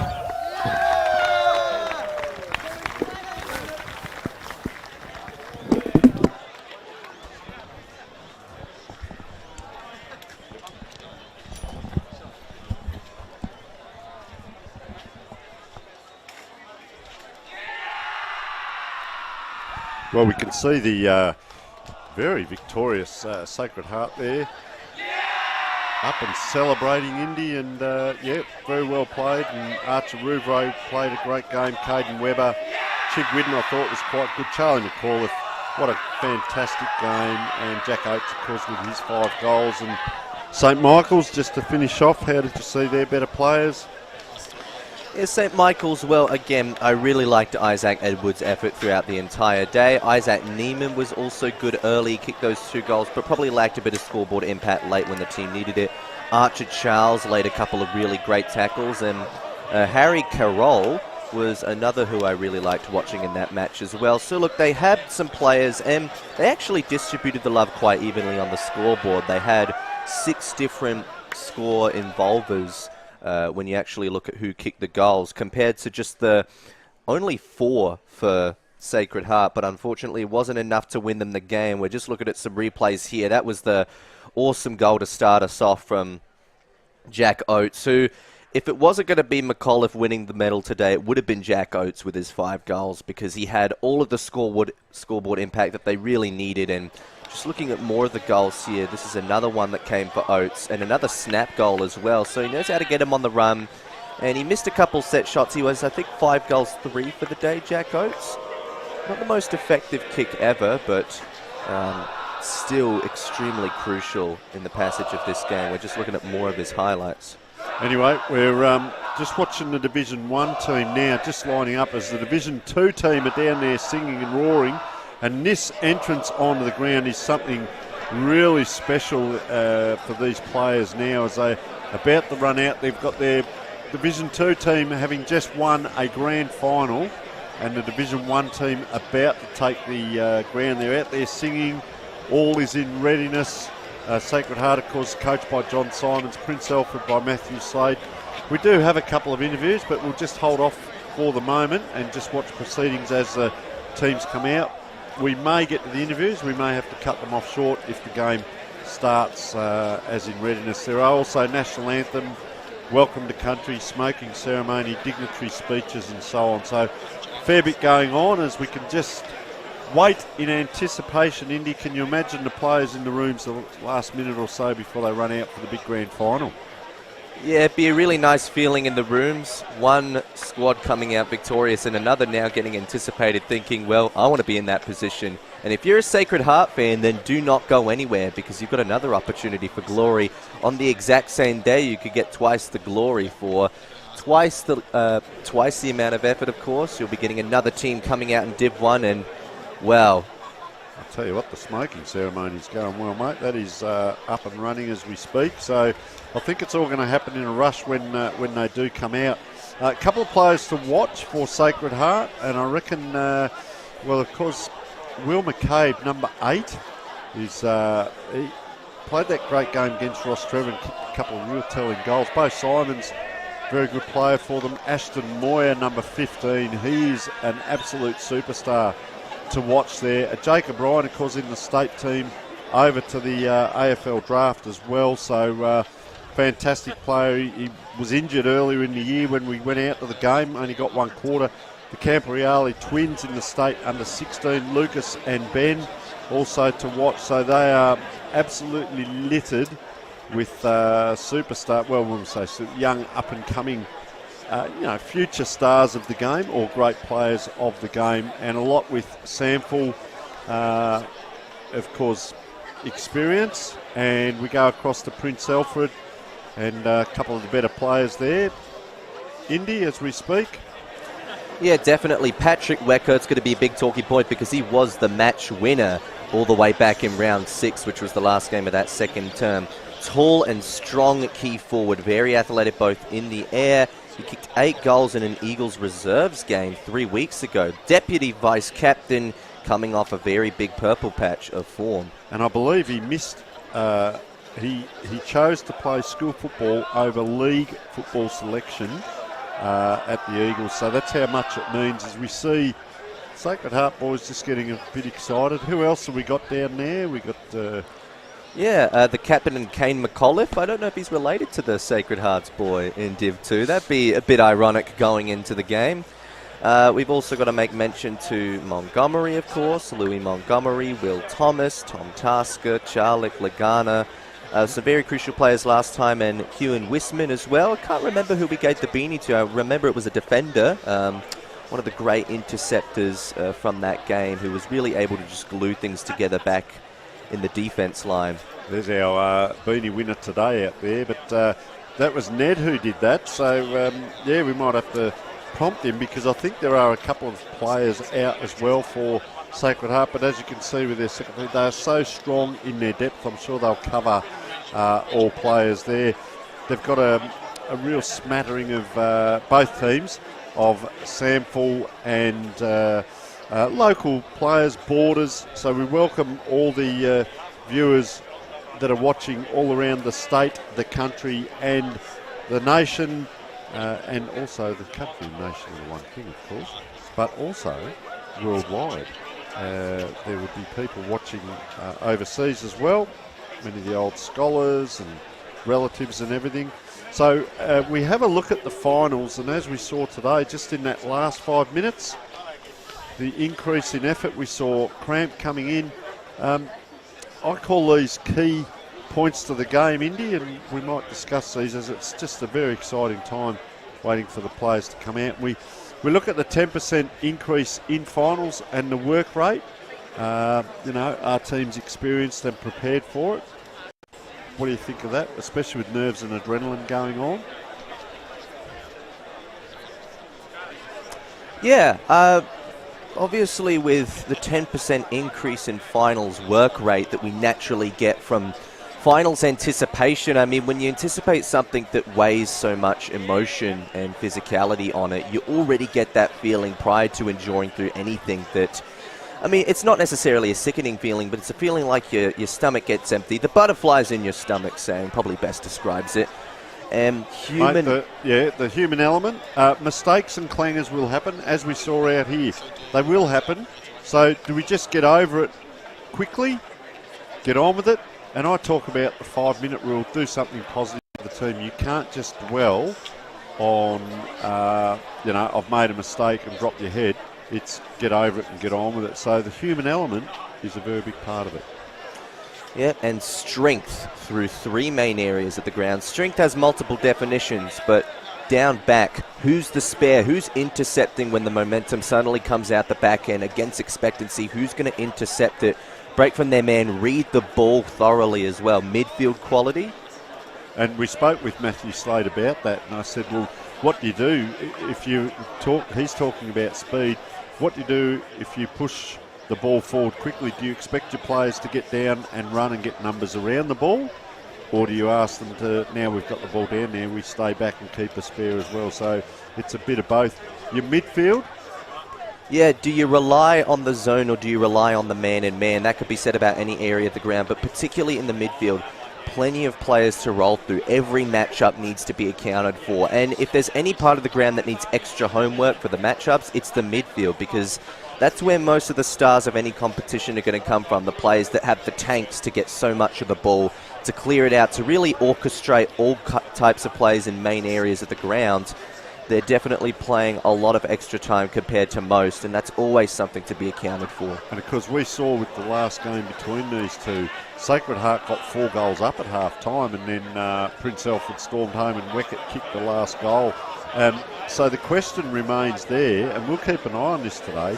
In the midfield, if a team gets on top and starts getting a few good clearances out, do you then go and man them up, or do you stick to your own game plan, which we saw in this game where McAuliffe was really left behind the pack to do his own thing, and they didn't go and man him up. They tried a couple of bumps here and there. We'll just watch for this raw Sacred Heart coming out. This is quite special, so we'll go to this. Just walking out there.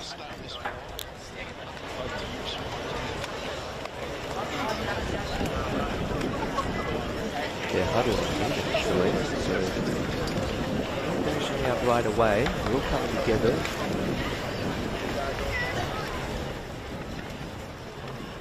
One to look out for. There we go. They were just reserving all of that energy, ready to burst it out, and getting some of that championship DNA that's just come from their friends in Div 2. They're hoping to get some of that for themselves today, and you could see that a lot of shade has come over the ground. The sun is setting here at Thebarton, Tony. That's why they call it a night game, mate. About, what are we looking, Indy? We're probably about 35 minutes, 40 minutes away. So, interesting what you've said there. We'll start with the yellow ball in the day. However, the darkness will come through the night, and I hope they've paid the electricity bill down here at Thebarton Oval, because these night lights, mate, are in for a treat. And it was interesting what you said there when those players came together then. There is a huge crowd, massive crowd down there. Now as we speak, you can see them all there. Look at them all hanging around the tunnel and that. Well, that is absolutely sensational. Was there something in the air that they passed over as the team ran out? So I do like that one. So we've got Sacred Heart now on the ground. As I said, there will be a national anthem, smoking ceremony, welcome to country, so there's a fair bit to do yet, and we're waiting for Prince Alfred to emerge, and both teams in underneath rooms are right next to each other, so I think that Prince Alfred will actually be hearing the Sacred Heart second team singing their song, so that might be a bit off-putting. Let's keep continuing our discussion, or would we like to go to our coach? We've got time. We'll throw to our 2 coach interviews prior to the rest of the game starting. So we'll go and have a listen now to our 2 coaches.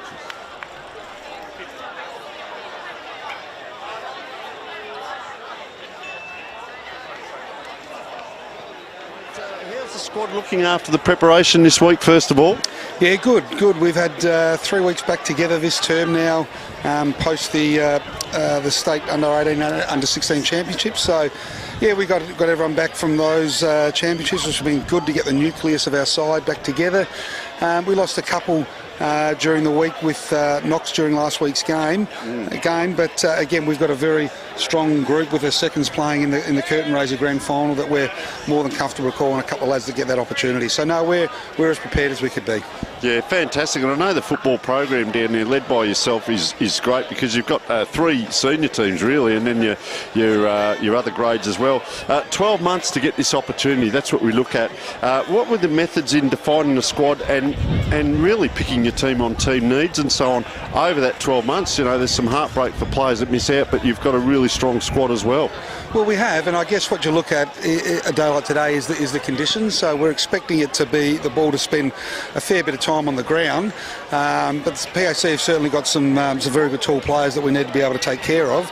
But you do pick it on needs. You know, we were playing additional tools earlier in the year, and we've probably gone a little bit smaller as the winter's gone by, just to keep a bit of run and carry and still be able to compete aerially where we need. So on a needs perspective, I think a night game, wet weather, windy, probably go with one more small, but you know, if they get on top of us in the air, then perhaps that may have been the wrong call.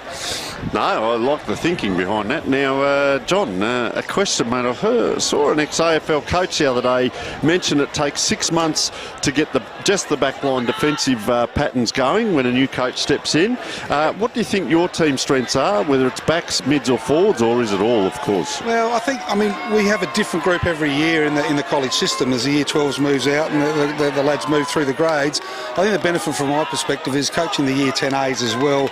I get a fairly consistent involvement with the group over that 2 or 3 year period. So there's nothing too different for them.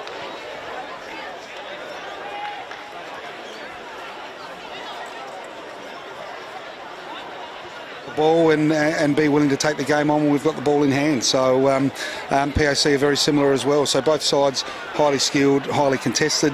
So it should be a really good game of footy. But our guys have played our system long enough that they know what to do. If they get beaten by a better opponent tonight, it won't be for a lack of our own understanding of what we're trying to achieve. Beautiful, mate. Stick to the process, mate.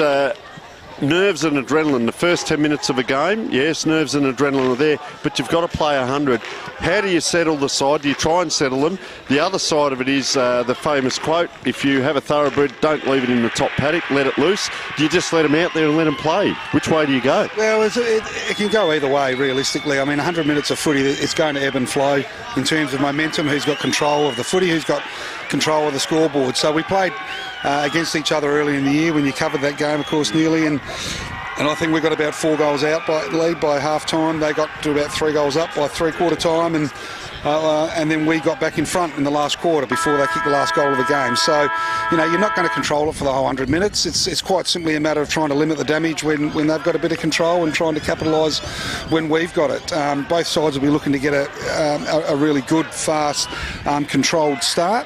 But it's a grand final. There will be nerves. There will be some ball handling errors.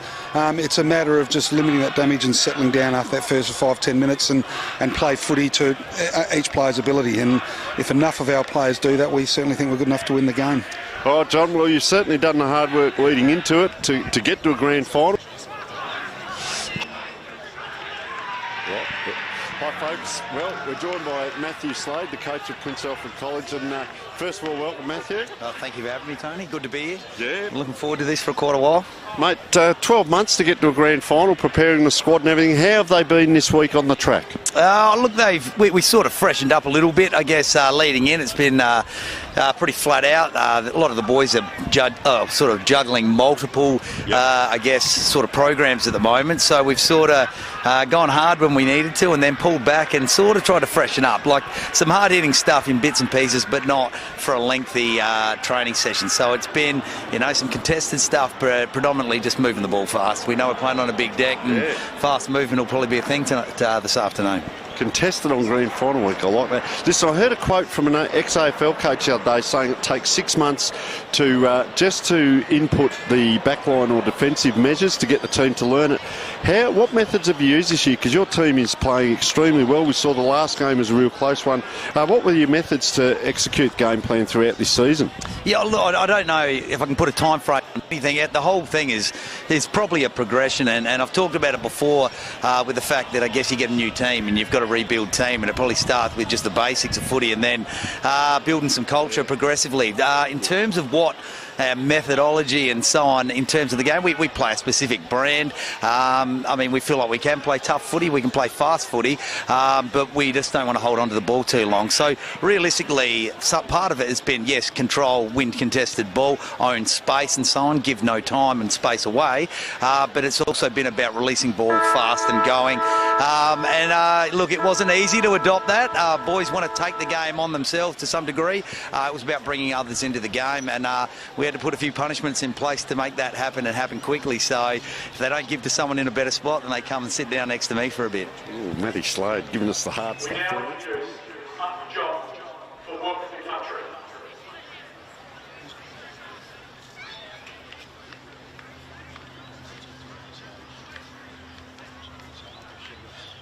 Thank you, Leo. It's a great honour this afternoon to do a welcome to country. I feel very honoured to do a welcome to country because once we welcome you, then we have a duty of care to make sure that you're safe and take the air off. I can do a welcome because my grandmother, Linda Walker, is Ghana. I'll just say a few words in my Ghana's language. Yinamani, Mania, Nanga, Kunya, Mrindi, Kumako, Chuwila. That's a greeting and saying it's important that we walk together because when we walk together we learn about each other and what we learn as human beings, in actual fact we've got more in common than differences. It's a great honour to be able to do a welcome this afternoon between these two great colleges, Sacred Heart College and Prince Alfred College. The great tradition and culture and the spirit that the game is played in. I'm a bit biased, but I believe this is the best team sport in the world. It originates from an Aboriginal game called Marbrook and the spirit that is created. I like to respect my elders, both past, present and emerging. And I like to say emerging because it's these young fellas that are going to be our leaders one day. And I'm proud to say from the work they do and their actions on the field, a lot of them are leaders already. I'm going to conduct a smoking ceremony in a moment. A smoking ceremony is very similar to a water blessing. Elders, at the beginning of an event, they do smoking ceremonies. When babies are born, the grandmothers smoke the babies. And that's important because the babies are only small and their spirit is small. And the smoking ceremony builds their spirit. Smoking ceremony is a cleansing. We like to do it because we believe it builds our spirit up. It brings us together as one. And we're hoping today that it builds us up. The two teams will come out and we know it's going to be a great spectacle today. I was at a game recently and the game was won in the last kick of the day. So we know it's going to be a great spectacle. The smoking ceremony will build these fellas' spirit up and we want a team, a champion team, not a team of champions. The oil I use is made from the grandmothers and they mix it up from plants and leaves. I'm just going to conduct the smoking ceremony now.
Here, but I'm going to do a little smoking.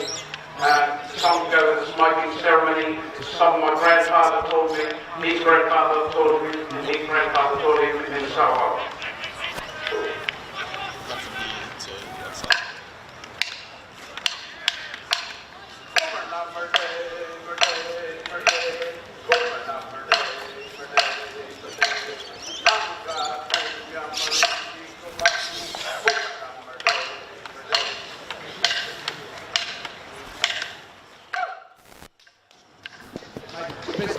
Best team win.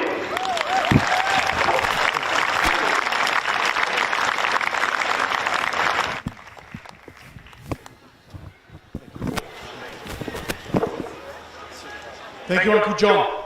I invite Ava Massara from Sacred Heart College to sing the national anthem.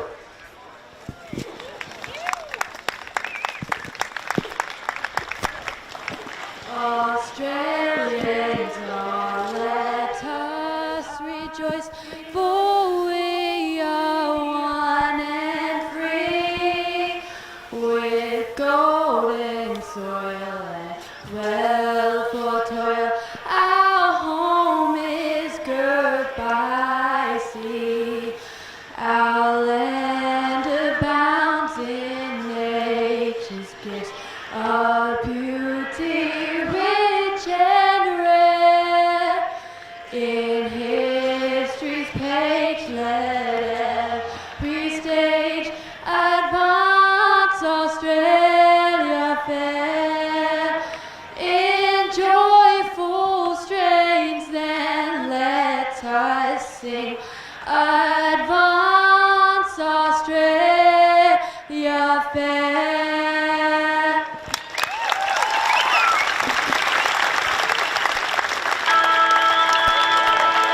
Thank you, Ava.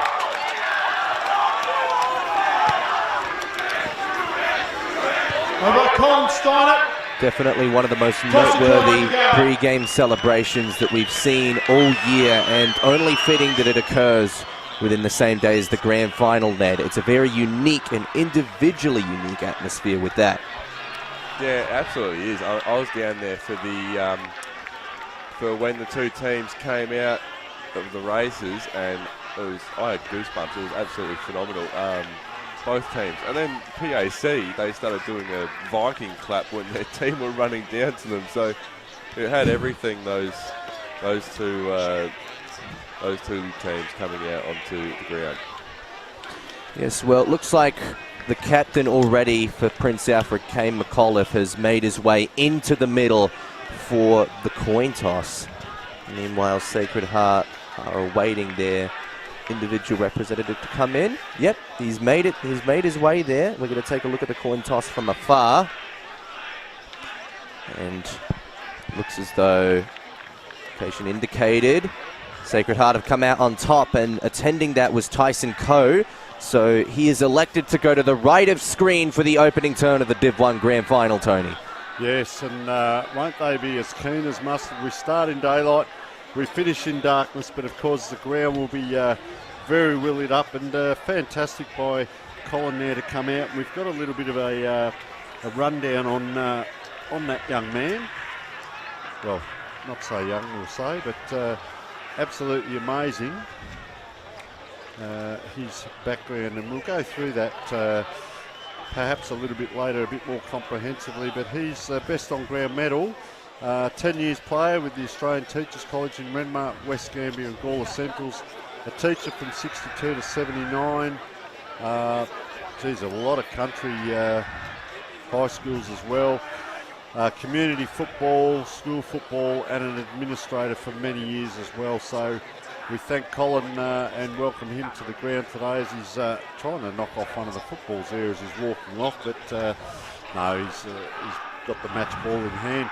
So our, what can you make of the ladder there, Indy? What a game. Prince Alfred, similar to St. Michael's in the previous game, were undefeated the entire year. Sacred Heart, on the other hand, have only lost one game. We know what that game was, Tony. Round 6 at the Prince Alfred College. It was a late match winner from Patrick Wecker that won them that game, sealed them the top of the ladder.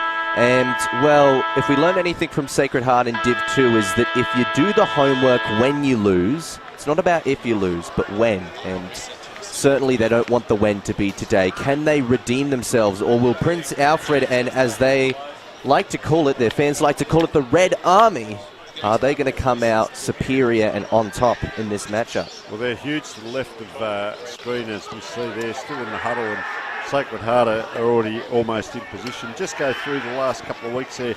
PAC defeated Ross Trevor by 47 points, and then a huge win over Emmanuel in the semi-final, 101 points. But Sacred Heart also defeated St. Peter's College by 123 points, and last week by 54. So winning form is good form, Indy, but that is massively winning form by both teams. So put a line through it. Your tip for today, if at all? Well, the brain says that Prince Alfred are too good. The heart says that if Sacred Heart's Div 2 team could beat a team that they lost to earlier in the year, then their Div 1 team should be able to live up to that. Remember, they had a fantastic first half against Prince Alfred in round 6.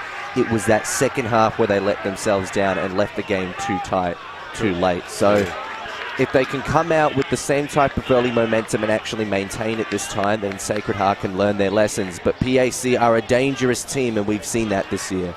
All right, so all is in readiness. How exciting is this? The Ruckman just starting out outside of the circle, is he?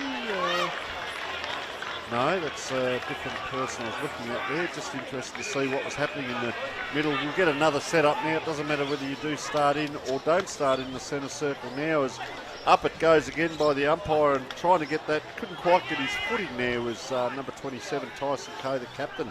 So, geez, flick forward and the numbers are running already, and wow, if there's a mark or a kick taken here, well done by young Ryan there, and goes into a fire tackle, goes down. Player for Prince Alfred finds Tom Tasker here, and this may be just a settler.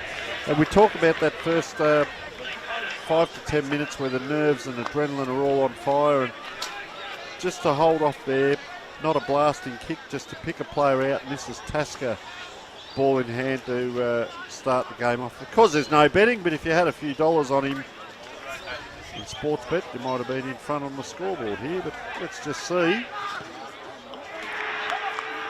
And well, save your money, because that is a point to the Prince Alfred player there, and dead in front. And you can see the big contingency. Have a look at that. They've got a couple of chances going behind the goals. This is young Jacob Ryan, number 23, with ball in hand, and he's a state player who's also been invited to the draft combine as the ball comes in. Up it goes there. Big number 20 is Patrick Weckett as well. Could have played league football for Woodville West Torrens a couple of weeks ago. Elected to play for his school, and he's here in the grand final. Wow, the cheer squads at both ends of the ground are absolutely fantastic.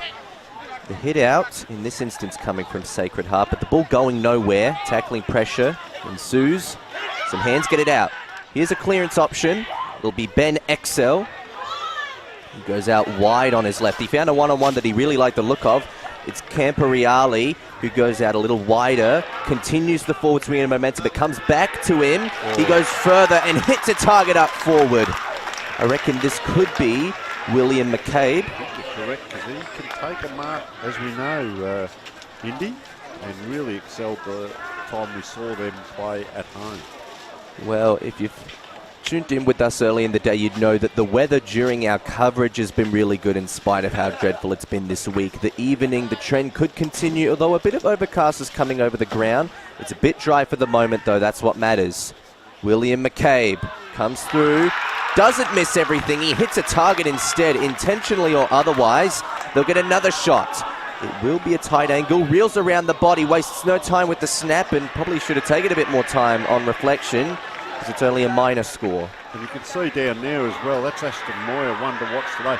Just have a look behind the goals as well, that massive crowd for Sacred Heart down there. They are, it's a battle of the cheer squads as well as the game, as well as the coaches today, and magnificent to see. They come short, and this is, might have been a 7, but it's not. So player for Prince Alfred out wide, towering mark there. I reckon that could be him again, young William McCabe. McCabe, yeah, it's just, there he is, number 8 today, changed numbers. So in it comes, ball bobbling around in the forward line. Pressure is on in the first couple of minutes of the game, 3.5 minutes in. So they go inside here, Prince Alfred. That's dangerous handball, and you can see what's happened. There's a free kick now to the Sacred Heart player, and he's going to be kicking from about 40 to 45 out on a slight angle. No breeze, it's really dropped away here. He's close to the man on the mark. I reckon that's Tyson Coe, the skipper. Yep, kicks it into the pocket. Players bobbling around. He's got 3 on 1, 2 on 1, so hard ball to get out, and umpire says I'll throw it in right by the point post. Yeah, they've kept it in the forward 50 for the last minute or two here, Sacred Heart. Can they get a goal as a reward for it? Or will Prince Alfred be able to make a well-planned escape. Some clean handballing is helping them with that. Harper Montgomery clears it out for Prince Alfred. They go out to the far wing. There's a one-on-one here to be won. I reckon that's Weckert trying to fight his man off. The match winner from yesteryear, well, in this case, he wasn't able to get around his opponent. He lost the one-on-one matchup holding the ball. Sacred Heart have got the ball in uncontested position on this far wing. They've got a bit of ground to advance though, and a lot of congestion coming further up the ground. So it's going to be difficult to move this ball. They like the uncontested options. Finds a man on the run. The left foot kick didn't come off as planned. They'll continue to try and go by hand. In fact, no, they'll actually go with a kick inside 50. An opponent was held, but the umpire said that it was a fair contest. So we have a ball up, no, a throw in the left forward pocket for Sacred Heart. Yes, and you can see the interchange on both benches, 4 players, and they're all itching to get on as the ball comes in. Free hit there to Prince Alfred. Umpire says, I'll ball it up, and we welcome all our viewers worldwide, Australia-wide and statewide to the big contest today, Division 1 SAAS Grand Finals. Around it comes to player there, and I'll tell you what, he's got hold of that quite nicely, just offline for a point. And just a quick opportunity to thank our many sponsors, Dartfish, Simon Black Academy, Sports Interactive Filming Footy, and of course all our scores today brought to us by Sportal, that do magnificent work with scores and the scoreboard. So, ball now about to come in. Let's have a look at their patterns here and see whether they do anything different. Looks like it's going to be a long kick out that far side. So he runs the extra distance and gets it almost to the wing. Player up, down, couldn't quite take the mark. So Prince Alfred will go forward again. But, yeah, playing in front there. Well done, young man. That looks like 42, is it? Yeah, Lucas Slade. Oh, geez, I tell you what, they've come inside a couple of times. That's dangerous. Jack McCauley turns it around and pops it out the other side. Yeah, that was a very big mismark from Harper Montgomery at one end. Now Sacred Heart at the other. Do they hit a target again? It's called high tackle. He's going to get the free kick. Advantage paid. The opening goal of the grand final goes to Sacred Heart. And getting a look at who exactly kicked that goal. The free kick was paid to McCabe, but he didn't kick the goal. He's on screen now. The man in the orange boots, mate, he electrified, didn't he? We'll get a picture of him anyway. He's coming to the bench now. There's a reward for that goal. Didn't say that's a reward, a rest. There you go, you'll see the replay here. It looks to be 55. Ben Exel. Pretty happy about it too, the young man. And as we're watching the replay of the passage on screen there, you could see the mismark from Montgomery that they really needed to nail. And the lights have just come on in the meantime here in the middle. We're going to go back to the middle now as Prince Alfred try to clear it out. It's a rushed clearance because pressure was on the kick. Lucas Camporale again. Yeah. Out on that far side. Look at him streaming forward. Well, fortuitously put a hand in there, the Prince Alfred player, but picking up the free kick. Yeah, they'll get a free kick from half back now. They've got a lot of traffic to work their way around. There's only one one-on-one matchup in the forward 50, so they've definitely elected the zone type of structure. Jake Ryan there, good hands. Very good hands. Now, Jake Paviamato, who took the mark. Hand pass to a man on the run who was free. He went with a short left foot kick and it didn't quite pay off. It actually leads to a turnover momentarily before the ball spills out, rolls along the turf. Prince Alfred find a way to kick it further forward. Man leaping up was Weckert, I reckon. He leapt up early and he came down pretty hard. Just threatening in the Indy. You can see what's trying to happen if they can get it to him, and if he can clunk a few, well, he could be very dangerous. Umpire throws in by that light tower. Looking magnificent. The sun just setting down here. Beautiful weather at the moment. That's a kick from outside 50 that's gone deep into the pocket in front of the scoreboard there, which is illuminated now as dusk is upon us. You can see the Adelaide Hills and the city in the background. And what a magnificent day for our Sports Association Schools football. And player now kicking long here, Sacred Heart. Great advertisement for Schools football, and this is Division 1 football, top of the range football. So ball just coming back in, all players all flying, and Weckert it is who has taken the mark. Well, if he's not a fan favourite for the PAC Red Army, then I'm not quite sure who is. Very big opportunity coming here. It's been a match winner once. He's been living rent-free in the heads of certain Sacred Heart fans and players, and he'll be a point of contention today. They want to try and limit his impact. But in the meantime, Patrick Wecker strikes, but not true. And just a quick one, we'll cross over to Ned if you can hear us down there. Ned, what have you seen down there, mate? Got me up there, boys? Yes. Yeah, just the marking presence from both teams. So Sacred Heart, they got Ashton Moyer and McCabe up forward, Ryan down back with the ball now, and Weckett up forward for PAC. Some really dangerous targets. Thanks so much for that, Ned. Good observation as we see Harper Montgomery getting a few touches. That is a towering leap by Weckett. Just couldn't hold it. And can Sacred Heart run it out pretty much like the second division team? That pattern of numbers running out, but it's a different team they're playing. Prince Alfred come in. There's the advantage of playing in front. Lucas Slade, who we saw on the far wing at one point, and now has ball in hand right in front of goals, and would suggest maybe son of the coach. I hope I've got that right, but well, some relative if not. Well, anyway, Lucas Slade it is, who will kick from about 30 out. On the right boot. He's just stabbed at it. But he's happy, so I'm interested more so not in his celebration on ground, but what are these guys behind the... Here they go, behind the goals. Have a look at that. That is a goal, and they're just giving a bit of support for your team, as you would expect, Indy. Yeah, a bit of wave action there. You might get a full-on wave from the Red Cheer squad at some point. As we look at the replay of this passage, it was very intriguing. And eventually, if you can force the turnovers in the defensive 50, you will get those cleaner opportunities, which they did. Man on man in the middle now. Yeah. The Rucks go at it. Sacred Heart come with the tap. Tackling pressure ensues. Ball comes to turf. Umpire says play on. Prince Alfred the ones trying to rush it out, but socket off the deck by Sacred Heart going into the forward 50. Prince Alfred there to respond, but they can't keep possession. They lose it in the chaos. And, McCabe trying to keep possession. Now he's got to snap around the body and do it the hard way. And as a result, he wasn't able to successfully complete the task at hand. Mark Marno spoiled it over the line. You can see 12 minutes in, they almost had a free run at that, and just a little skill error made it hard work for McCabe.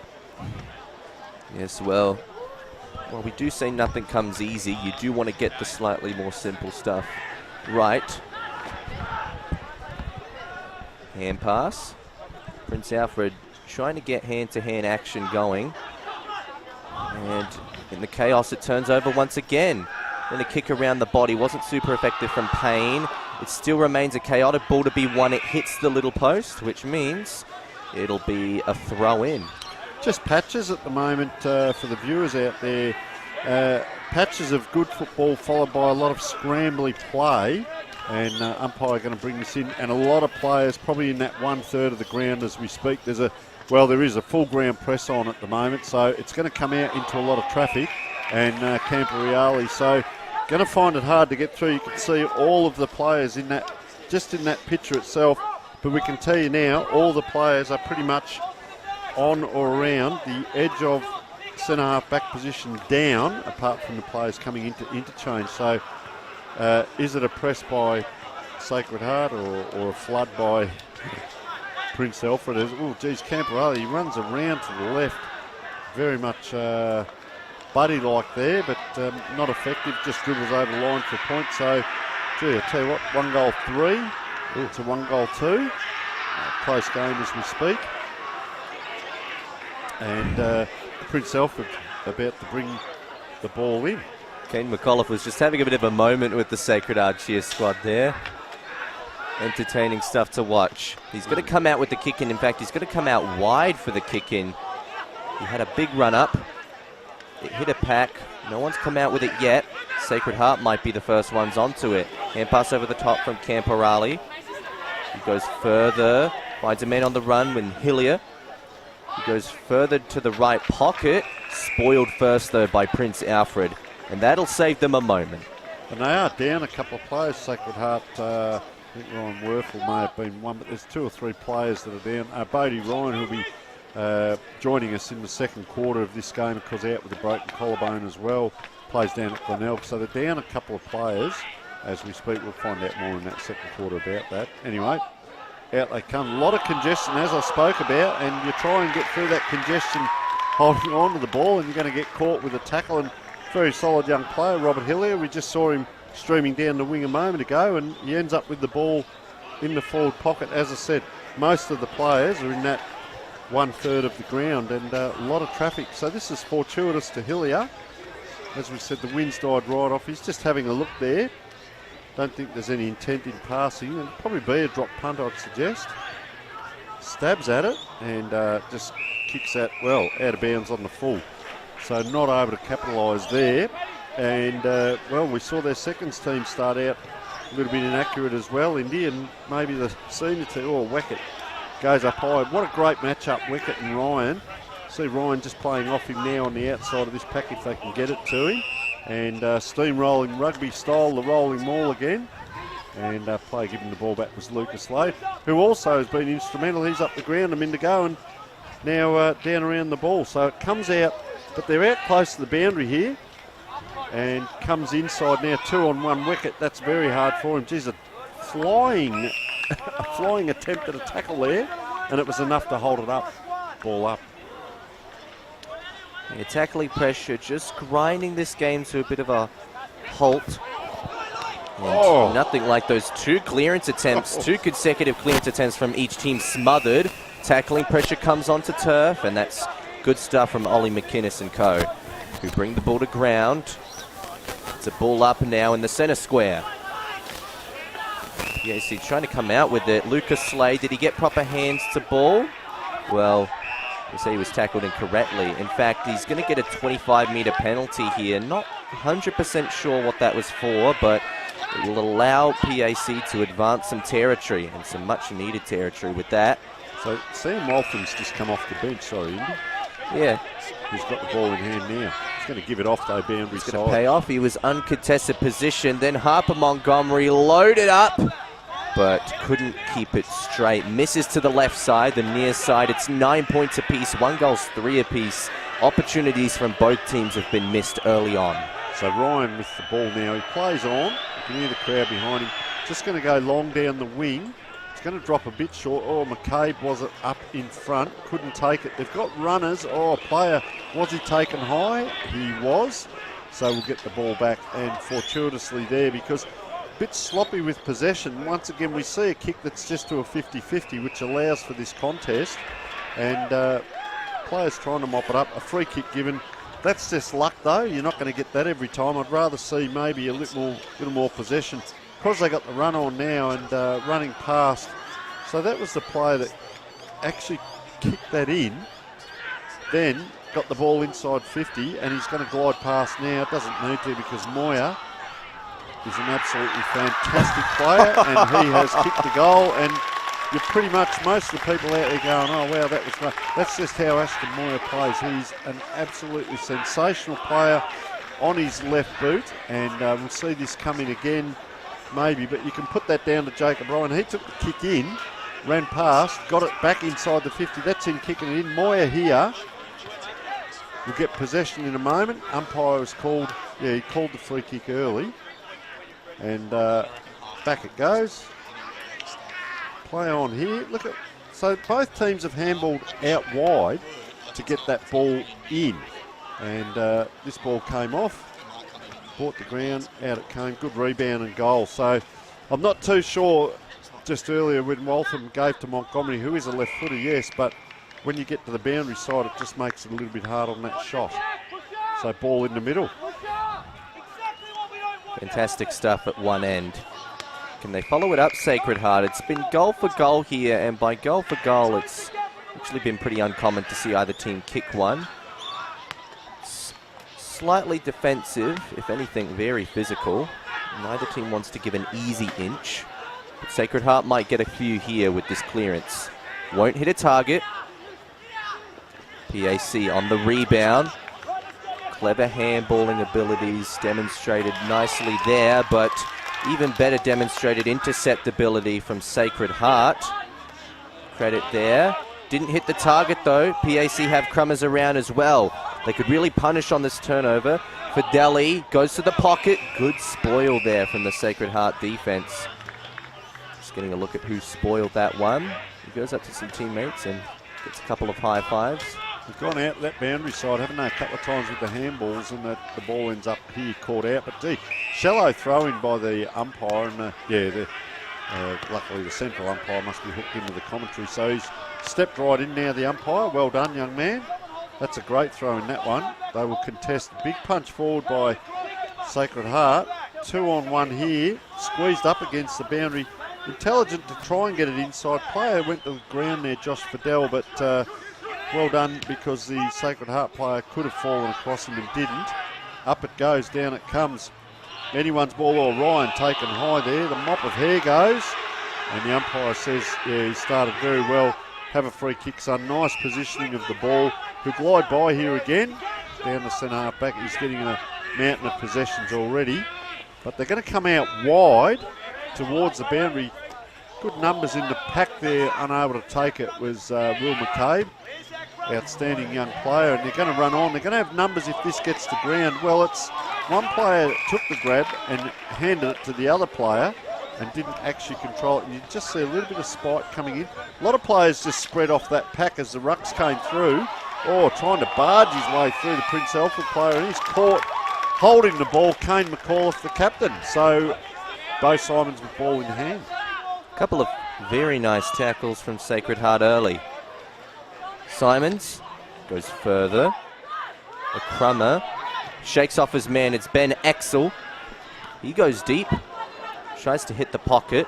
No mark comes out, but the Crummer is waiting. The kick is smothered though, and that's the type of pressure they needed.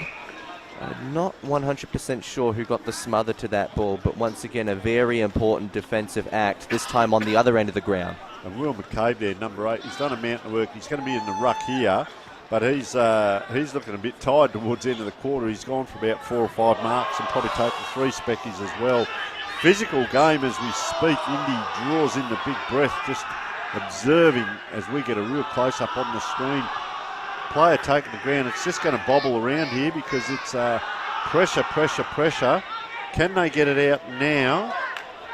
There's only 2 players down the ground here. If they get it this way, it goes the other way into the pocket. That's going to be last possession, so it'll actually be Prince Alfred's ball as we speak, and we wind around to 22 minutes now, and Prince Alfred are going to just pop it out of the back line here. We're going to be joined now by Bodie Ryan. Unfortunately, got a broken collarbone and isn't playing today. We'll welcome Bodie, and then we'll come back to the game. How are you, Bodie? Good, thanks. How are you? Fantastic to have you along, mate. We'll come back to you in a moment. We'll just keep an eye on what's happening here as Sacred Heart go forward. And first of the ball there was Prince Alfred with a punch.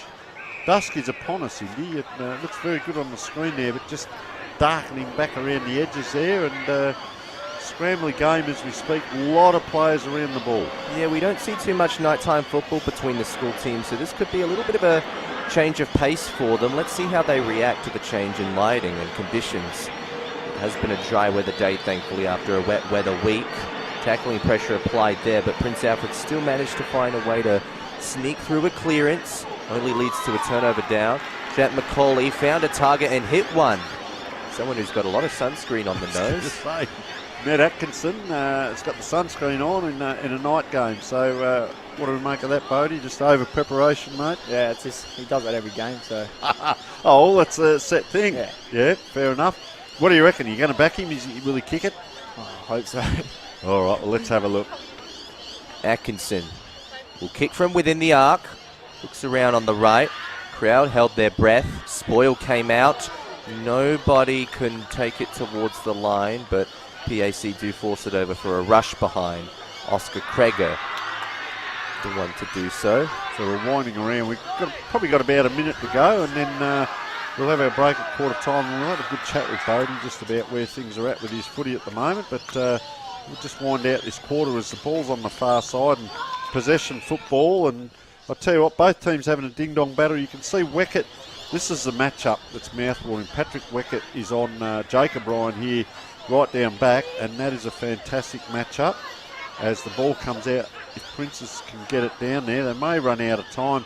A lot of congestion, almost rugby-like as we speak. So we've got about 30 seconds in the quarter. Of course, it's a dead set 25 minutes, no matter what happens, apart from, of course, a stop in play due to an injury or something. But everything else, 25 minutes. Oh, around it comes. There's Fortuitous in the last couple of seconds.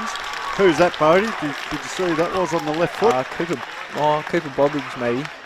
All right, well, we'll have a look as the umpire signals. That's a goal either way. Is he wearing number 54 out there, Cooper Bobbridge? You see the replay here as siren goes. Here we go. Well, the replay's gone a long way back. And we just catch this as quarter time is upon us. Let's just see. I tell you what, whoever it was is very happy. Comes in now. 55. No, not yet. Ben Exel. Yeah, it was. Cooper Bobbridge, I think. Cooper Bobbridge, was it? Yeah. All right, so we've got him as number 11, but there he is. 64. Change of numbers, probably just wanted to take PAC by surprise. All right, so our score at quarter time, 3 goals, 4-22 with that late goal to 1 goal, 3-9. A nice handy lead to Sacred Heart. We will take a short break and be back in a moment.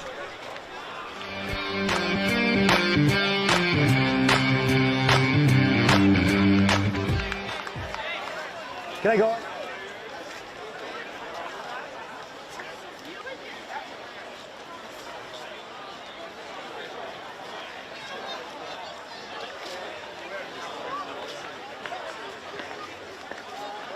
The Simon Black Academy is all about education and sport. Our partner in education is Torrens University, where our students either do a 1-year diploma course or a 3-year Bachelor of Business.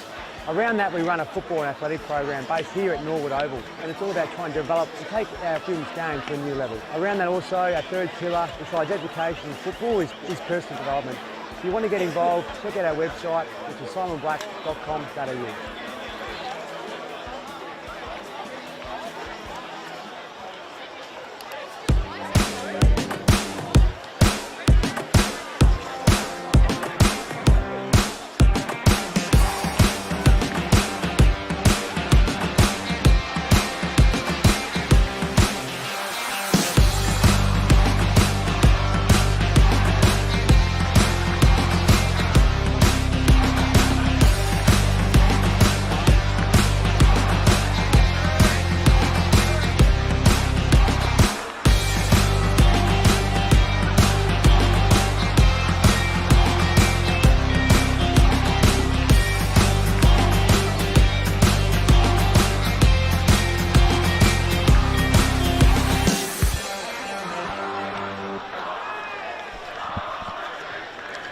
Welcome back to the quarter-time break of the Div 1 SAAS League Grand Final. We've had a big day, numerous Grand Finals, and, well, this first quarter has resulted in a 22-point to 9-point lead with Sacred Heart, 3 goals 4, 1 goals 3, so that's spells a 13-point margin. And, of course, we just want to take it over to our guests who might have a bit of insider information. Take us through your injury, first of all, and how that's hampered you, unfortunately. Yeah, so 5 weeks ago today, I broke my collarbone, just got bumped and broke it then. So had surgery 3 days after, and, yeah, now on the rehab grind and getting through it. So, mate, you spent a bit of time down in the rooms pre-game. I know it's very emotional to miss out on games. I've been through it, and it's hard. Your cousin, almost your twin, yourself and Jake, but you're a formidable backline back there, and I know you got the player of the day for Glenelg in your last game when you broke the collarbone, wasn't it? What was the award you got down there? Oh, it was trademark player. It's just if you do all the trademarks and value those. So you're a formidable backline, and the two of you out there today would have been very handy. Yeah. Just take us through, mate. And they're going to miss you today, but take us through. In the rooms pre-game, was there music? Was there a bit of bumping into each other? What were they doing? Yeah, there was a lot of music going on, as the boys would love. But they were all calm, really calm, which I haven't seen before. So it was a bit different. But it was good.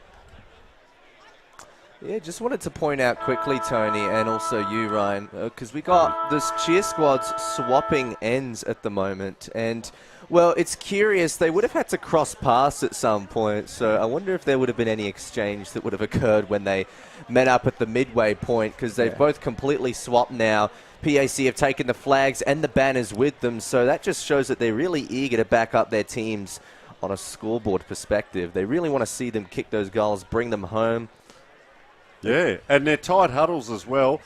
Just coming back to Bodie, of course, mate, 5 weeks. So you've got Glenelg and we've got Intercol in a couple of weeks. Are you going to get back for either of the games? I suppose the Samfield's a bit longer, isn't it? Yeah, Samfield's a bit longer. I was hoping to get back in Intercol, but it's a week I come back, so I think they're going to say no contact for a week and then get into it. But definitely, hopefully, Samfield So finals. back at Glenelg, yeah. Fantastic, 100%. mate, because you've got a few out here. Ashton Moyer, mate, pretty handy up forward. He is. Will McCabe takes some good grabs. Yes, he does. Oh, just saying off air, the mouth-watering matchup, we can see Weckett there, Patrick Weckett, and, of course, Jake. Yes. Jake's got his work cut out today. How have you seen them starting out? Yeah, well, he's been Jake's been pretty up and about all week about it. He's loved the challenge, so, yeah, I think he should go all right. All right, mate. And your captain, Tyson Coe, number 27, looks to be a pretty solid leader out there. Is he pretty chatty out there? Yeah, he's good. He's really good. Best captain I've had, actually. Fantastic, mate. Well, listen, stay with us because we're going to talk about a couple of things during the quarter, of course, as we look at a replay of that first quarter. You can see that was early in the quarter because it's daylight and we're almost in darkness now. Yeah. So just having a look at some of the highlights, you can see all blue to the right of screen. Well, that's going to change this quarter. It'll be all red. But, the quick goals and 3 goals for, as we said, the first game, Sacred Heart sort of really weren't on the scoreboard in regards to their accuracy in the first 3 quarters. But what a ride home that was, that 5-goal last quarter. You are with Indy Rogers for the start of the second quarter. 9 points to 22, a 13-point lead to Sacred Heart. Can they capitalise on the success of their Div 2 team and give their fans 2 premierships in one day? Rare sight, but they'd be looking forward to it. Ball comes out clear here. Prince Alfred trying to work their way through by hand. The kick from Slade looks good. It makes the roost. It's got the accuracy. Did it go over the line? Yes, it did. The spoil didn't get there in time. Umpire liked it, didn't he? And all the guys behind the goals and the player went to pick up the ball as if to say, well, I touched that. And no, it wasn't over. But the umpire knows best. You can't beat him, and good start to them. And Lucas Slade, he's got his second. That was a big kick out as well. So just tell us, I suppose it's only the 1 goal, but Bodie, what happens in the middle? Do you match up now, man for man? Do you play your own game and let them see they've got a spare out the back of the circle? It's not even on the camera at the moment, which means you guys have got one. Yeah. So you play your own game plan, obviously. Yeah, we definitely just play to our strengths and know that we can win the contested ball. So I think it shows when we can do that. But so you guys win the hit out there, and then it goes to the opposition, unfortunately. Yeah, exactly. So and quick movement of the ball. What's the story out of the back line? Mark or free kick, try and get quick movement? Yeah, we usually try and, I guess, switch the ball, as most teams do these days. But if not, it's either down the line and trust our forwards to get up there and take a contested mark. So. All right, we'll come back to the play. Yeah, another ball up in the centre square. PAC tried to get a quick clearance, but couldn't quite this time, so Sacred Heart didn't want to concede consecutive goals so easily. Prince Alfred get possession back, though. Good intercept taken here by Oscar Kreger. Gives them that chance. He likes that chance and goes on the right foot with a big leap coming out from the man in front. I reckon that was Wecker who tried to take the leap, but the intercept was taken by the Sacred Heart player instead. He's going to go long down the line on the exact same wing, and it's going to be intercepted as such. Ollie McInnes, he looks inward, finds a short option, and one which works. Waltham, he goes further. Right foot down the line. Mark taken, no. Contested intercept paid there. It looked like the Sacred Heart player had a lot of it. Wickett's trying to get out the back here, but he's got a player on him, and Sacred Heart come away. We'll have it across the net in a moment when we get a break to hear what was said at quarter time. Otherwise it'll be half-time, but the ball just comes around now. Oh, just that desperate tackle there halted Sacred Heart's challenge. Very quickly, Ned, what did you garner at quarter time for us, sir? Thought you'd never ask, boys. Went over to Matty Slade and PAC's coaches area, and they were... Hang on, come back to me. Nice goal there, and that is Ned's microphone doing all kinds of things out there. Sacred Heart, in the meantime, have charged forward, and who was that there? Is that Cooper Bobridge again, Yeah, it was is it? Cooper Bobridge again, So he's popped up with his second and streamed him to an open goal there, Indy. Yes. You'll see on the replay here. So just take definitely. us through. Yep. So the free kick from a illegal tackle, unfortunately got his man in the back, but went into the arc and they got goal side. So that's an important thing to consider when you're setting up defensively. If you concede goal side like that, then you give up something big. But let's go back to Ned now. Let him continue from where he left off. Thanks, boys. Yeah, so I was at the PAC rooms and the huddle, sorry, and they were adamant, Matty Slade in particular, just on accountability and just trusting their processes. They were pretty confident that if they could be tough around the footy, that Sacred Heart might not like that toughness as much, and he was pretty up and about, pretty excited, but he didn't get too angry. But I think PAC will be ready and raring to go, and you could see that with their first goal. And you could just see there the defensive action of Jake Ryan down there just came out, knowing it's a thing, Bodie, isn't it? It's an art with all of you have got down there, knowing when to come out and leave your man, or knowing when to just stay back, when to punch, when to run, when to stay still. Yeah. You know, there's a lot of decision-making going on, and you've also got to worry about your opponent. As we see it come in again towards these two players, or a player took it off the back of the pack, allowed the play on very easily, and that was Jaden Ward. Got a very easy goal, just crumbing off the back of the pack there. A big, tall player. Ran in, and just we were saying that, Bodie, because you're worrying about your own man. Yeah. And I think that's what happened. We saw all the players trying to stand their men. Yeah. And off he ran. Yes. So into a goal, as we see the replay here comes in. Just that quick kick around the corner by McAuliffe, the captain. And you see players just watching and then just walked away. A lot of the players stopped there. I think they thought it might have been a grab or a free kick. So ball back in the middle, Indy. There's 4 flags down there in the cheer squad for the Red Army, as they call themselves down there. Meantime, the ball coming out here towards the right of screen, favouring Prince Alfred's end, but they aren't in total control of it. Socket off the deck by Montgomery. Some hand pass work would be useful at this time, trying to get it to a small forward, but they can't find one. Sacred Heart trying to keep the pressure up on the turf, keeping their opposition up on their tippy toes. Eventually they come out. Here's Wecker. Can he work some magic from there? He centered it up. Hasn't gone over the line just yet. They're desperate to try and get it over, and eventually they find it. They had to rush it under the pressure, the sheer amount of pressure that Simons was under. I think the crowd wasn't too happy with the call, but it's pretty fair to say that it was completely reasonable with the amount of pressure he was under to concede that behind, and all of a sudden it's 22 points to 28 on the scoreboard. So 6-point lead here for Sacred Heart. They go further down. No mark taken from the pack. It stays within the range of the centre circle until Prince Alfred can come out and go to the near wing. They found a man who was running out there. They want to spread the ground here. It was O'Brien who turned around and managed to weave his way around his opponent. Now another kick by Fideli. Goes inside the arc, but it wasn't very clean and has led to a turnover.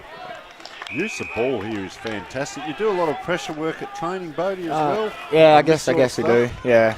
It's been fantastic. Look at this possession. It was almost like circle work. We saw it the other side of the ground. Bo Simon's left footer, so he's going to step inside. Gets very close. Trouble with this is it's a high ball, has to sit for a long time in the air. It left the player just standing under it with the Prince Alfred cavalry coming at him. They get it out now through Harper Montgomery. It's just a bomb again, so we're starting to see a little bit of the one-on-one action, and getting after this is Jake McCauley. Can't get after it, so they're out here, Prince Alfred. This way, that way. A lot of players. Well done. That is absolutely pickpocketed. And kick across the ground towards Simons, but he knew he was there. Now they run. Licensed to run off the back line. Kicks it in. Oh, not able to take it. McCabe leaves it for the player facing the goal. Pick it up now. Quick use. There's a player out here. Harper Montgomery. Player slipped as he kicked. Montgomery tries to paddle it up, dodges fresh air, sucks 2 players towards him, so that player now threads the needle, gets the kick, and it's an inside-out screwy that works effectively to Jaden Ward with ball in hand. He slows up. He likes to look at the near wing, but he's not too keen on the options further down. Wecker might want to be a bit more ambitious, hooks it around, goes into the arc, but the kick was too high and too easy for the Sacred Heart defense to read, so they'll happily take that one and keep it within safe possession for the moment until options for Sacred Heart can open up further down the line. So possession, Bodie, this is what you're talking about in the back line, a little bit of zigzagging, but maintaining possession. Pass around, yeah. So skill execution. Yeah, basically, yeah, just get it around the arcs and try and switch it out the other side. Then the big kick down the field like this and get numbers to the ball. Yeah. Is that part of it as well? Yeah. Without giving too much away, mate. But yeah, very good. And in the meantime, Bobridge was trying to get possession out of that, but couldn't secure it. Now Kane McCullough, the captain for Prince Alfred. His kick is chopped off. Fantastic spoiling effort there. The type of defensive intensity you need in a grand final, and that's full credit to Pat Toole. And if you get a close up of Hugh Wisman, he's a pretty solid unit, number 21. And that was great courage for the player to come in. Oh, a player off there, and gee, that looks like Jake Ryan. Don't like to Charlie see that. Hilliard. Is it? Yeah. Oh, thank goodness. Well, not say that in one way because they need him down back, of course, but ball goes this way, that way, and in it comes now player kicking towards centre half forward and doesn't bounce over all of them. That's very well done by Prince Alfred again. McAuliffe, we're starting to call him a fair few times as well, Indy, because great kick out and held up there. Player just dribbled it along but was able to get it back. And now handball, so sharing the ball around, protect the ball. Now he goes around. Was that number 9? Was it Code McEntee, I reckon? Yeah. I reckon he had that great left foot in that day we saw him.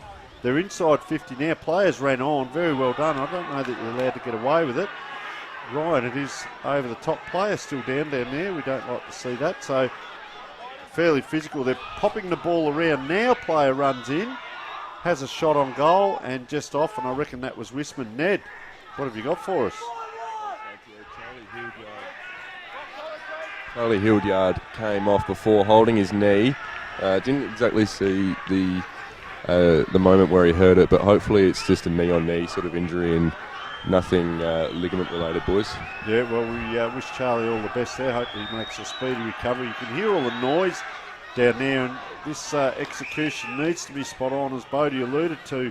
The run on from here, Bodie, the ball's almost out of half back. Are you encouraged to run on? We see a lot of the players here running on. Yeah, I guess there's a few players like Jake. He likes to get up the ground and then work harder back. But yeah, we sort of just like to, once it's past halfway, we let it go and let the rest do the work. We thought we might have seen our first coast to coast there, but Moya just slipped on probably 1 or 2 patches there that are a bit slippery right in front of goal, and just couldn't get the traction going. But good movement, Indy. The 4 possessions down. Yeah, we get a look at those night lights there. Everything shines out in the night time, and the players wouldn't normally be accustomed to this. Boundary throw in the Sacred Heart forward line. Good tackling pressure there. Almost deserved the penalty reward. Didn't come out with it. And they can't come out by hand either. Prince Alfred are right on their tail. Eventually, the tackling pressure ensues. The umpire says this ball isn't going to go anywhere, so I'm going to take it for myself. Now the ball up will take place right outside the forward 50 arc. PAC get the tap out and the clearance this time. Go out to the left. The options are deep. They'll look inward. They'll continue the forward moving momentum. They hit out to a one-on-one. The man at the front managed to juggle the mark. They go one further. It's Wisman. He goes on his foot, hoping that the deepest one-on-one can make something out of it, because the kick wasn't online, and eventually fades over for a minor score. A 4-point game here at Thebarton Oval. Yeah, you're correct there, Indy, and it's been a bit scrappy, hasn't it? We saw the one coast-to-coast, 3 players now streaming off for the interchange for Sacred Heart, as they're about to kick into a group of players with fresh legs, and the player leading out here, but he's a long way back, Tyson Coe, the captain. He now runs forward, very close to the boundary, so player with the left foot there just had to hold on, but this is what we're talking about, that execution. This is all fine. It's the kick from here now. Coe runs past, gets the ball in hand, but then pops it up. This is what we're talking about, the 50-50, and it comes undone. Harper Montgomery having a very good game. He's allowed to kick the ball into the centre. I'll tell you what, he's been called for pushing the back, and the ball will go back. Now they come outside again, so the captain again runs on Tyson Coe. Goes a long way with that kick, and here comes, is that McCabe, I reckon? Yeah. So very good play. That was the definition of a captain's kick from Tyson Coe. Spaced it out beautifully, and it looked really nice coming off with the boot. The best type of kicks are the ones that you can hear. I'd say that much. And we'll just wait for this kick to come through. I reckon we'll back him to kick it, so let's just see. Very talented player, McCabe, and he has no problems at all with that. And just on that, Bodie, tell us what it's like streaming out of the back line or down towards the wing, and you see a Will McCabe or even an Ashton Moyer coming at you. Oh, it's You'll be it's licking great. the chops from yeah. because they finish, reward for effort Yeah, there. exactly. Once you see them in front of their player, you know, if you just kick it in front of them, you know, they're not going to disappoint. And that bit of play, Ned, as we go down to you from all the way around the boundary, Tyson Go, a couple of possessions, put it in. How's it look down there, mate? Well, I'll tell you what, Matty Slade didn't like it, that's for sure. He went off his rocker on the bench before, and a couple of players copped it as well. So I think the pressure's starting to get to him a bit, and he's not happy with the way the boys are going. Well, fair enough, because they've spent 12 months getting to this position, and Sacred Heart are streaming through. I think they're last year's premiers as well, so a very strong team. They've been here before. They know how to prepare. Very well coached, of course, and representing their club and their families and their teammates very well are people like young Bodie, who's joined us in here, because we can hear what's going on. We get a bit of background on what happens out on the field. We can take you right into the cauldron of players. They come forward again. Oh, just out wide there now. So that's a hard kick back from there, Bodie. They encourage the lead on the 45s, the full forward, to lead up the ground. Which are the patterns? It's more, we like it in the 30 zone. So I guess we sort of lead players out to make space and bring them in. So sacrificial acts is a very big part of it as well, 100%, isn't it? Team sacrifice. Yeah. So very good as the ball comes into play. And I'm waiting for a break to throw to my co-commentator, Indy. Yeah, we're looking at a ball up once again in the right forward pocket. Hand signal. Oh, it's going to be a free kick to Sacred Heart. And it is Ashton Moyer, just we were discussing with Bodie, one of those players that's very dangerous. Looks lackadaisical at times, mate, but his work rate and his effort are absolutely phenomenal. Fantastic player. Do you find yourself sometimes just standing watching your teammates? Oh, yeah, a little play bit. Like this, you think, oh, wow, you know, he's probably watching you down the other end at times, but you stand back and go, I played with that bloke. And we do. Our backs, we do admire our forwards. Oh, it's fantastic, mate. And that's the synergy as he comes in. And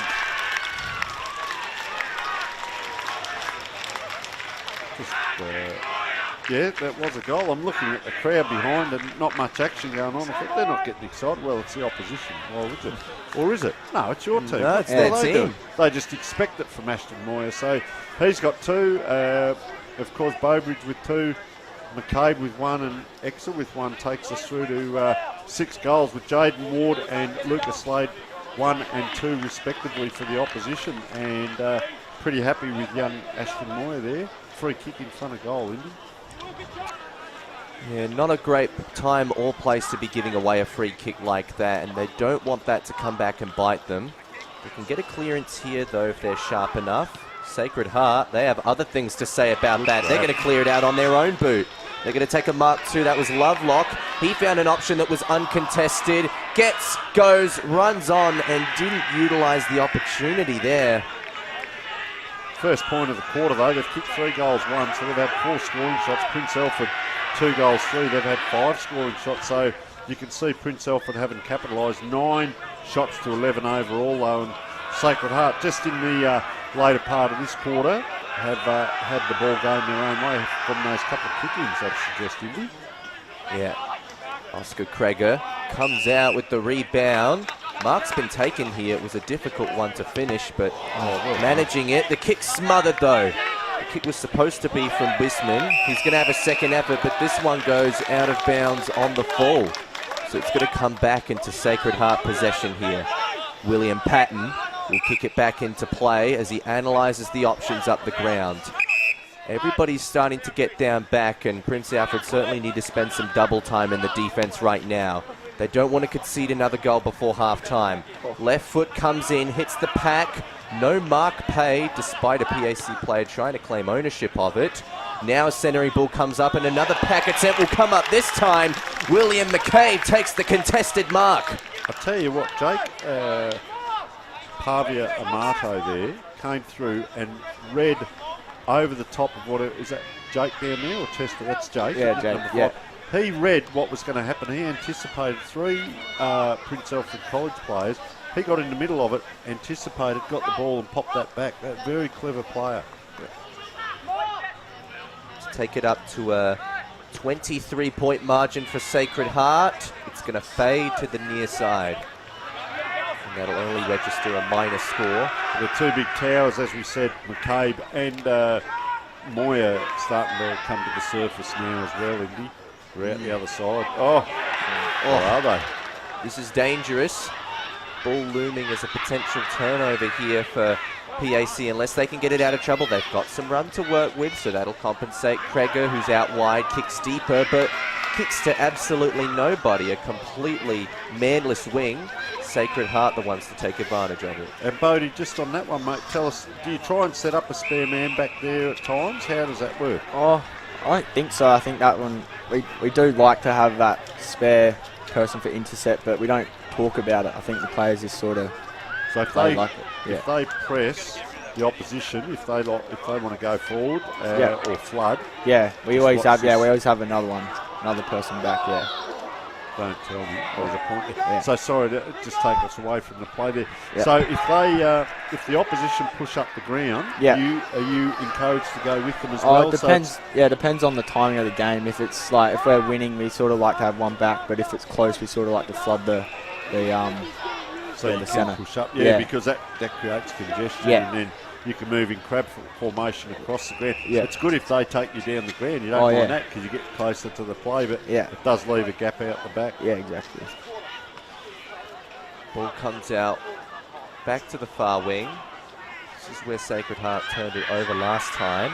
This time they've got runners, and they've got the run-on of momentum. It's one-on-one in the forward line. Prince Alfred might come out on top with this one. That was superbly done by Charlick, but the kick not so bright, and that's going to turn possession right back over. So Sacred Heart could get an opportunity here if they're careful enough with the forward entry. It goes long, off of that left, found the man in front. There's an early whistle. It's going to come back to the man who was standing at the front. Moyer, is it? Yeah, that's him again. I noticed they left him one out on the last play that came in. He slipped a little bit. Yeah. And then that one came in, Indy, as you called it, mate, congested, and he took a pack mark. Yep, he's good at the contested. That's his major. Well, he was standing at the front of it, and that's the important thing to note. PAC might need to start going a bit more man-to-man in the defense and keeping up with the leads that they're giving up. Meanwhile, Ashton Moyer for 3 goals, and they're up by 23 points. And they've kicked 4-2 for the quarter. Yep. Yeah, just wanted to ask you something, Bertie Ryan. So last time we saw these two teams face in Div 1, it was round 6, and you were up by a considerable amount at half-time. Then in the third quarter, just a massive momentum surge. Yeah, they just got on top of us there. Yeah, is there anything you're changing this time about the attitude you take into the rooms, the game plan optimisations that you might make in the second half? Because some consider the third quarter to be the premiership quarter. Yeah, I think in the change rooms we're talking a lot on just winning the contested ball and beating them and being tougher at them in that part, and then get it on the outside and use our wingers and our little men to get the job done for the forwards. Certainly happening, that's for sure. They're executing well. The ball in the meantime has come out to the far wing here. Sacred Heart have got another clearance, so still plenty of time to get an extra goal on the board. PAC would really have to fight from this position of the ground to get one for themselves, but it could be a really important one to keep them comfortably within this game, because right now it's feeling pretty uncomfortable for the PAC players and fans out there as the night gets a little bit more chilly. And once again, nighttime football, not the most common sight in the school league, so this is a very one-off experience for both sides right now. The clearance and the goal coming out for Sacred Heart. They do get another. And who was that slotting that one there? Bon Payne. Bon Payne, was it? I'll tell you what, he's got a great number 36 it is. Great little left foot on him, and kicked that from about 35 to 40 out. And what you mentioned earlier there about the runners coming through, and exactly what you've said, mate, is what's happening. We see the replay there. Gee, he's got a really good kick on him. That's how you kick a goal on the run in a pressure game, under pressure, grand final. Accuracy was there, and they will go into half time. We're about a minute or two off now, and pretty handy lead as we speak. Thanks to Sportle, the Sportle scoreboard there, and they're, 29 points up on the scoreboard. Yep, that's 29 points up. 3 goals, 7 to 8 goals, 6 as it stands, and Sacred Heart have taken an intercept in the defence, so probably missed a chance to make a painful punt at the other end with that goal, but in the meantime it comes out here to the near wing and eventually getting taken over the line. That was in possession, Macaulay. Right now it just seems like all hands need to be on deck for PAC, because they're lacking something. They're not lacking anything particularly special. We know what they're capable of. They haven't lost a game this year and they've come back from a deficit like this, but it's still not ideal to put yourself in this position at half-time. Well, the other interesting thing, Indy, is leading into half-time, they've won both quarters. 3-4 the first quarter, and they've kicked 4-2 this quarter to 1-3 and 2-4 respectively. Yeah, we're just going to go back to the current passage of play now as Sacred Heart managed to clear it out forward. It's going to tumble over the boundary line, and the PAC player didn't bother contending for it because it's last touch rule. It's going to get possession back, and Ned, we're going to go down to you. As the siren sounds, boys, it's probably a good time for that siren to sound because it's getting pretty heated down there in front of me. Matt Slater's got a first and final warning from the umpire, and a couple of his players looking a bit sore as well. So they're going to have to go into the rooms and try and conjure up what they did about 6 weeks ago. Yeah, thanks for that, Ned. Now we will just check whether Ned's going to get someone at half time. Otherwise, we'll go. Our scoreboard currently 3 goals, 7 Prince Alfred to Sacred Heart, 8 goals, 654. So, yeah, pretty handy lead as we speak. They'll be feeling pretty good about themselves. And you start to get not only the physical but the mental ascendancy.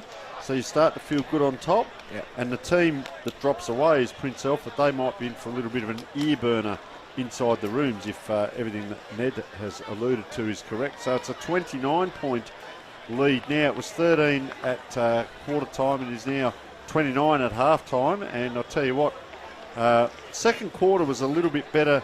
First quarter was very patchy at times. Sacred Heart, though, got on top.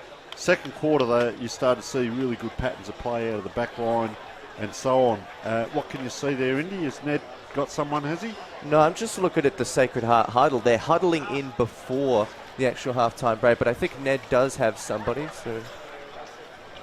No, sorry, we're just looking at the Sacred Heart huddle. Tony was just verifying that with his finger. He was getting very excited in the box here. Calm down, Tony, please. I was pointing. Look at all those people up there. I'll tell you what, Brody, if you look up there, mate, half of that stand is Scripps and Ryan family members. Yes. All up there, mate. Fair dinkum. I saw you pop up there, old Scrags and Uncle Barney and your parents up there. And yeah, they all love it. Hey, I saw your dad, Steve, and Richie down here working things out before the game, mate. They were having a bit of a natter, and then it got up there, and they're all up there in the stand there. There it is. Half of it's taken up with your family members, mate. It's fantastic. So, listen, we're going to take a short break and come back with the comprehensive wrap-up after the break.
G'day guys, the Simon Black Academy is all about education and sport. Our partner in education is Torrens University, where our students either do a 1-year diploma course or a 3-year Bachelor of Business. Around that we run a football and athletic program based here at Norwood Oval, and it's all about trying to develop and take our students' game to a new level. Around that also, our third pillar, besides education and football, is personal development.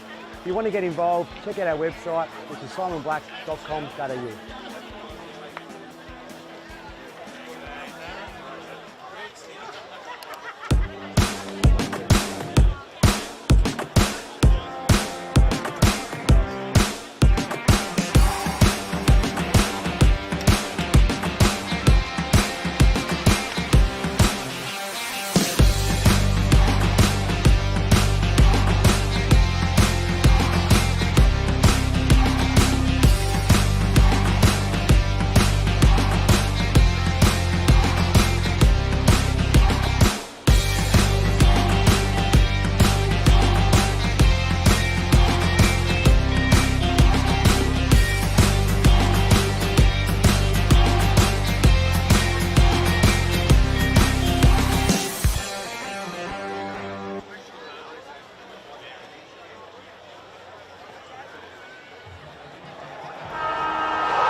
G'day guys, the Simon Black Academy is all about education and sport. Our partner in education is Torrens University, where our students either do a 1-year diploma course or a 3-year Bachelor of Business. Around that we run a football and athletic program based here at Norwood Oval, and it's all about trying to develop and take our students' game to a new level. Around that also, our third pillar, besides education and football, is personal development. If you want to get involved, check out our website, which is simonblack.com.au.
G'day guys, the Simon Black Academy is all about education and sport. Our partner in education is Torrens University, where our students either do a 1-year diploma course or a 3-year Bachelor of Business.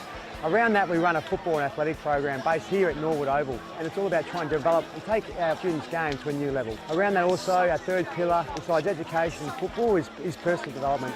If you want to get involved, check out our website, which is simonblack.com.au.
And we're back. It's half time at Thebarton Oval. We've had a long day of so many grand finals, so many victors and losers.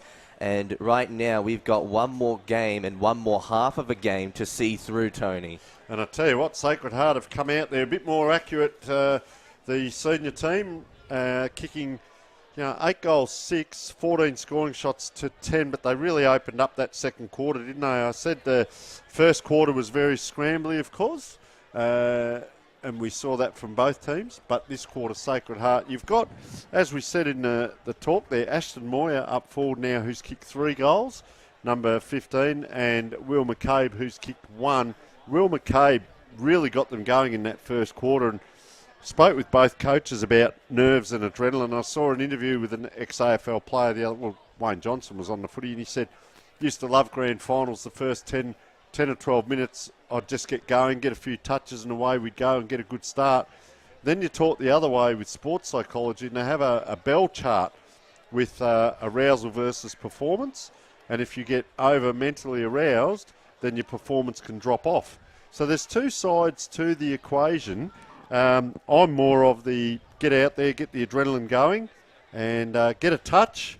And if you don't get the first touch on your opponent, make sure you get the next one. Set yourself up little wins, little moments in a game, get your head right, and then you've got 100 minutes to get through Indy, not just the first 10 minutes, which is nerves and adrenaline.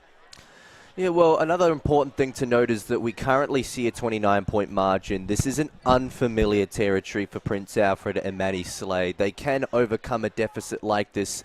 They're difficult obstacles. They did it 6 weeks ago. So the question is, what are Sacred Heart going to bring to the table this time in this second half to prevent that? Are they going to get extra numbers behind the ball, or are they going to back in their midfield to get extra clearances? There's many ways they can go about coming up with a solution. Geez, I tell you what, Indy, you have hit the nail on the head. It's almost a mirror image to that last game on it. Sacred Heart were 4 goals up, which is 24 points. Now they're 29 points up. I think self-belief from Prince Alfred, according to what Ned's been observing up close, Matty Slade can tend to go off a little bit, and there is a difference between coaching and barracking. I think that's the Sacred Heart supporters down there, is it, in the blue? I'm not quite up with all the colleges now, but they are certainly rugged up, which is fantastic, the young ladies, and great support. Huge crowd up there, as we said, and great to see the stand packed down here at the old Thebarton Oval, and there's some of the Prince Alfred contingency as well, and they're all enjoying this game, but as we alluded to, they know they can come back because they've done it before. They haven't lost a game for the year, and I'm talking about Prince Alfred College. Conversely, Sacred Heart have lost 1 game for the year, and that was that game that was 5 points on the last kick of the day. So let's have a look at who we think are the better players and the goal scorers, and I've had... certainly Pavia Amadio came into that quarter a bit there. Will McCabe is playing a ripper. Cooper Bowbridge at times is playing very well. Bo Simons, so they've got a really good spread as we go through. Ashton Moyer really just gives them that the 2 big spearheads up front, which is McCabe and Moyer. We go down, Jacob Ryan having a great game down back. We'd expect that. Tyson Coe, when he... he came back on, he blitzed probably 4 or 5 possessions down this wing, went back, came back again. We hope Charlie Hilliard is going okay. Lucas Camporelli started well, especially first quarter. Haven't called a lot of him in the second quarter, but enough. And then Bowen Payne pops in with the goal.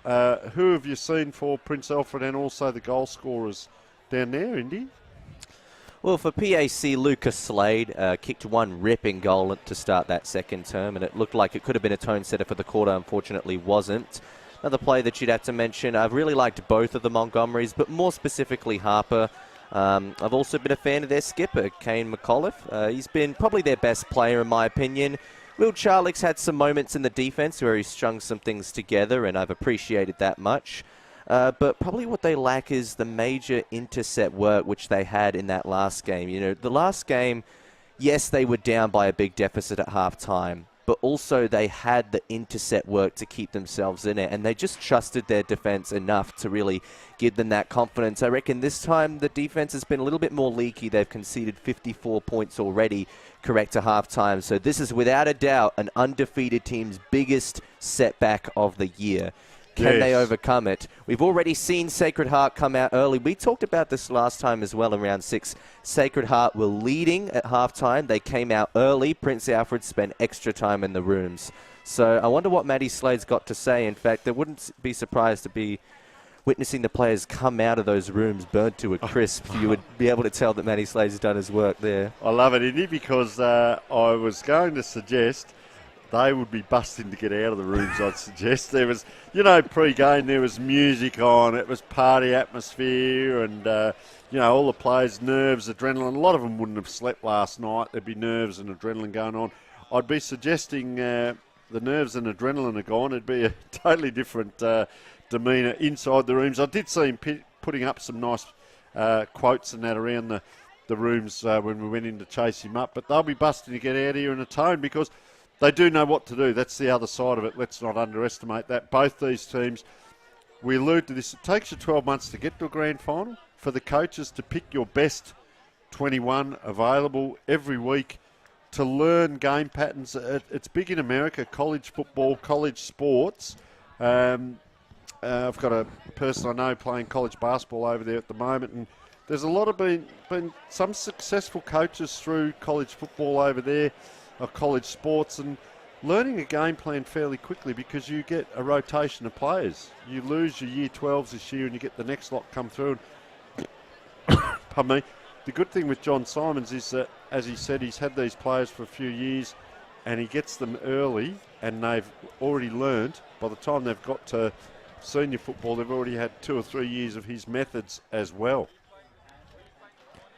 Well, it's an interesting time for both teams. It's an interesting day for both teams. We have not covered a night game this year, I don't believe, and I don't think many of the teams, if any, have played in a night game this year. So these type of conditions, while, night football isn't too much of a bizarre trope for a lot of major league players, when you've spent most of the year playing in the daytime where you've been used to the overcast, the daylight, the entire experience that it gives you, sometimes a changing lighting can make a big difference on a player's mindset. It can actually almost, I guess, cause a little bit of a change in their mentality of seeing everything in the same way, and it can make them feel a different way because it is a different part of the day where your body could be at a different stage, can usually optimize or change a routine that the players are used to. So again, anything could really happen in this second quarter, and that's what grand finals are about. They're not set in stone at the halftime break. They can always be compensated for. And correct, Indy, what he's alluding to there, you look at how you prepare nutritionally, your rest time. You don't want to have played the game prior to coming here. As we see now Prince Alfred coming out on the ground, you can see the yellow footballs there. And also, it's a very good point you make, Indy. Playing under lights, the ball comes differently. Sometimes the yellow ball can come at you very quickly. And I'd suggest most of these teams actually train in the daytime, unlike a suburban club. You get the ground early, so they'd probably train in the daytime. So you've got that. Then I think, I don't think there'd be too many, but we often found early days the players that wore glasses or contact lenses also had trouble under the lights as well. Now, there doesn't appear to be too many out there at this point with that problem, but, there could be one or two. The matchup that I'm loving, as you can see him running in there, Big Weckett, he's threatened a couple of times to take grabs, not really getting his own way. It's a mouth-watering contest between himself and Jacob Ryan, and I think Jacob Ryan playing a very good game off half-back as we speak.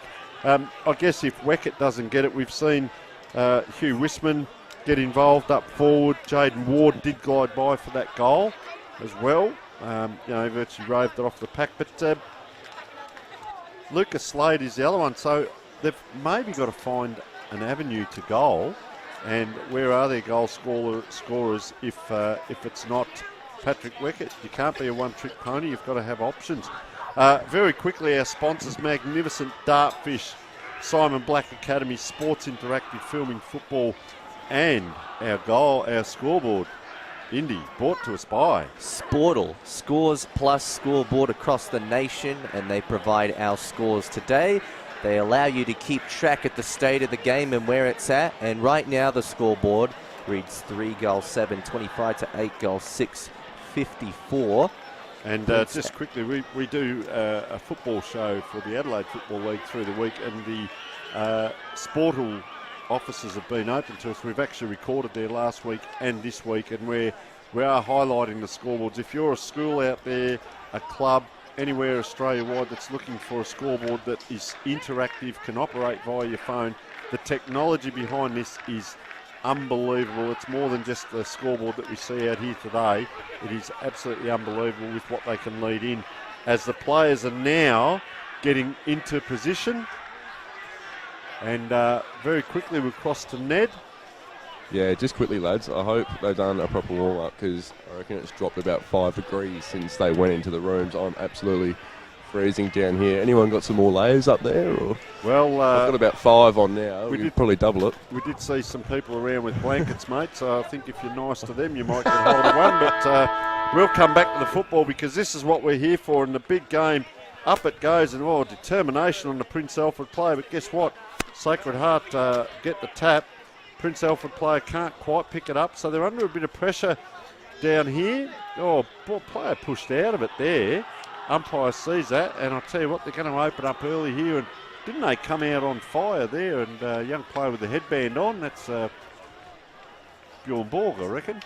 No, on the left foot, that might have been our goal scorer from earlier. Puts it up. Ball just bobbling around there. McCabe couldn't quite get boot to ball. Gee, umpire was speedily quick with the whistle there, faster than the players. And Hugh Wisman gives it out. Geez, that's a crunching. That might have been Weckett that came through there. Ball across the other side now, and intercept mark. Good to see, Indy. Yeah, that was a big tackle there from Prince Alfred, because that tackle hadn't been laid.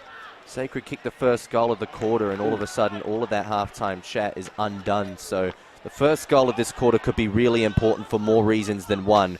Prince Alfred, eager to get it at the moment, trying to get some handball momentum on, but Montgomery is chopped off. Now tackling pressure to compensate for the loss of possession. Kane McAuliffe was amongst one of the tacklers. Just keep an eye on number 3, Kane McAuliffe, and 27, Tyson Coe. They've just had a bit of a battle there in back play, and 2 captains playing on each other. Beautiful. Prince Alfred clearing it out first. 1-on-1, comes out. No one's got the run of goal side yet, but Prince Alfred just as, if not more, eager to get the ball out here.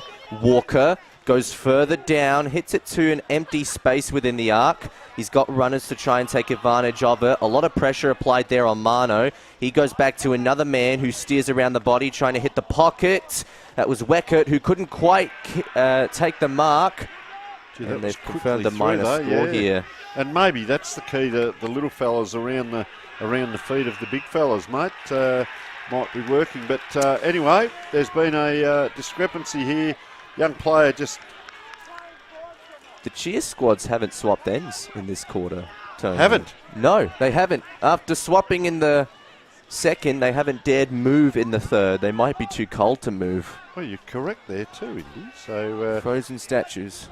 So the ball now, and we talked about this with young Bodie, and we do thank him for joining us in that second quarter. He's gone back to be with his mates and take in the grand final, but that switch of play, then the release kick, up and down, not able to take it, so it's come back. Oh, just speedily tackle there. That was fantastic by young Tyson Coe, and he has just relieved the player of the ball there. But long time holding on to it. What this does is allows a big pack to form, and as you can see, they're able to get back to Prince Alfred players and collect that quite easily. Well done, young man. That was that was Will Schmidt getting it inside now to play a running ball. Gee, I'll tell you what, he's got good penetration on that kick.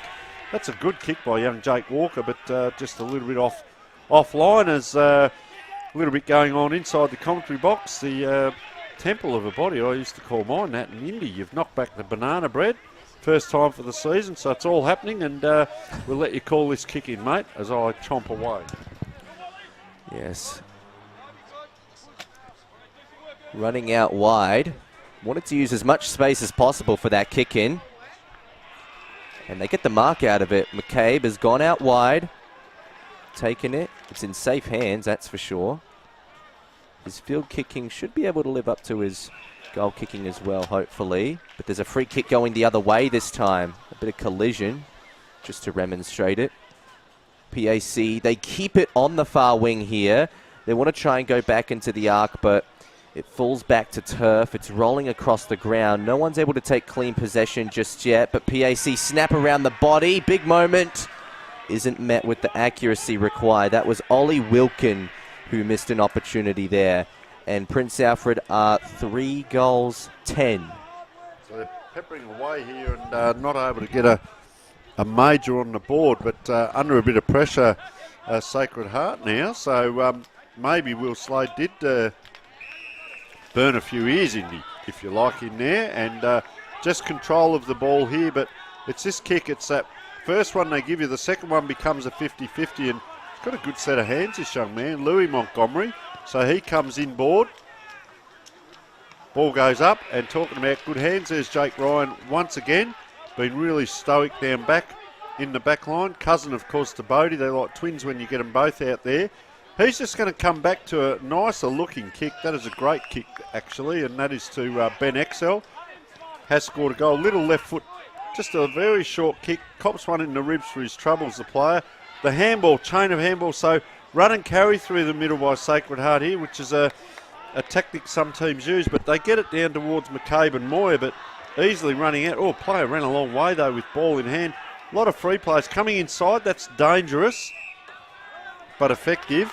And the free kick is given down the field, but dangerous way to play for the Prince Alfred team. And player just stretching in the middle of the ground. Surely wouldn't be having cramp 5 minutes into the third quarter, Indy. Oh, it would be a terrible time for it, that's for sure. But grand finals are all about putting your body on the line, because you're not going to be playing football for a long time after the fact. You've hit the nail on the head again, because talk about putting your body on the line, that player courageous in front of the pack. Yeah, and a 25-metre penalty to pair with it. Contemplating the options, I think this is Chester Forster who's taking the kick. We haven't seen him too much today. No. Oh, up in the pack. No one comes down with it. PAC have got some crummers waiting for the rebound. Harper Montgomery kicks around the body. It's a very rough kick. Now the ball will roll across the turf. Players trying to soccer it, desperate to keep it alive. The tackle applied there by Tyson Coe, who has been fantastic today. He's been playing a captain's game. Good to see also number 29, Charlie Hildyard, out there for Sacred Heart, who came off with that sore knee earlier. And he's back on the field, so well done, young man, as they come flying around now. Gee, that's a wide kick to get a clearance out of the back line. It's probably come 10 metres forward and 80 metres across the ground. They've got numbers, though. There's 3 players trying to come inside and be a little bit too neat. Now they come outside again. This is going to squeeze up against the boundary. Doesn't hit a target, does Will Charlick. Playing in front, though. That's always handy. Running on. Like this player. Oh, he's run into trouble there. Ryan applies the pressure, but he's run on again. Number 44 putting that in, and that was Louis Montgomery, and he's really started to come into it. You mentioned the 2 Montgomery boys earlier too, Indy, but he's really started to get involved. Bringing it forward. Tell you one thing though, Sacred Heart's defence is really stepping up in this quarter, because PAC have been getting the repeat forward 50 entries. They haven't stopped that, but they have stopped the impact that results from it, and their intercept work has definitely stepped up a notch in these last few minutes. Another kick comes out, turned over. Ollie McInnes goes forward, but he finds nobody. This is the intercept work we were talking about. Jack McCauley takes it on the left, picks a safe option out wider. It's Jacob Ryan. He likes the look of things. Another uncontested option. They're happy to take it slow, and they want to use the far end of the ground. This seems to be a favourite for Sacred Heart. Spoiled out of the contest. Big collision.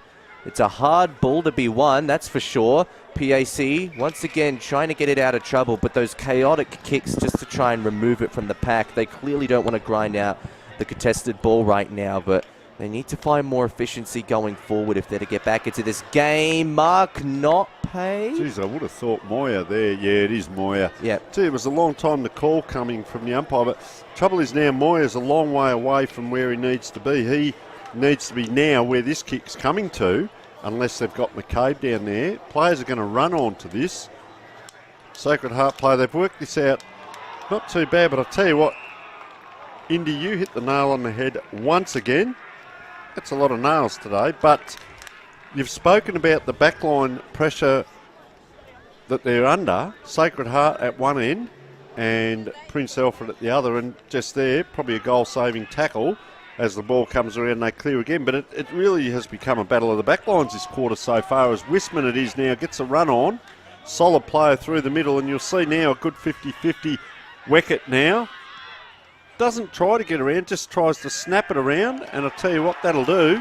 That is a very clever goal. He didn't try to get past number 17, Harry Francis, who does what we call corralling, which I thought wasn't too bad a job. But when you've got a talent like Weckett who can pick up the ball and kick a goal like that, you don't need to worry about it. Just watch this. This is fantastic play. Well, we're a long way off it at this end of the ground. But, yeah, one end to the other. Here it comes now. So Wisman it is, gets the ball in. You see Weckett there, one-on-one. Weckett there's got goal side so too. So corralling, just that quick snap around. That is a very clever kick in a tight space. So ball back in the middle and just gets them that little bit closer again. In 1 goals 4 in this quarter for PAC. No score yet for Sacred Heart. So even though their defensive intercept work's been good, it has been going down there a couple too many times for comfort if you're a Sacred Heart fan. In the meantime, it's congested here at the stoppage. There'll be another throw up. 1-3, 2-4, and 1-4 this quarter so far to Prince Alfred. The tap out coming from Sacred Heart. It's a hard ball to be won. PAC really improving their efforts on the ball right now. They look a lot more composed.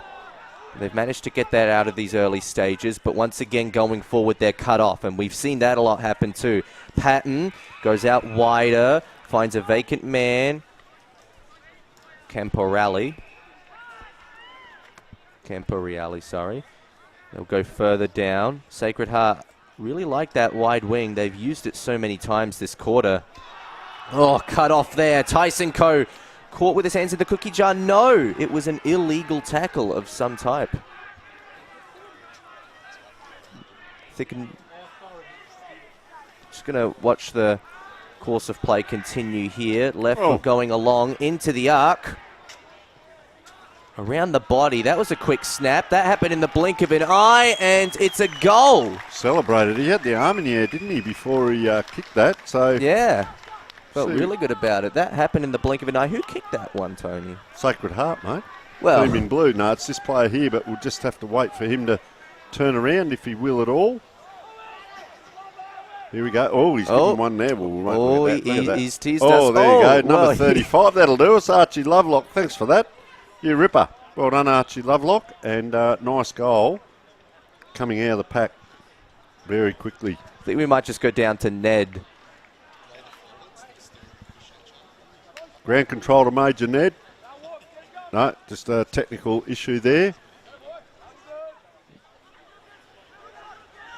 Thanks, lads. Yeah, just wanted to talk about the third quarter of this game compared to last. Completely the opposite. PAC were making the most of every single opportunity they had last time they met, and this time they can't seem to as of yet.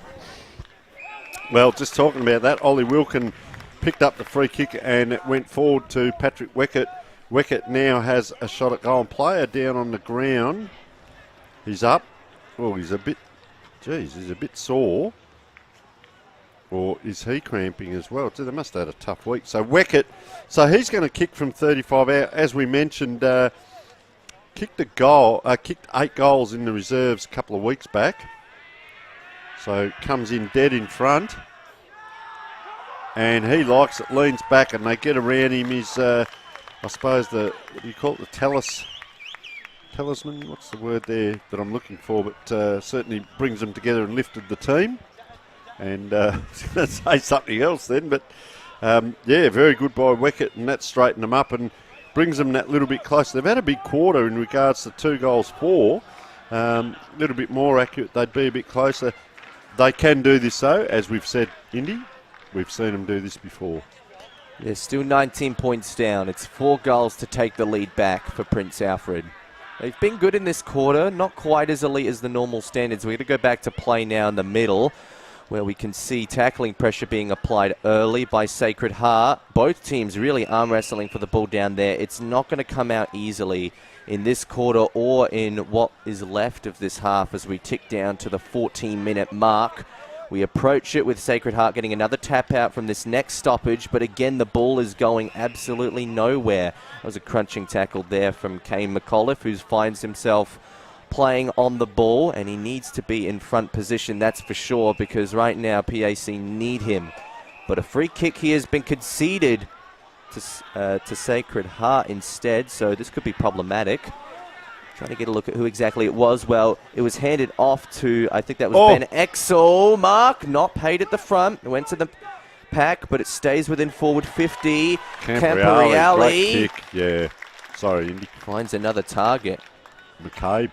William McCabe, who'd be lining up for goal number 2. Well, he could be exactly what I've looked up at the other end. I talked about Patrick Weckett. Talisman was the correct one, and talking about that, Will McCabe as he lines up. A true talisman is a player who does more than can be measured. Perfect. Well, we don't have too many doubts over the ceiling of either of these teams right now, and at a crucial time, William McCabe converts, takes the margin back up to 25. I'll tell you what, too, have a look at them all behind the goals. Not only that, when he came in to kick that, there was about 8 Prince Alfred guys on the mark as he came in, as well as about 300 people behind the goals. So he has had a tremendous amount of concentration to kick this. Have a look at them all lining up here as he went back, and so you can see the captain there, Tyson Coe, enjoying himself on the sideline for Sacred Heart in a grand final, as you would expect, taking in a drink. Ball goes up, ball back in the middle. So we've got a very fast, I'd say a quicker and more skillful third quarter. Best quarter of the game so far, and 2 goals straight to Sacred Heart versus 2 goals 4 to Prince Alfred. But what is that, 15 points up on the scoreboard, 25 points up on the scoreboard. They're out again here. Player, no one went near him. Look at that, he just ran away from the opposition, puts it out in front of McCabe, juggled up. It's a great battle out there. Now that player at fullback that kicked that has run on. He's sprinted on. McCabe has stayed at home. That player, just around and round. That would not feel good at all. He turned horizontally in the air and spun around about 3 times. So that's why you can see that player in a little bit of pain out there. They've all said he'll be all right, he'll get up. But Lucas Slade, I'll tell you what, that was a big hit. Well done, young man, to get up. Good on you, admire that. That's courage and bravery. Well done. As the ball comes in. Short throw in. So they've picked it up on that side of the ground, and that is playing in front to advantage. I reckon that's McCabe again. Look at him go too. He's taken off straight away, goes forward. No, it wasn't McCabe. It was another player because McCabe's down here, unless he's in both places. They go outside now, and it's just gone a little bit far. And I tell you, Indy, the speed of the game has just picked up considerably. Yeah, just misfired the handball there, and because that's last touch, PAC will take the ball back. They've got to work from half back. They're also going to go on the far wing, but they give ball back as well because that kick coming out without anyone touching it. Last touch rule working against them. Bringing it back to Sacred Heart. Patton goes long. Oh, didn't really seek out a target of any kind there. Ollie McInnes tapes it up here for Prince Alfred. You have to wonder, there'd need to be multiple names putting their hand up. Oh no, there could be a free kick going the other way. Yeah, Moyer, I think, is it? Yeah, I think that's Ashton Moyer taking the free kick, but... Oh no, is that a 15? No, it's a... So the question is, what the free kick was for, we're not 100% sure. Well, not for us to adjudicate now, Indy. Just call him as he's kicking and we'll come back and... Well, this could really hurt. Ashton Moyer looking for goal number 4. That's not going to make the journey. It'll stay alive temporarily. Could someone work some magic quickly over the top off of the left? I don't think that was Moyer that kicked it in, but could be this young player again. He's going to head off, so that'll be good because we'll get an idea on who it was. Oh, it was definitely Ashton Moyer that took the set shot. Was it? Yep, I could verify that. Just trying to verify exactly who kicked the goal here. Camporale, was it? Lucas Camporale. Or Ned Atkinson. Just have a quick look. I don't think it was Camporale. Him. Might have been Ned Atkinson. We'll pick him up anyway. It was a great goal, and Sacred Heart now have kicked 3 for the quarter. They've got a pretty comprehensive lead here as well. Boy, oh boy. 11 goals, 6 to 5-11. Ball back in the middle quite quickly. Well, all of a sudden, a 31-point game. It is slipping out of control for PAC. They need an instant reply. They get it into the forward 50. That's the first step. Conversion is the second step that they, in this instance, lack. It'll go off the boot of Jack McCauley out wide. PAC trying to keep the ball alive and work something. And that's come off of a handball, so that's going to be called last touch. And Sacred Heart are going to take possession back of the ball. So again, they'll get it into the forward 50, but they won't convert. And Sacred Heart, they've come with a solution this time when Prince Alfred seemed to be trying to step up towards the front half. But PAC do get an opportunity in the middle here. Wisman slows up, kicks further, just outside the arc, taking the mark is Tom Tasker. Had an early shot early in the game, which he missed. He reels around on his right foot, and no one was there on the goal line or in the goal square to stop the ball. Game of inches, they call it, or game of millimetres in this case. He just ran a little bit around Jake Ryan on the mark there.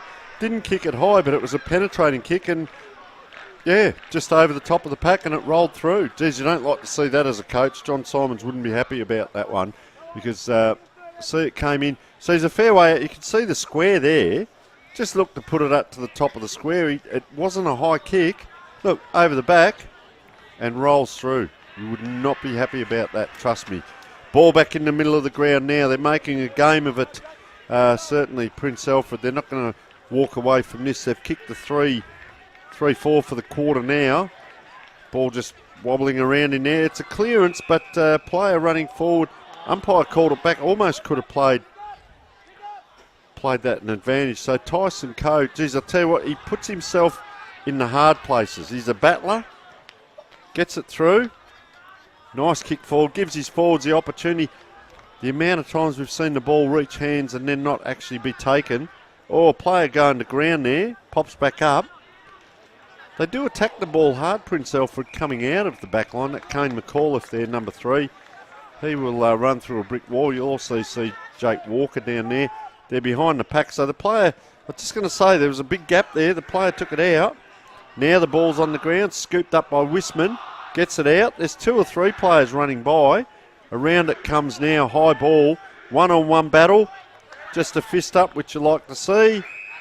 And over it goes. And I can hear the chanting.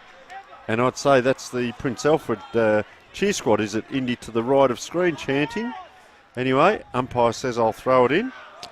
Yeah, I think they're just trying to keep themselves interested at the moment because unfortunately their team has slipped a little bit out of control. It's 47 points to 72 as the ball comes back in.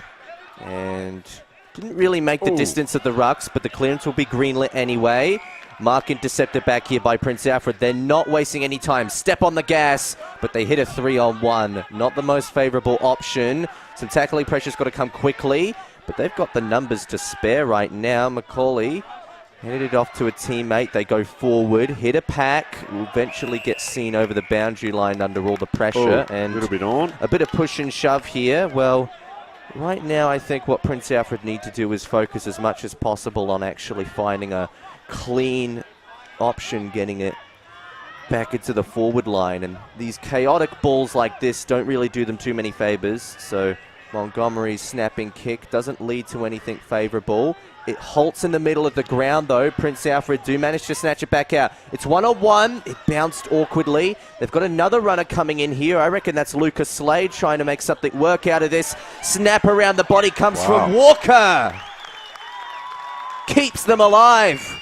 It does, Indy. Wow, that was a well constructed. I was watching young Ryan. He'd done the kick out down the flank here and then he intercepted. He ran off Weckett there, but the ball came back. And they just put it in the chaos ball, as you called. And Jake Walker, that's a very nice goal around the corner here. You just see in the back play here, number 17. And have a look at the crowd there, aren't they? Looking splendid in their tops. So there's what I was talking about. He got it out, but then it became a 50-50 here. They quickly got it back in. Another chaos ball. I thought that player had spent it before he got it. Then it comes in. Now that's what we like to see. Good support. Then around the corner. It only takes one step if you've got skill. So great support. I reckon that was Slade, was it, that got it out, and ball back in the middle. So a real battle on our hands. 24 minutes in. They're going forward again here, Prince Alfred. Wisman it is. He's had a lot of possessions. 1-on-1 down here. It's a dangerous position. There it is. There's another goal. You put it in a dangerous position and anything can happen. And that looks like Tom Tasker, is it, with his second of the quarter. And they've kicked 3 rather quick goals, one might suggest, Indy. Well, a 29-point margin at half-time only currently stands as a 13-point margin. With not much time remaining in this third quarter, that could be certified. 8 goals 11 to 11 goals 6. Prince Alfred, they weren't finding many reliable routes to goal early on, but coming off of that stoppage and off of a couple turnovers early, some really, really good stuff. Mate, they've kicked 5 goals, 4 for the quarter. Sacred Heart have gone down and kicked 3 straight. So really big quarter, 9 scoring shots. They'd only had 10 to the first half. They've had 9 in one quarter. And it's not over yet. It's very close to that. And I'll tell you what, Sacred Heart will be looking for that. And it's gone from 29 points up to 13 points up as we speak. And we talked about that self-belief and getting the ascendancy mentally. And I think Prince Alfred have just brought themselves back into the game, especially the last half of this quarter. And we will take a short break and we'll come back. Very exciting game on us.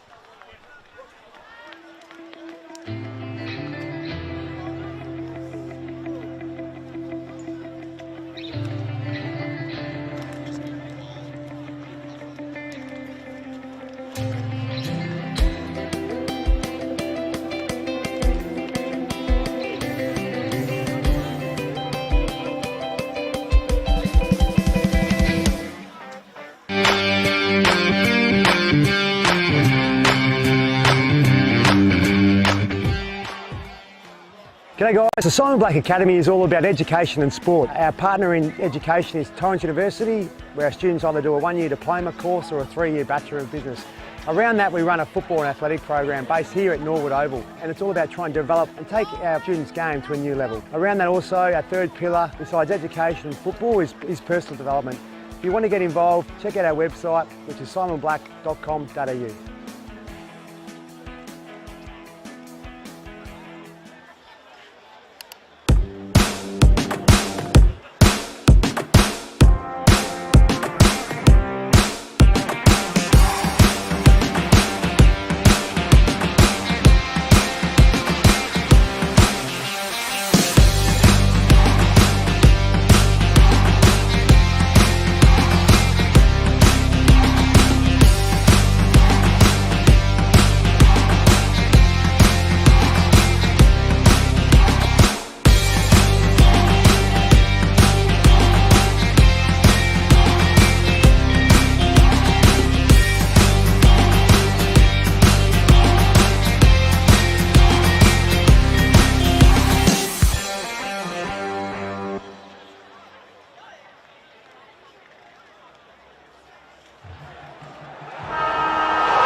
G'day guys, the Simon Black Academy is all about education and sport. Our partner in education is Torrens University, where our students either do a 1-year diploma course or a 3-year Bachelor of Business. Around that we run a football and athletic program based here at Norwood Oval, and it's all about trying to develop and take our students' game to a new level. Around that also, our third pillar, besides education and football, is personal development. If you want to get involved, check out our website, which is simonblack.com.au.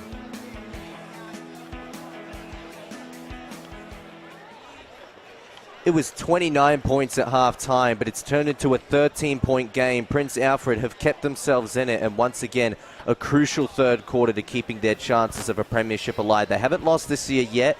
Ned, what can you tell us from that third quarter? Yeah, thanks, boys. Went down to both of the coaches' huddles.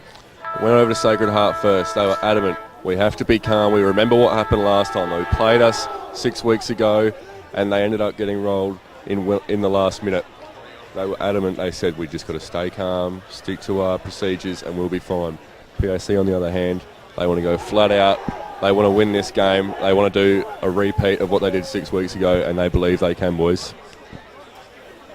Well, there we have it. Fantastic by Ned. Talk about being in it. I'll tell you what, he might be the 19th man now. He's so up close in that huddle there, and great work to get to both of them. And well, the question is, can Sacred Heart hang on? Is the belief there? Or will Prince Alfred roll home with a 5-goal four-quarter to 3 goals straight there, Indy? They certainly look the goods. We spoke about self-belief. The other thing I want to be aware of is just the players cramping in the first game, in that final quarter. It is such a big ground down here at Theberton.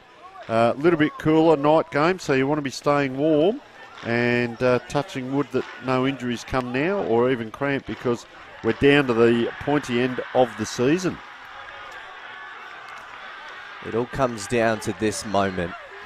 One final quarter to close in on this 13-point margin or to seal it. Will it be Prince Alfred, the undefeated for the season, or will Sacred Heart redeem themselves after the heartbreak of round 6? Who will be the Div 1 premiers? We're going to find out in this quarter. Prince Alfred get the first tap. They get the first clearance, albeit it's a soccer off the deck. Under pressure to get rid of it was Wilkin. Now he's got to go back and try and fetch the ball. Sacred Heart working hard to get out of trouble here. They come back out to the near wing and just quick enough on the hands. Lots of pressure coming in from PAC. They're not making anything come easy, and now they're taking back possession. They've got some handball options here. It's sent in there by Tom Tasker, and it goes all the way. They've got a mark here in the forward line. Plays on. Goals! It was a goal that ultimately belonged to Jaden Ward, but it might have to come back here because you can't pay advantage from a mark. Fantastic call, though, Indy. You've had a good practice, righto. Call this one through. That was spectacular. Well, the most devastating thing would be for him to miss after basically kicking it from point blank out. Thankfully, it's not the cursed left end pocket that Tony was talking up the whole game, so he might have a better chance from here. He steps in, easy angle, easy distance. Bring it back to 7 points, Jaden Ward. Geez, I'll tell you what, that's the start they wanted. Just a minute in, get the ball down there quickly. What was impressive then was the Prince Alfred College pressure around the ball carrier, and you saw the first guy up in the ruck down there. I reckon that was Sam Waltham. He just went up and he ran at the ball with intent, punched it forward. They all kept going.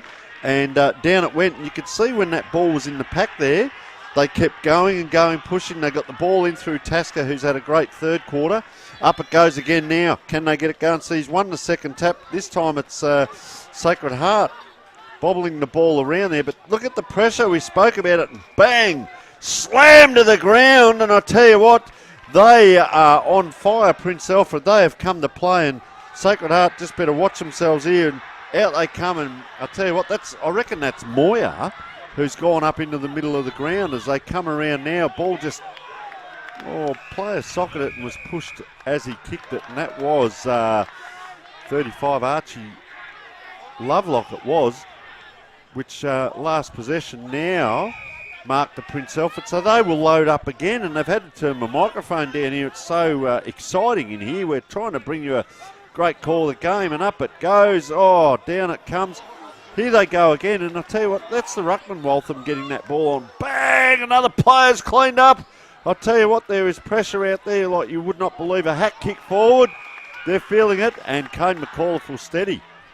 Kane McAuliffe takes a breath, goes short, finds Harper Montgomery, who's had a good game so far.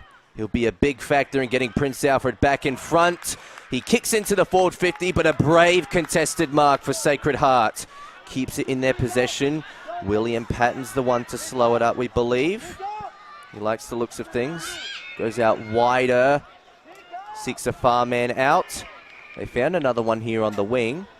And a favourable blonde mullet. Jake Ryan, that is. Yeah, that's how you can Having identify a him. fantastic game. He goes long. Keeps to the same far wing. But the man taking the intercept there was Harper Montgomery. He's getting back into the defence to play some extra intercept time. Here's Kane McAuliffe, the next best man on ground for Prince Alfred. He's also in the defence. They've got to get it out to the far side here. Not the most favourable a kick though, and it didn't sit for the player. It's kicked on. Was the player tossed out of it? No whistle is called, so Prince Alfred are going to run and get and go. Lewis Montgomery, he hits a target. He's found Ollie Wilkin, slows up, looks inward. That's a terrible turnover to make, especially at that end of the ground. It started with Lovelock. They found another man. It's Tyson Coe. He sends it back forward. It's intercepted by Prince Alfred. Tell you what, it's possession, possession, possession, Tony. So Will Schmidt, it was, cut that ball off out wide now. Becomes a one-on-one, and Sacred Heart players now brought to ground. Umpire says, I will ball it up on that far side. And great support hanging over the fence there. That looks like the girls there. A couple of boys might be in there as well, supporting Sacred Heart, I'd say. But Prince Alfred first to the ball now. Oh, third player came in. That was Ashton Moyer. Lucky not to give that away there. He jumped on top of his own teammate. And umpire now throws up, over the top there. Tell you what, Sam Waltham's really given him a start this quarter. We're 4 3/4 of the way through the quarter, and what a fiery start. Ned, how have you seen things down on the boundary line, and how are the coaches moving at the moment? Well, the coaches are pretty nervous, and I tell you what, this atmosphere is absolutely ridiculous. I've never seen anything like it at a school or amateur game in my life. Fantastic, Ned, as it comes back in again. Look at the numbers down here, and it'll maybe just go out. I'll tell you what, they tried to get it out here, and just over now, Prince Alfred. And ball right in front of the scoreboard there. Our magnificent scores today brought to us via Sportal. The game itself brought to us by Filming Footy and Dartfish, Sports Interactive, and of course the Simon Black Academy doing wonderful things with our future stars. As the ball comes in and around, they're trying to manufacture something here. There's a lot of numbers around that ball. It's that kick out, but the umpire's picked a give it to me moment, and that will be a ball up, and he stopped that ball, trapped it very well there, Indy. Yep. He's happy to get it back. Prince Alfred, productive smother. hit out, but a smother on the clearance attempt. They're going to get an extra go because they were able to crumb it. It goes long, keeps it to the far wing, now scrapping for it. Tom Tasker has to take it to turf because he's surrounded by Sacred Heart reinforcements. Almost thought that was a grab there. We've seen that a couple of times, just close to a mark. Umpire throws up again. He does. Sacred Heart trying to get the tap. No clear victor at the ball just yet. Tackling pressure applied by Prince Alfred. No clear victor when it comes to the Crummers. They continue to persist. I reckon that was once again Moyer playing on ball. Bit of a switch of magnets there. That could be a high tackle. No, it's a legal tackle, and the umpire's happy to take it back into his own hands. So Bo Simons, it was on the bottom of the pack. A lot of numbers around the ball. So watch for the outriders here, as the player just stayed outside that pack too. Prince Alfred now, they set up. Wisman it is, gets around on the left foot, but really kicks to no one in particular, which allows Sacred Heart to clean up. But player taken out and back play, umpires let it go. Gets it across, and our player here, I reckon this is our left footer that kicked the goal earlier in the day, maybe Bowen Payne. Let's just have a look. He directs traffic again, kicking with a left-footed football, and very close to the boundary. Around it comes again, another left-footed kick. Will it bounce right? Oh, that's dangerous there by the player. Couldn't get down to it, and umpire just dribbles out, and we'll throw it in. And that was Jake Paviamato saying to the umpire, maybe last possession, but not. Big crowd there we see behind the goals. They're all they've gone quiet in anticipation this last quarter as it comes in. They are in front on the scoreboard, but only by 7 points. So we're in for a huge one here. Almost 8 minutes in. Umpires pick the free kick, and Wisman's getting a lot of the ball. Hugh Wisman down there as well, Indy. Yes, Wisman will get the clearance. Sort out an option. Man in front takes the mark though. Sacred Heart will save it for a moment. Still a 7-point game as we tick over the 8-minute mark. We keep it to the far wing here. We go out with another pack. A big leap came out, but no mark. Prince Alfred on the rebound. They turn it over in the middle of the ground. I reckon the one who took that intercept was Bowbridge. Twice now that's happened. They've tried to go inside on the 45. Good Yep. kick. Found an uncontested man just on the arc of the forward 50. Now that's actually Bowbridge, so I reckon the last kick came from Paddy Toole. Regardless, he could take a shot from here. He's feeling pretty good about it. He'll line up for goal number 3. It wasn't a very long run-up, so maybe he wasn't super confident in what the result was going to be. Prince Alfred, last line of defence. Tell you what, they handballed it to the goal side of goal square, and that was dangerous. But they might still get out of trouble. Walker made sure of it. Now Prince Alfred on the rebound. It's intercepted once again. It's Jack McCauley. He's going to mark it just within the centre square. Send it back into the forward 50. The pack came up, no mark came down, and a tackle is going to lead to a ball up. Charlick just down with a bit of cramp as well. I'll tell you what, they're big kicks into the forward line and huge packs forming as they get another tap out through Patton, and just the congestion again. Players are calling for free, not to be, and 50 umpires or 150 umpires behind the ground as well. So a lot of players around this ball as he hits forward, but to no advantage, and Sacred Heart just go up and down, 40-metre kick, rolling maul again, taking the ground. We're seeing a lot of this scrappy play, but this will suit Sacred Heart. They're 7 points up on the board. They'll be happy with it. 17 shots to 20, so very scrappy here, and the umpire's pulled out a free kick now, and this is going to go the way of Sacred Heart right in front of goals, and this is player number 27, Tyson Coe, the captain, so he's just handing it off here. And this is Jake Pavia Amato, actually, recipient of the free kick. So a lot of congestion there. The umpire says, well, I'll sort something out here. Comes in. What's he done? Missed it. He's missed. Just offline there. So costly, and there's a little bit of argy-bargy going on in the back line. You haven't got time for that today. Let's have a look. 25-minute quarter, so you can see time ticking over, and they're going to have to bring this in. Prince Alfred is pushing to the left, going to say long, left foot kick, and it is Harper Montgomery again. That is an extremely long kick. Once again, another turnover. Crowd erupts. We need to see a lot of leads. There's a huge amount of congestion, so having to come sideways. They've got another out this side if they want to. They elect to go forward, and player left on his own, and he is punched behind and cleaned up from in front. So that is a human sandwich, we'd call that one, I'd suggest. They came at him and came at him very hard. So well done, young man, even to get up. We'll have a look at who this is. It is Bo Simons. And courageous man. He was on his own, but the cavalry were coming, and when they came very hard at him. So Bo Simons will line up. Players are having a little bit of trouble with this distance in the cooler air. The ball does tend to drop a bit shorter. Runs around on the left. Tell you what, that's a long kick. Nice distance, and just offline as well. So Indy, we're seeing a bit of the peppering of the goal this quarter, and unable to capitalise by Sacred Heart. They did miss a couple of late opportunities in the last quarter of the round 6 game to Sacred Heart. But Prince Alfred, they've got chances. They're struggling to get it out of this defence though. So Harper Montgomery kicked it in. He's found a man here. That's a risky kick. That's not going to favour anybody. Not from a Prince Alfred perspective. They might get it out of trouble though. That was a brave effort from Will Thomas, I think it was, to try and bring things back into shape. And then Will O'Brien coming out with the kick. It wasn't effective. It's going to come out wide here. And that's the last touch. So it will come to Tom Tasker for Prince Alfred.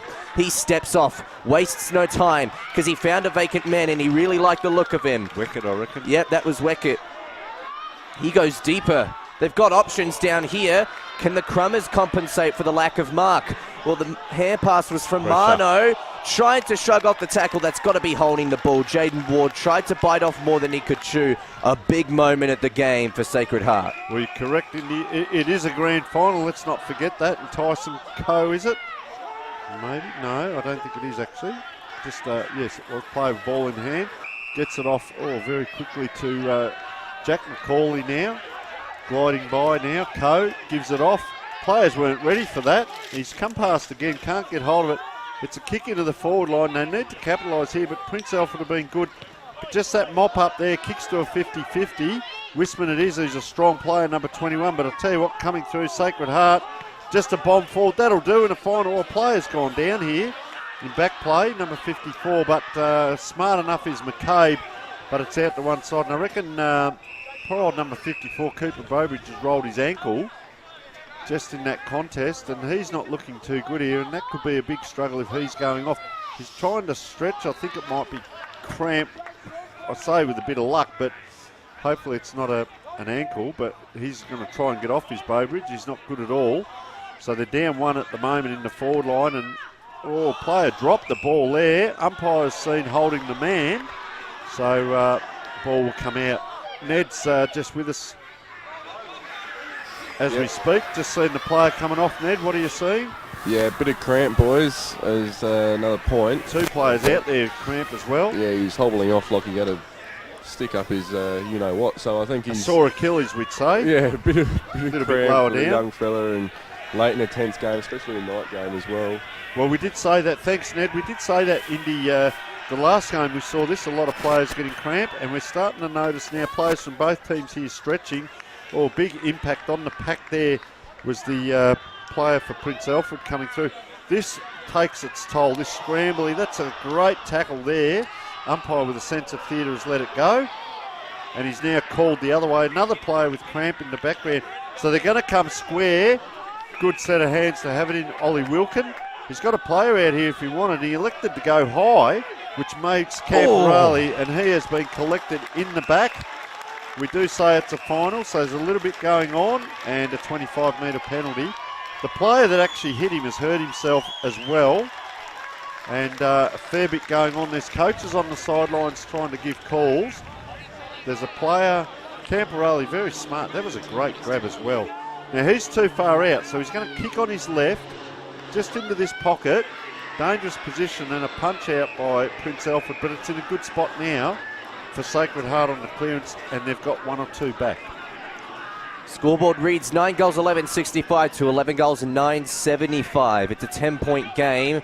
We've tipped over the 15.5-minute mark, so probably only around 10 minutes to get the job done. Prince Alfred, they've got to kick 2 more goals to kick the lead. They'll come out with a clearance. That should certainly help. Left foot goes into the centre of the ground, dead centre.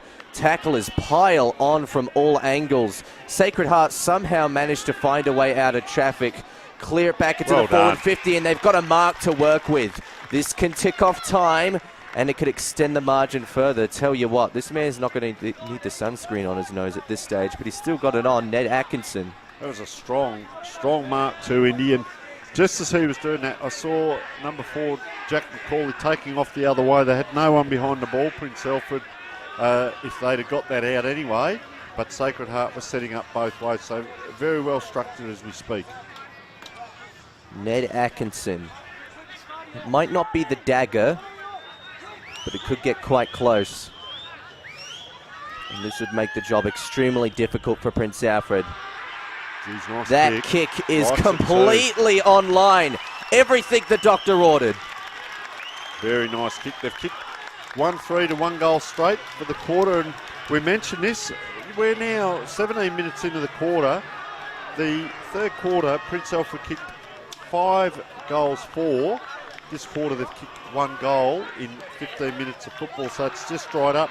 I'll tell you what they are doing. You've got to have the 6-6-6 rule. As soon as that ball goes up, they're pressing down, trying to congest the play down the other end of the ground, or, well, it's the flood. Their forwards are coming down into the back line. It's not working for them. Length will beat width every day of the week, and we see that with Sacred Heart at the moment. So they've got that buffer now, 16 points, and can they come home and maybe one more might do it? We're, 7.5 minutes in, so probably about 7.5 minutes to go yet.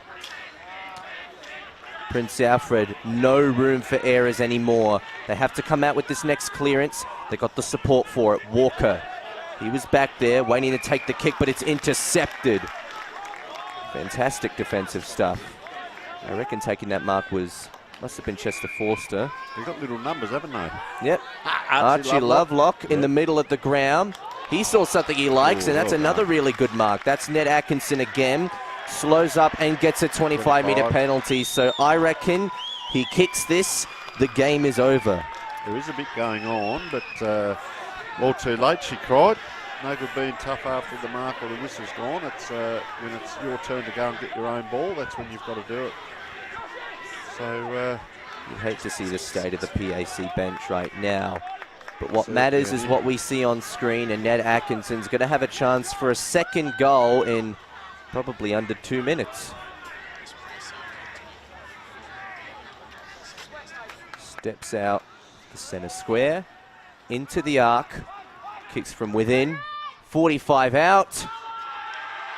Got a lovely kick on him too, hasn't he? Jeez, he bumped I into reckon the Sacred player. Heart, yeah, he bumped his opponent on the way for it. I reckon Sacred Heart are going to be 2022 Div 1 premiers.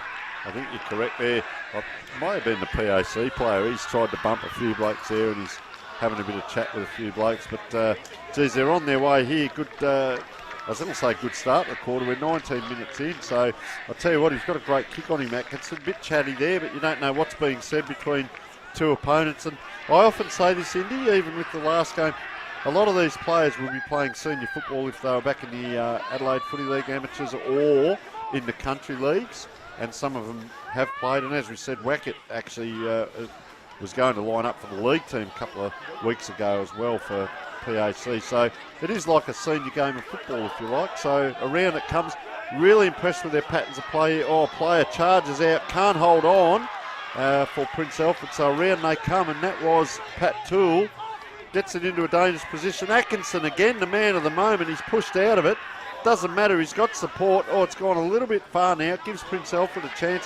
Still possession. Tyson Coe playing a great game. They've got runners everywhere. He pops it up, and Moyer puts himself in position. The player that kept his feet was Moyer. Gets a quick handball out. Oh, geez, underground kick there, but good by Robert Hillier. Player in front there, lines up, and the celebrations will start now. Was that Archie Lovelock? We'll just see if we can get an idea on the number. But I'll tell you what, every possession in that pattern of play pretty much was Sacred Heart. Yeah, it was Lovelock. So great goal there.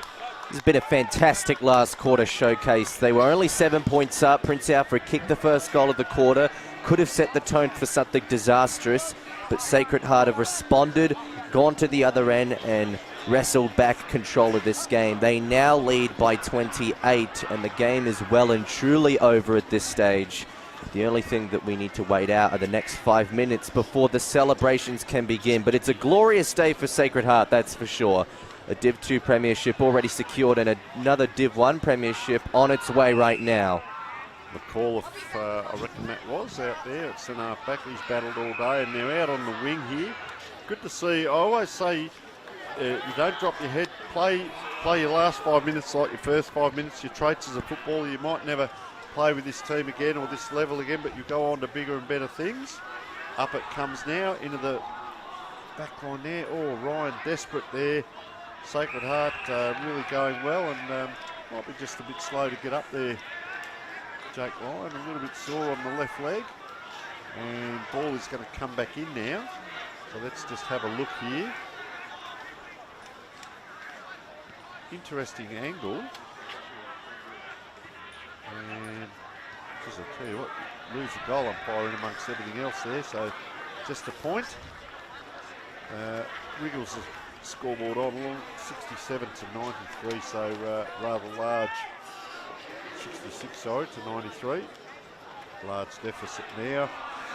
Ned, how things looking down there? Probably quiet where you are, mate. You're right behind the Prince Alfred bench, mate. So a little bit quiet, I'd suggest, down there as we're at 22.5 minutes. Yeah, Flanners attack in front of me. I reckon the Sacred Heart headmaster might have gone over to his students and told them maybe just take it easy.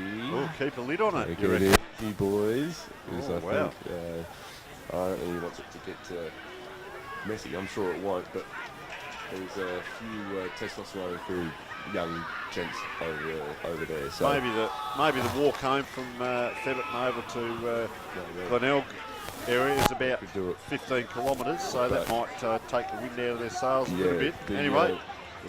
back to the game. Yes, the game at hand, mostly sealed, but not over just yet, as Walker tries to get it to a teammate in O'Brien. They find a runner, clear it out, hit it to the tip of the goal square, spoiled over, tried to get a soccer off the deck there. I reckon it either collided with the post or it came off the wrong side of the foot, and as a result, it's only a minor score. So nothing has gone right in the dying stages at this quarter. Prince Alfred's cheer squad still not too eager to get the ball back. Put it down. Jacob Ryan, not the best of kick-ins. It's called play on.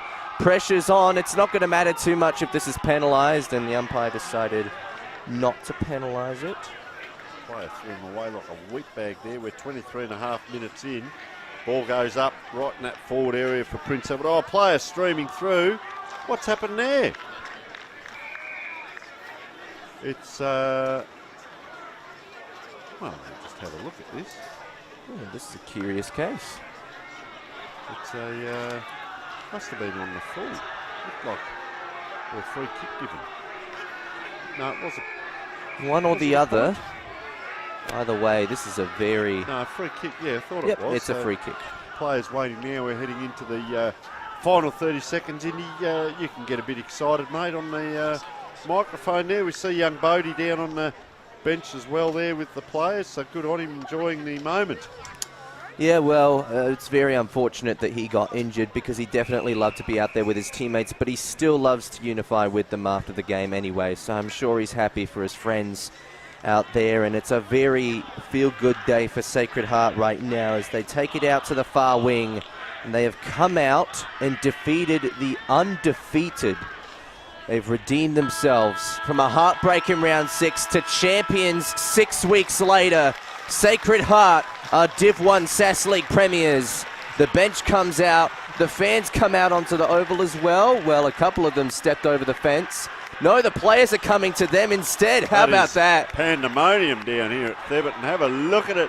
Now they come out onto the ground. This is fantastic scenes to see. The reserves of, not the reserves, the second division team have won. The senior team has won. And Sacred Heart will be alive tonight. Be interesting to see what the celebrations are. I hope Ned's not there. You're not caught down in the middle of it all, are you, Ned? Pandemonium. Where are you, Ned? Are you with us? I'm back up here. I think the fence just broke. You just came into safety, did you? I think you're correct. I think they've been pushing. They were pushing on that fence so hard that it's completely That's all right, crumbled. because the bill will go to Sacred Heart. No, they're going to rebuild Febby anyway, so that's just another part of the bill. But that is pandemonium. It's fantastic scenes. We might stay on this for a moment as we do Miss Summers. Is that 26 points? Is that correct? That 70, reads 23, 26? Yeah, that reads 26 points. So 13, Sacred Heart led by 13. Wait for this. 13 at quarter time, 29 at half time, 13 at three-quarter time, 26 at the final score, and there we all are. Ned, you're back into the safety of the box. It's great to have you back. We've just got to get the umpires off the field now, and we see Colin Steiner, who's going to present the medal. He's finding out from the umpires who the best player is. There's Leo on screen and the beautiful trophy down there. And thought Colin might have been just making sure the umpires are coming off the ground, but he's just adjudicating best player now. And we won't guess at it because there could be one of 21 out there for the winning team. But what a fantastic game. We may take a short break, come back with the presentations and a wrap-up of the game.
Okay, folks, so welcome back, and as you can see, look at the crowd just moving through there.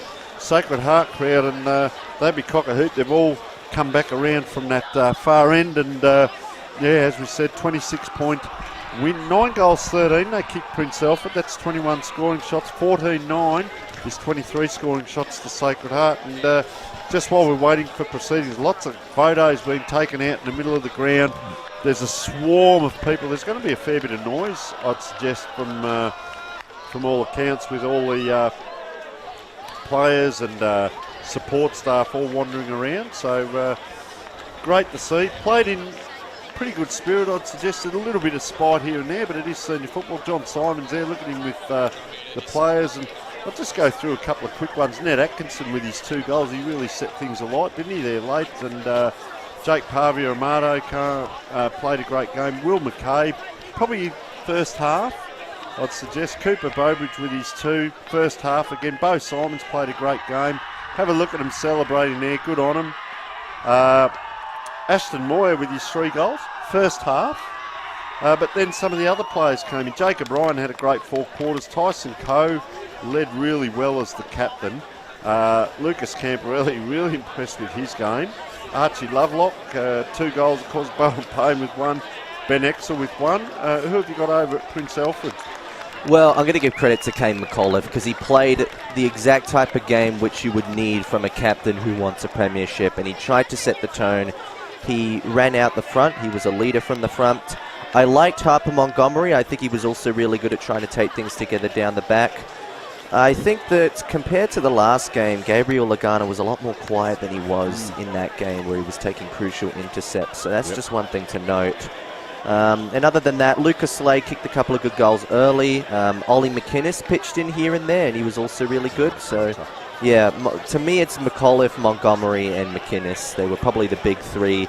Wisman also had some moments here and there, and Patrick Wecker was probably not the person that they needed him to be. Yeah, he tried, didn't he? But probably, like I said, night game, not so much a slippery ball, but he just couldn't clunk the marks and do what we've seen him do. And, well, one thing is it's not through lack of trying from his end, but great defence as well by the Sacred Heart College. They would have been aware of him and done their homework on him. And probably the other side of that is it wasn't one man. While we did talk about having a great game, Jacob Ryan, he was on him at times throughout, but they sort of shared that role.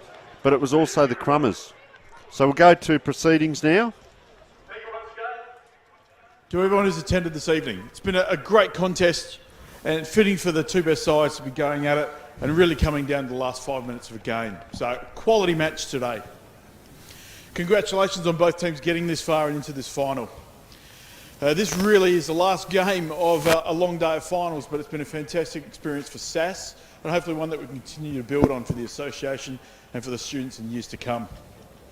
I'd like to thank the umpires on the day. They've had a long day. A lot of them have done multiple tasks from boundary and umpiring and goal umpiring. So thank you very much to those guys. To all the schools,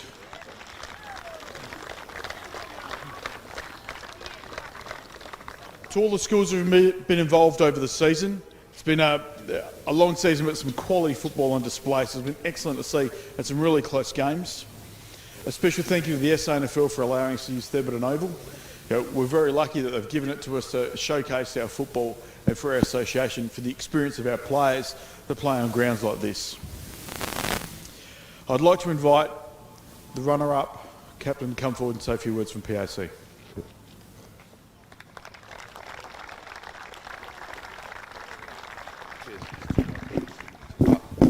Yeah, I'd just like to thank the umpires, everyone from SAAS who made this day possible. I'd like to congratulate Hearts. You set the standard all year. Hope you enjoy it. You deserve it. To our boys, just learn from it. Go in the cold hungry and try and get the win there. Cheers.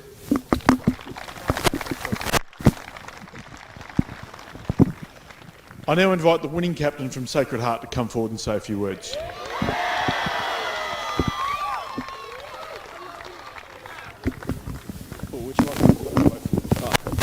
To PAC, you were amazing today.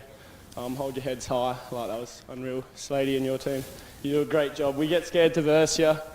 To the umps, unreal. I don't know how you do it week in, week out. To the crowd, unreal. To the parents, you just show up each week. We don't show how much we love and care for you, but we really do. One special man, Lockie Scannell, couldn't play all year, but he's a hard and solid team. Mr. Burns, a principal, you could not ask for more support, just unreal. And then to Gav, same, just the support you show is just, unreal. And then to Anton, we love you, you're the spirit. Gigs, you had a few weeks off and we really missed you, but now you're back, which is unreal. And to Simon, I've been with you for 3 years now, definitely won't miss the 2K line, but yeah. We made it. Go Hearts!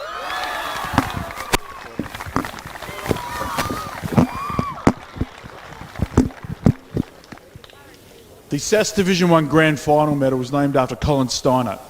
Colin Steiner has had a long time involvement in school football through his umpiring commitments and organising panels, many years. And in recognition of Colin and all his work, the Division 1 Grand Final medal was named after Colin Steiner. I invite Colin Steiner forward.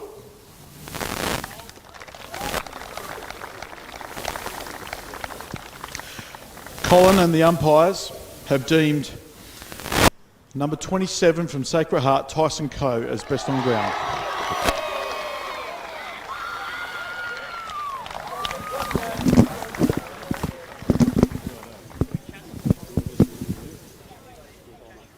Stand there, get a nice photo.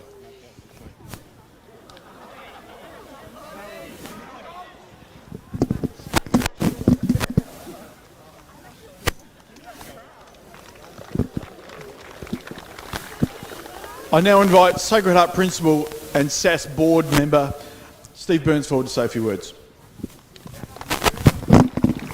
Thank you, Leo. Everybody present has been thanked and you helped make this a wonderful event. I would like, on your behalf, to thank Leo for organising the day on behalf of all the colleges and the whole competition to celebrate in such a way. It's been great. Thank you, Leo.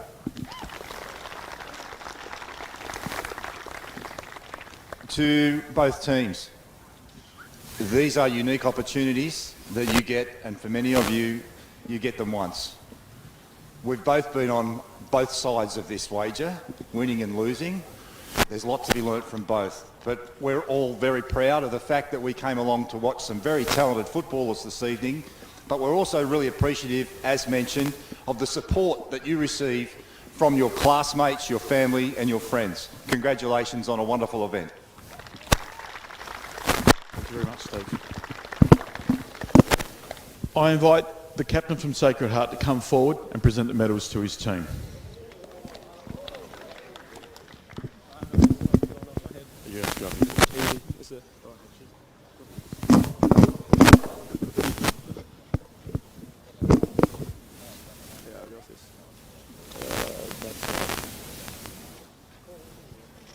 Number 2, Ned Atkinson. Number 4, Jackie McCalls. Number 5, Jake Paviamato. Number 6, Chester Forster.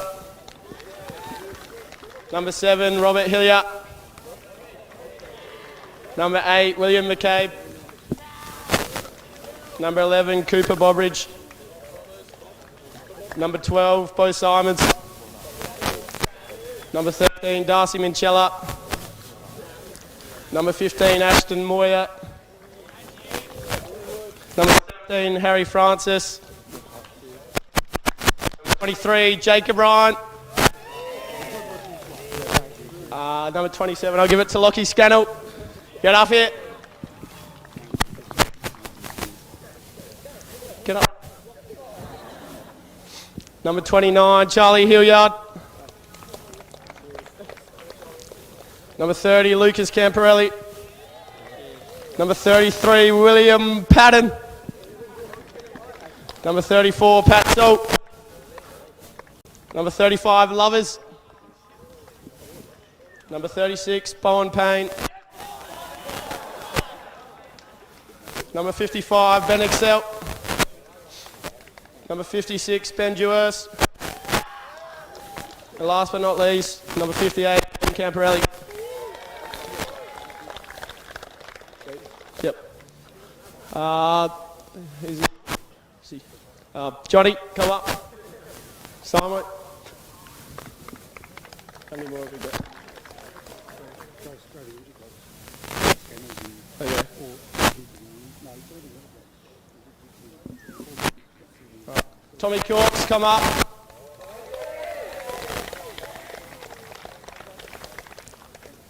Bodie Ryan, don't hide out the back, come up. Worth, up you come. Into the runner, Giggsy.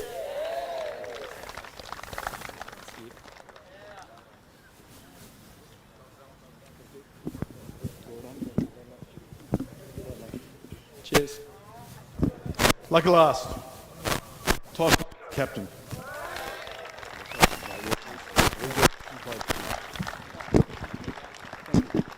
Once again, I invite Sacred Heart Principal and Board Member Steve Burns to come forward to present the bowl.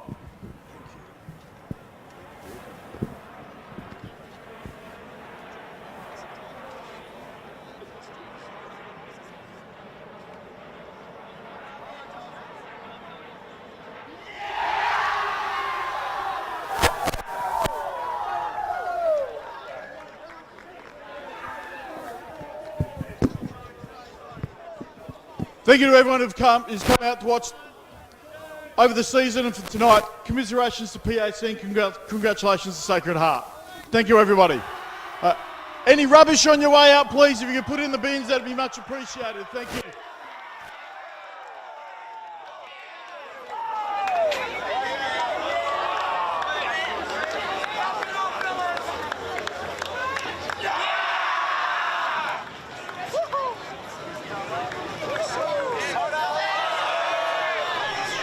Well, folks, what a magnificent day for Sacred Heart College. Of course, the Division 2 win and the Division 1 win, and comprehensive in the end, 26 points to Sacred Heart, and justifiably great winners. And, well, interesting, both teams that lost was their first loss for the season in a grand final.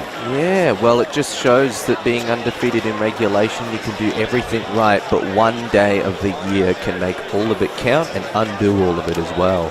So we're just going to see whether our boundary rider is in amongst everything there, whether he can get the best players or not. We're just waiting to get the microphone. And, well, of course, the captain and the coach with the cup held high aloft, or the bowl as they call it. Players just wandering in and talking to a lot of the people around the place as they're doing so. So there's a lot of mayhem, and John's just gone off to grab someone or something, and Ned is out there on the ground ready, so we may be able to get a short interview as Tyson Coe is, I think he's gone into the crowd, you can see. Oh, a bit early for surfing, isn't it? Still winter, Tyson. So that's John Simons, you can hear. There's a lot of celebrations going on. Gavin Pilkington, of course, coming in, and just a little bit of toing and froing. We're going to get the coach, if we can, down here. But you can understand, Ned, there's a lot going on as we see the replays here, but so much going on, so many people wanting to come and celebrate. And so we're just waiting. Tyson Coe just running up and down. I think Ned's ready, are you, Ned?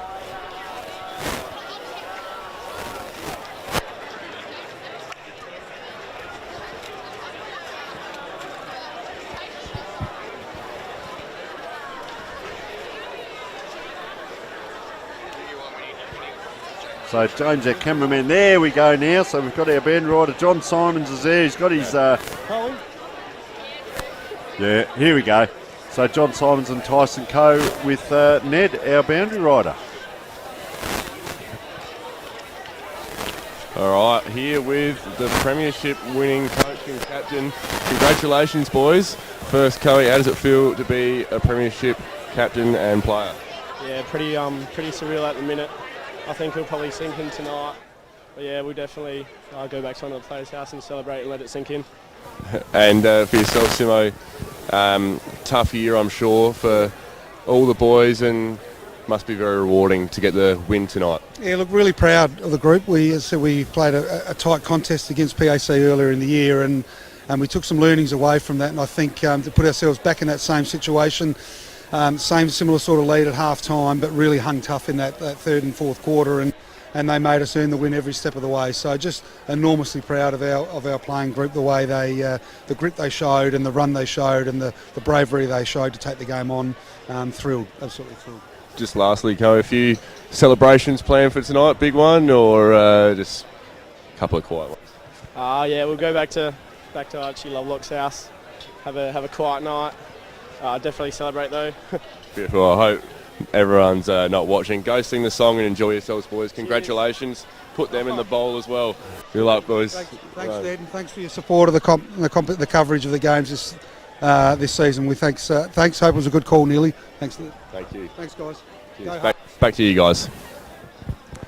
Well, thanks so much for that, Ned, and welcome back. We'll just go through our wrap-up now as we see a couple of highlights on screen. I think we've pretty much covered it. I'd suggest Indy, as we see Prince Alfred player having a shot that goal, was Jaden Ward early in the fourth quarter. So this was the goal that spelled danger for Sacred Heart. This is when the game was on the line, and this is when it looked like they were about to let it blow out the other way, similar to what they did in round 6, but they kept themselves composed. And at the other hand, here's William McCabe, and he, in a crucial moment as well, kicked a goal that was much needed. In fact, I think this is from an earlier quarter because he's actually kicking it at the same end as what Jaden Ward did. But regardless, his I think two goals for the game were also really crucial. And Ned Atkinson was another. When he kicked 2 goals in 2 minutes, that was another big tone setter for the late match. I reckon that was probably the moment where Prince Alfred maybe just lost control over the result, because otherwise it wasn't a tight game for 3 quarters, but it looked as though it could have gone anywhere at 3-quarter time. Well, they started coming, didn't they? Prince Alfred, I've got that in the notes here. They started coming, they kicked 5 goals, 4 to 3 goals straight in that third quarter, and quick 3 goals at the end of the quarter brought it right back to 13 points. Then I reckon they got the first goal, didn't they, of that quarter? And that brought it back to about 7, and then it blew out to 26. Of course, Sacred Heart 3-3 to 1-2 for the quarter. They pushed hard. Atkinson's 2 goals and a great team effort. And so listen, that's about it from all of us down here today. It's been a fantastic day at Thebarton. The weather stood up for us, Indy. Mate, I'll let you roll out to the credits and just thank everyone for viewing. We hope you enjoyed the broadcast. And Indy, final few words, mate. Absolutely. First and foremost, we would like to thank the SAAS League, which is the Sports Association for Adelaide Sports, for making all of this possible. For many years, we've been seeking to do this and cover the school games for a lot of the parents out there who can't watch, who want to watch from a distance, the people who want to watch the replays, or people who just want to watch live coverage of community football at any age, any level. Community football is really fun. Community sport of all different kinds is really fun, which is why we're very privileged with the opportunity to be in this position.